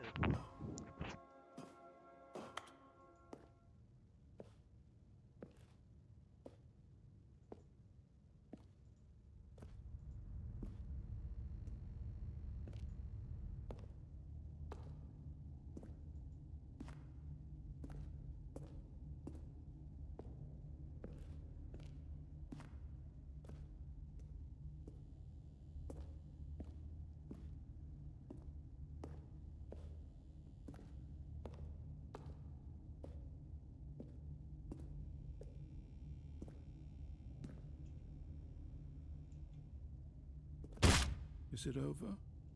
It's going to restart, isn't it? I'm going back.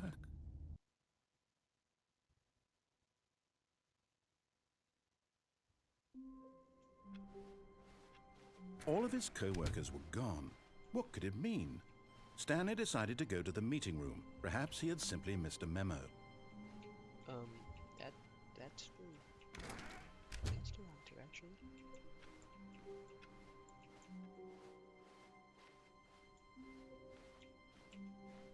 When Stanley came to a set of 2 open doors, this was not the correct way to the meeting room, and Stanley knew it perfectly well. Perhaps he wanted to stop by the employee lounge first, just to admire it. Standing now in this incredible room, but eager to get back to business, Stanley took the first open door on his left.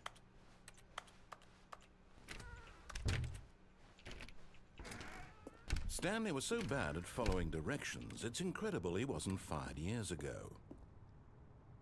But in his eagerness to prove that he is in control of the story and no one gets to tell him what to do, Stanley leapt from the platform and plunged to his death. Good job, Stanley. Everyone thinks you are very powerful.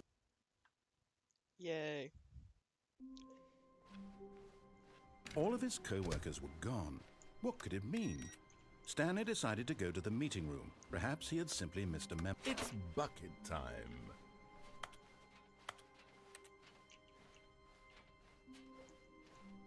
Stanley clutched the bucket tightly to his chest and entered the door on his left. Still no one was here. Stanley needed the bucket's warmth and comfort now more than ever. Perhaps his boss's office was coming to a staircase. Stanley and the bucket walked upstairs to the boss's office.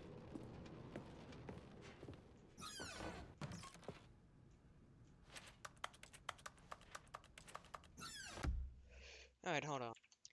Apparently I just have to look at the mirror.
Oh.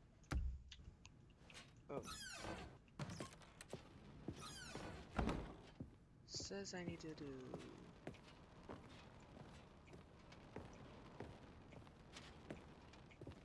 Stepping in.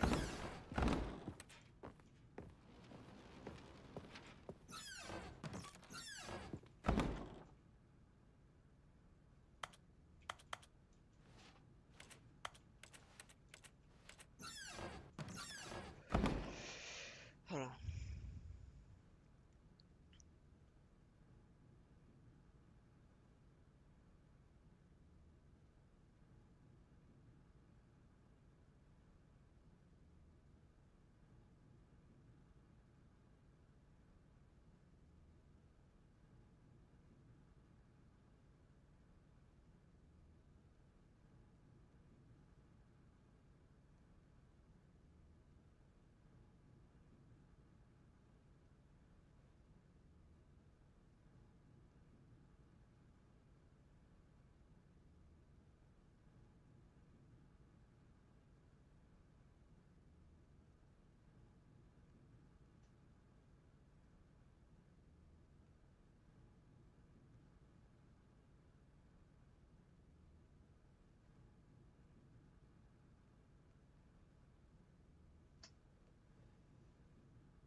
Hold on.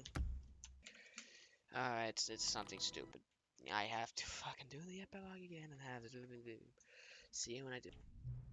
Alright, we're back. It's something to do.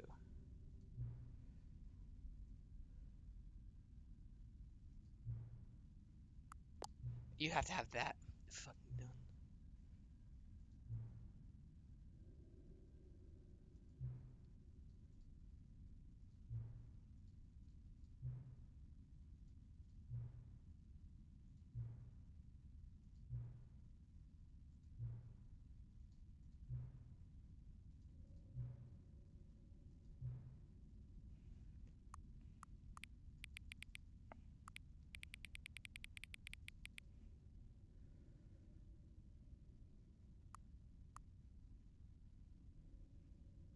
Right.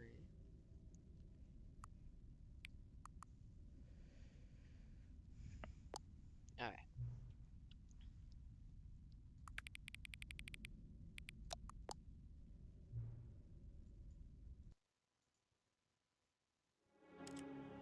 Crocodile Camera.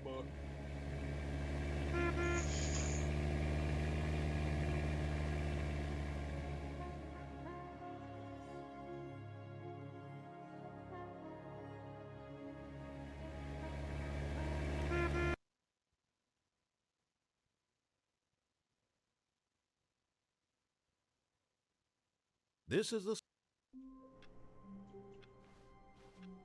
All of his co-workers were gone. What could it mean?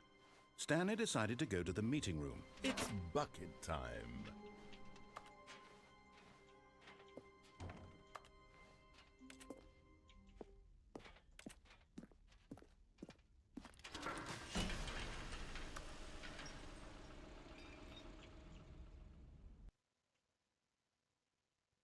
Finally.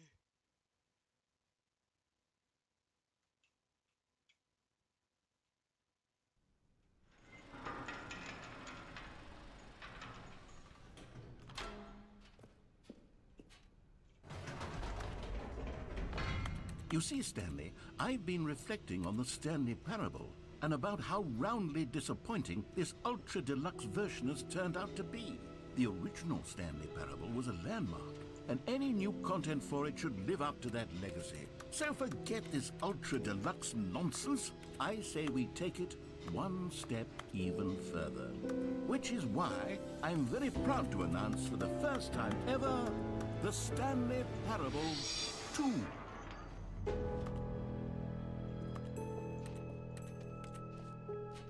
Yes, you see, isn't this far superior to a measly re-release with a few minor additions? Think of all the new territory we'll cover with a fully fledged sequel. An entirely new experience, built from the ground up. Why, there are so many possibilities. It could go in so many different Resident Evil directions. style. This is what fans have truly been asking Resident Evil for. style with the whole- Now, to be clear, I haven't quite nailed down what exactly the Stanley Parable 2 is going to be, but let's take a look at some of the features I've been developing for it.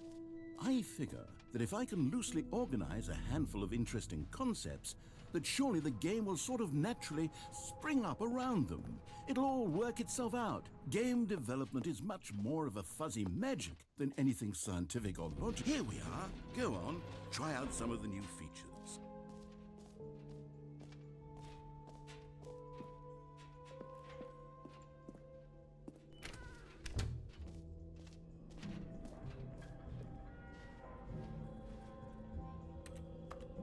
Wait, there are 2 buckets here. How did you get a second bucket? Oh no, the warmth and comfort of a single bucket is already so great, so intoxicatingly wonderful. With 2 buckets, there's no telling. Stanley, can you still hear me? Are you with me? Stanley!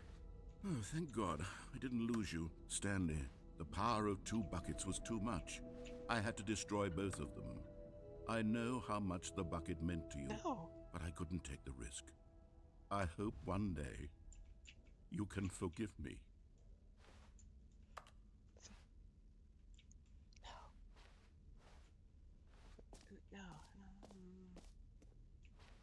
No.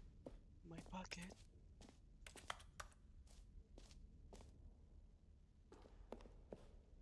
No.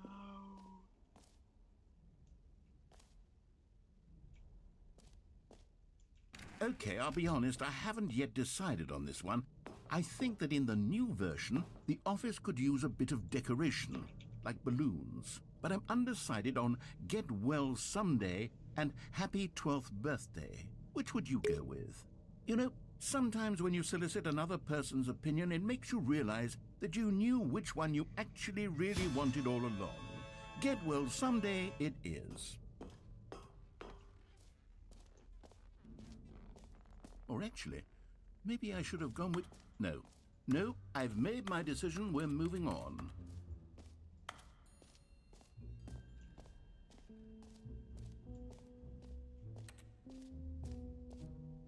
Calling it the Stanley Parable 2 is just so much catchier than Ultra Deluxe, don't you think?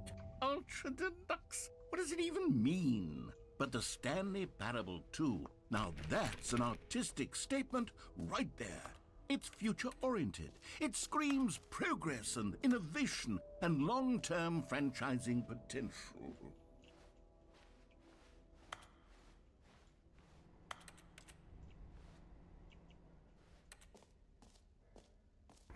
For the Stanley Parable 2, I asked myself, what do players really want? And of course, the first and most obvious answer is that they want to be individually recognized and validated as people. So with that in mind, my first addition to the game is this button, which... Sorry, I should have clarified. Right now, the button only says the name Jim. But of course, in the final game, this button will say your name, whatever name that is. Here, let's have you role-play as Jim to really simulate the full experience of this feature. Just play along. I promise you'll love it. Okay, here we go. Let's take a deep breath, clear your mind, forget whoever you are, and simply become a person named Jim.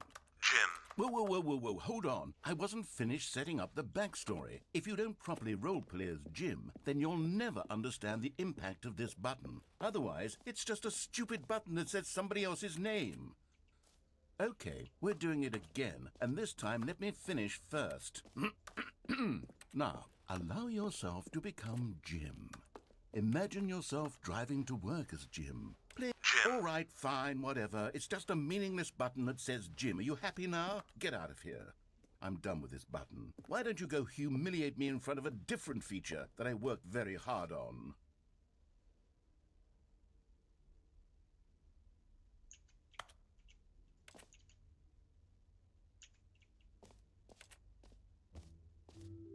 maybe I'll only let people named Jim play the Stanley Parable 2. They would appreciate what I've created here.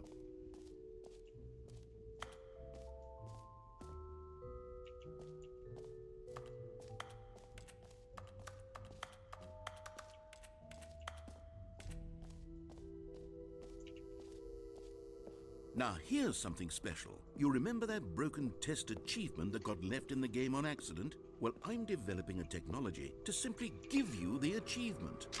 Yes. You see, you'll come to this lever, and when you pull it, the achievement will be given. As you can see, the machine is not working yet since... What? Yep. Wait, what in the holy hell is going on? You got the achievement? Why did the machine work? Stanley, I didn't fix it. I didn't do anything to it. I swear, it was broken just a second ago. Who fixed it? Is someone here? Are we being watched? Oh, God. Composure. Composure.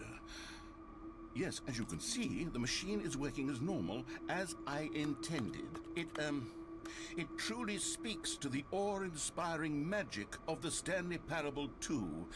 Breathe. Just breathe.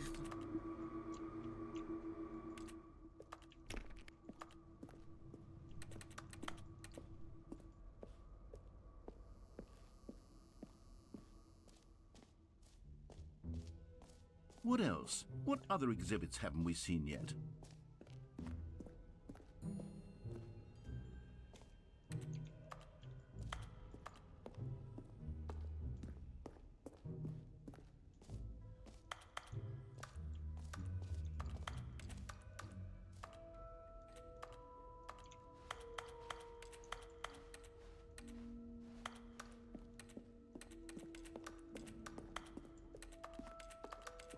All right. Have you seen everything you wanted to? Ready to move on now?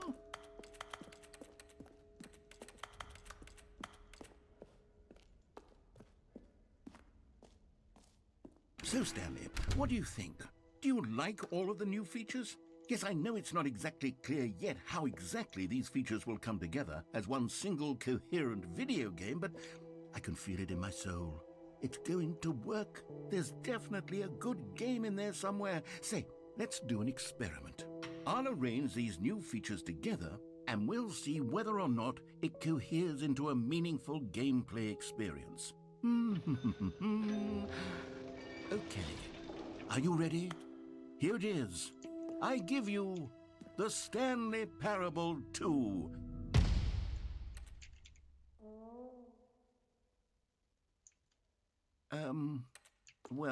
I mean, there's potential here, right? It's sort of... Okay, never mind. Hold on, let me do a different arrangement. Okay, yes, this is much better. I feel good about this. Here we go. Version 2. Who am I kidding, Stanley? This isn't a coherent video game at all. It's a lot of gags. And I do very much enjoy creating gags, but they don't add up to anything. I wanted more than anything to create a sequel that would capture all the magic of the first game. I wanted fans to love it. No matter how good these gags are, they won't stand on their own. They would need the structure and the gameplay of the original. Wait, maybe that's it. I can take the original Stanley Parable and simply, well, insert a few of my new features into it. Tastefully, of course. With respect. With care for the vision and integrity of the original game. Would it possibly work? I suppose it could. But it would need a really, really tremendous title screen. I'm gonna try going for speedrun. All of his co-workers were gone. What could it mean? Stanley decided to go to the meeting room. Perhaps he had simply missed a memo.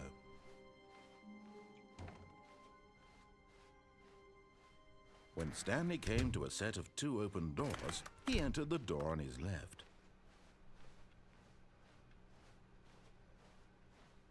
Yet there was not a single person here either.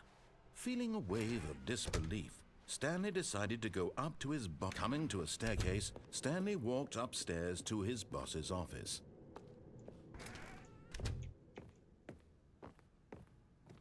Stepping into his manager's office, Stanley was once again stunned to...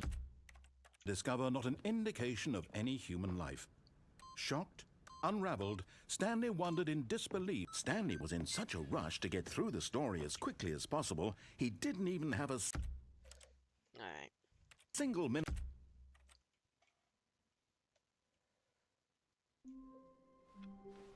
Stanley knew the office layout like the back of his hand. It was only a matter of time before he found the others, wherever they were. Just a matter of time.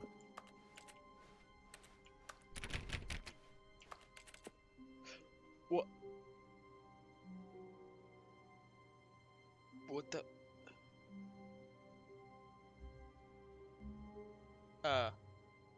Guys?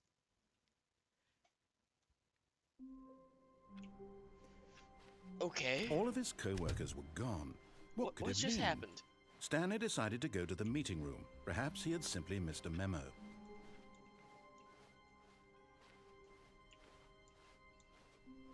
When Stanley came to a set of 2 open doors, he entered the door on his left. That was,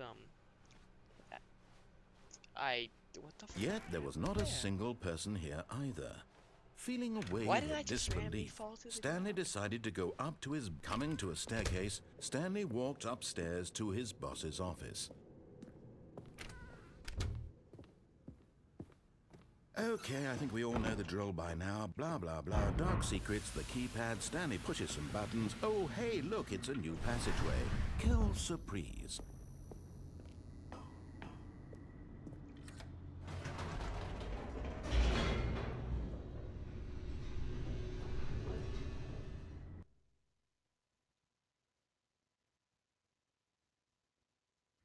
Descending deeper into the building, Stanley realized he felt a bit peculiar. It was a stirring of...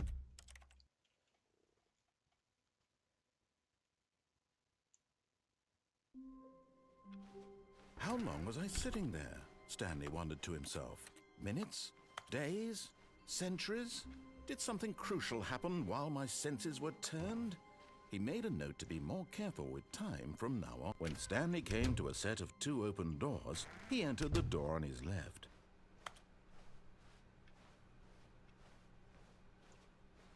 Yet there was not a single person here either. Feeling a wave of disbelief, Stanley decided to go up to his boss's office. Coming to a staircase, Stanley walked upstairs to his boss's office. Here's the door, just go.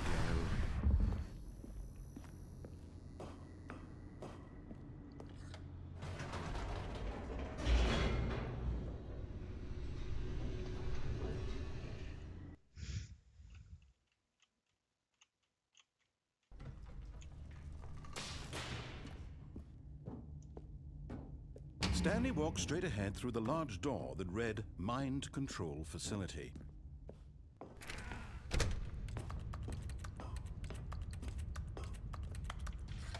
The lights rose on an enormous room packed with television screens. What horrible secret did this place hold? Stanley thought to himself. Did he have the strength to find out?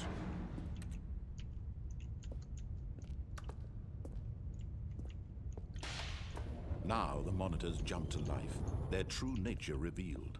Each bore the number of an employee in the building, Stanley's co-workers.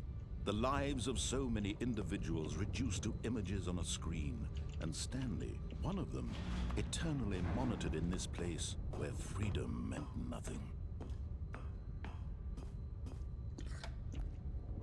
This mind control facility, it was too horrible to believe. It couldn't be true. Had Stanley really been under someone's control all this time? Was this the only reason he was happy with his boring job? That his emotions had been manipulated to accept it blindly? No, he refused to believe it. He couldn't accept it. His own life in someone else's control? Never! It was unthinkable, wasn't it? Was it even possible? Had he truly spent his entire life utterly blind to the world? But here was the proof. The heart of the operation. Controls labeled with emotions. Happy, or sad, or content. Walking, eating, working. all of it monitored and commanded from this very place. And as the cold reality of his past began to sink in, Stanley decided...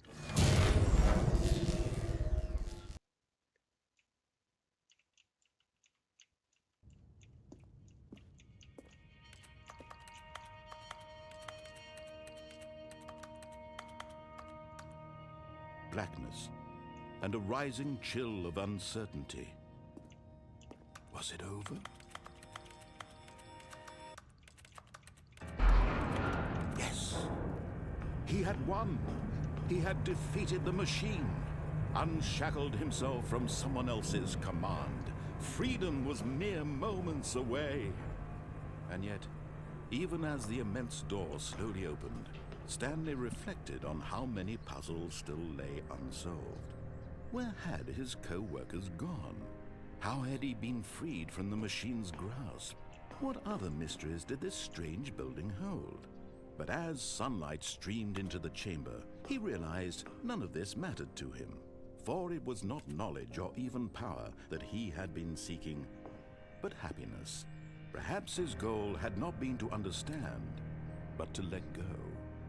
No longer would anyone tell him where to go, what to do, or how to feel. Whatever life he lives, it will be his.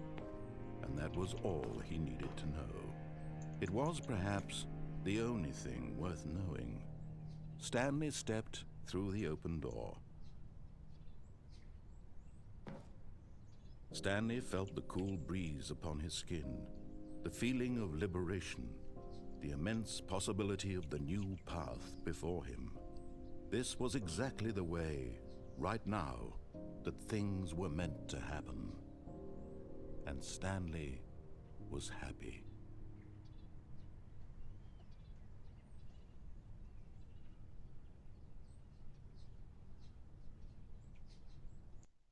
God damn it.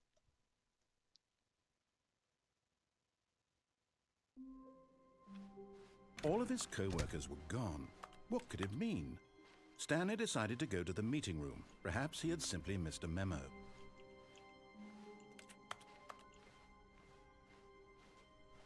When Stanley came to a set of 2 open doors, he entered the door on his left.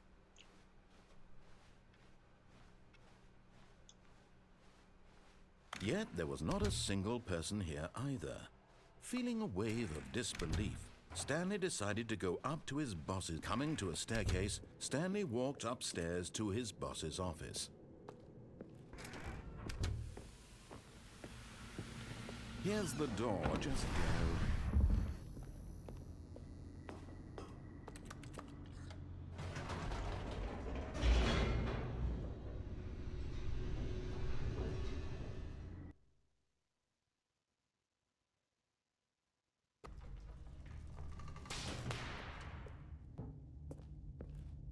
Stanley walked straight ahead through the large door that read Mind Control Facility.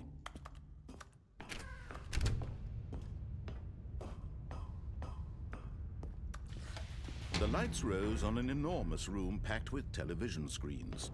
What horrible secret did this place hold? Stanley thought to himself. Did he have the strength to find out? Yeah, fuck this.